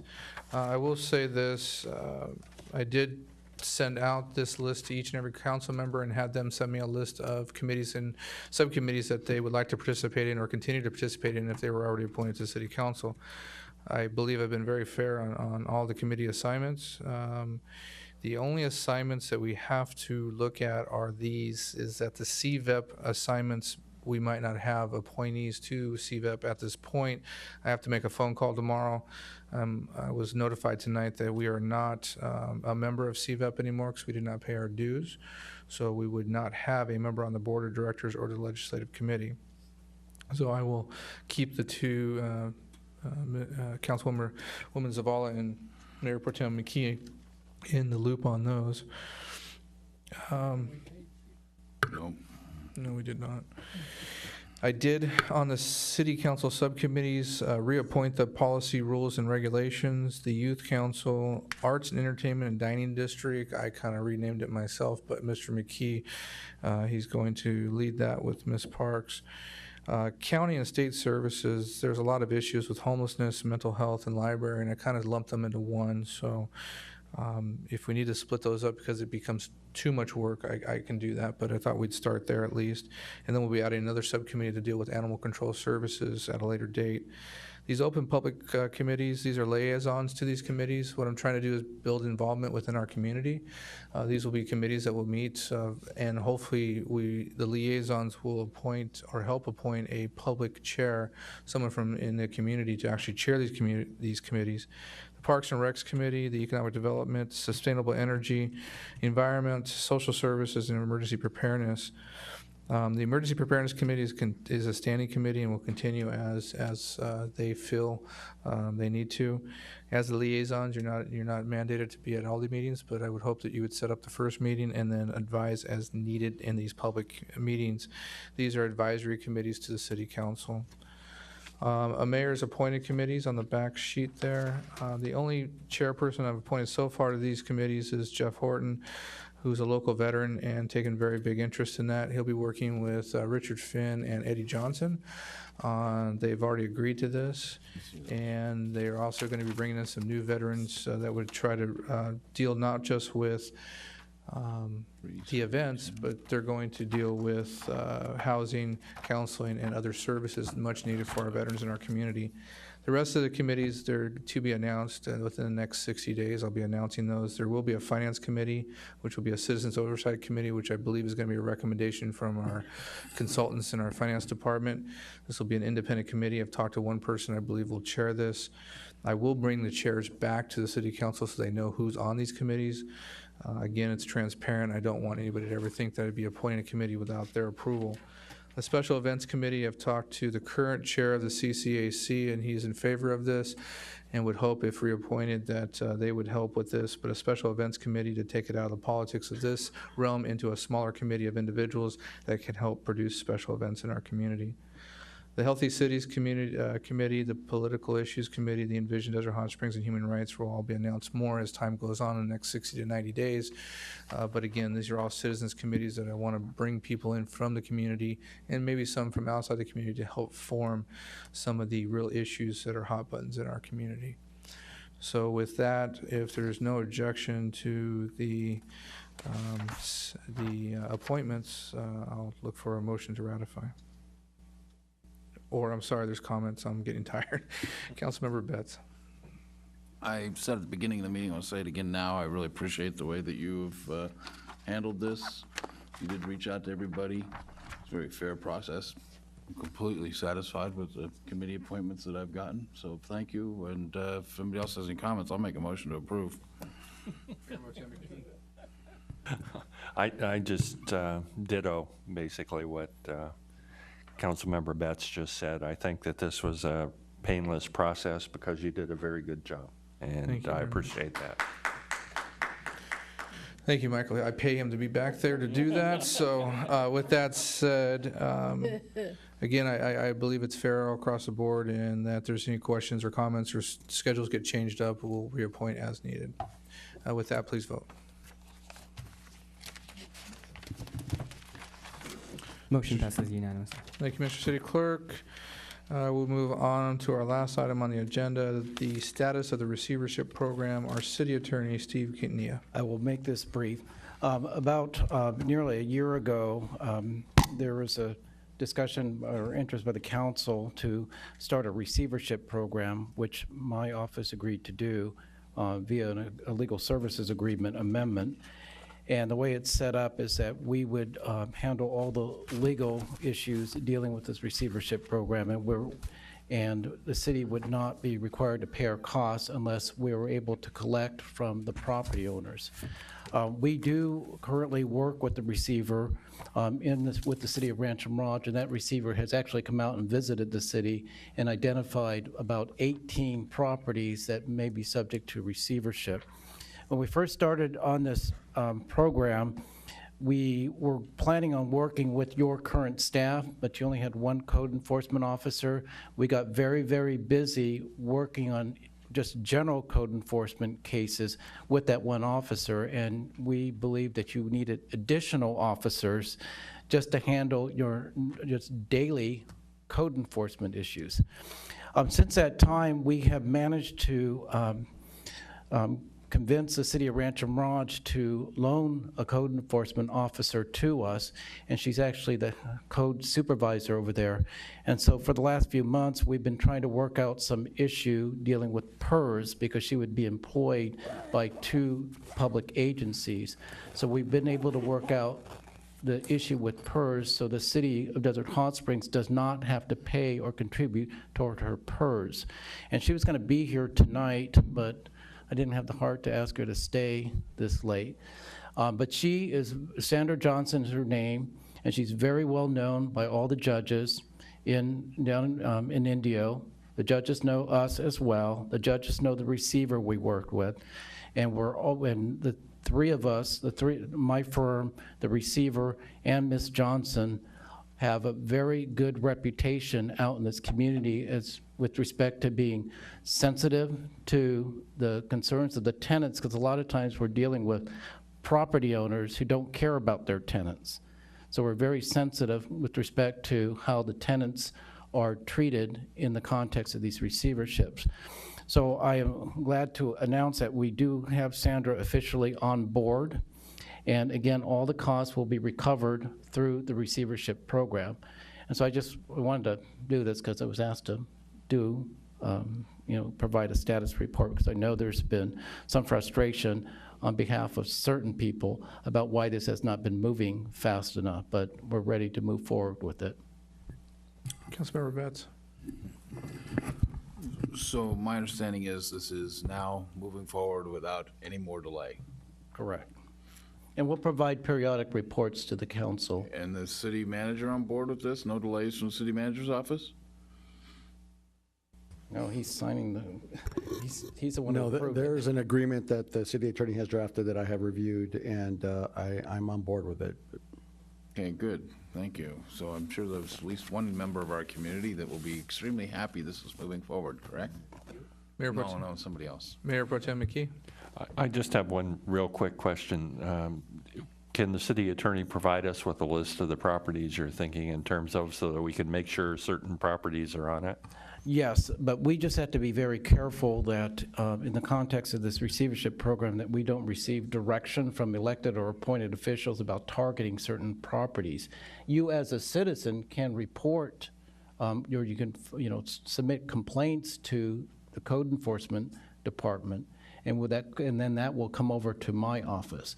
So anytime I receive a complaint from any constituent or even the city council or any of your appointed commissioners, we'll direct them to go through the proper channels, because that's one of the issues that the court looks at, the judge looks at, is due process issues. How did you get this complaint? Was it politically motivated?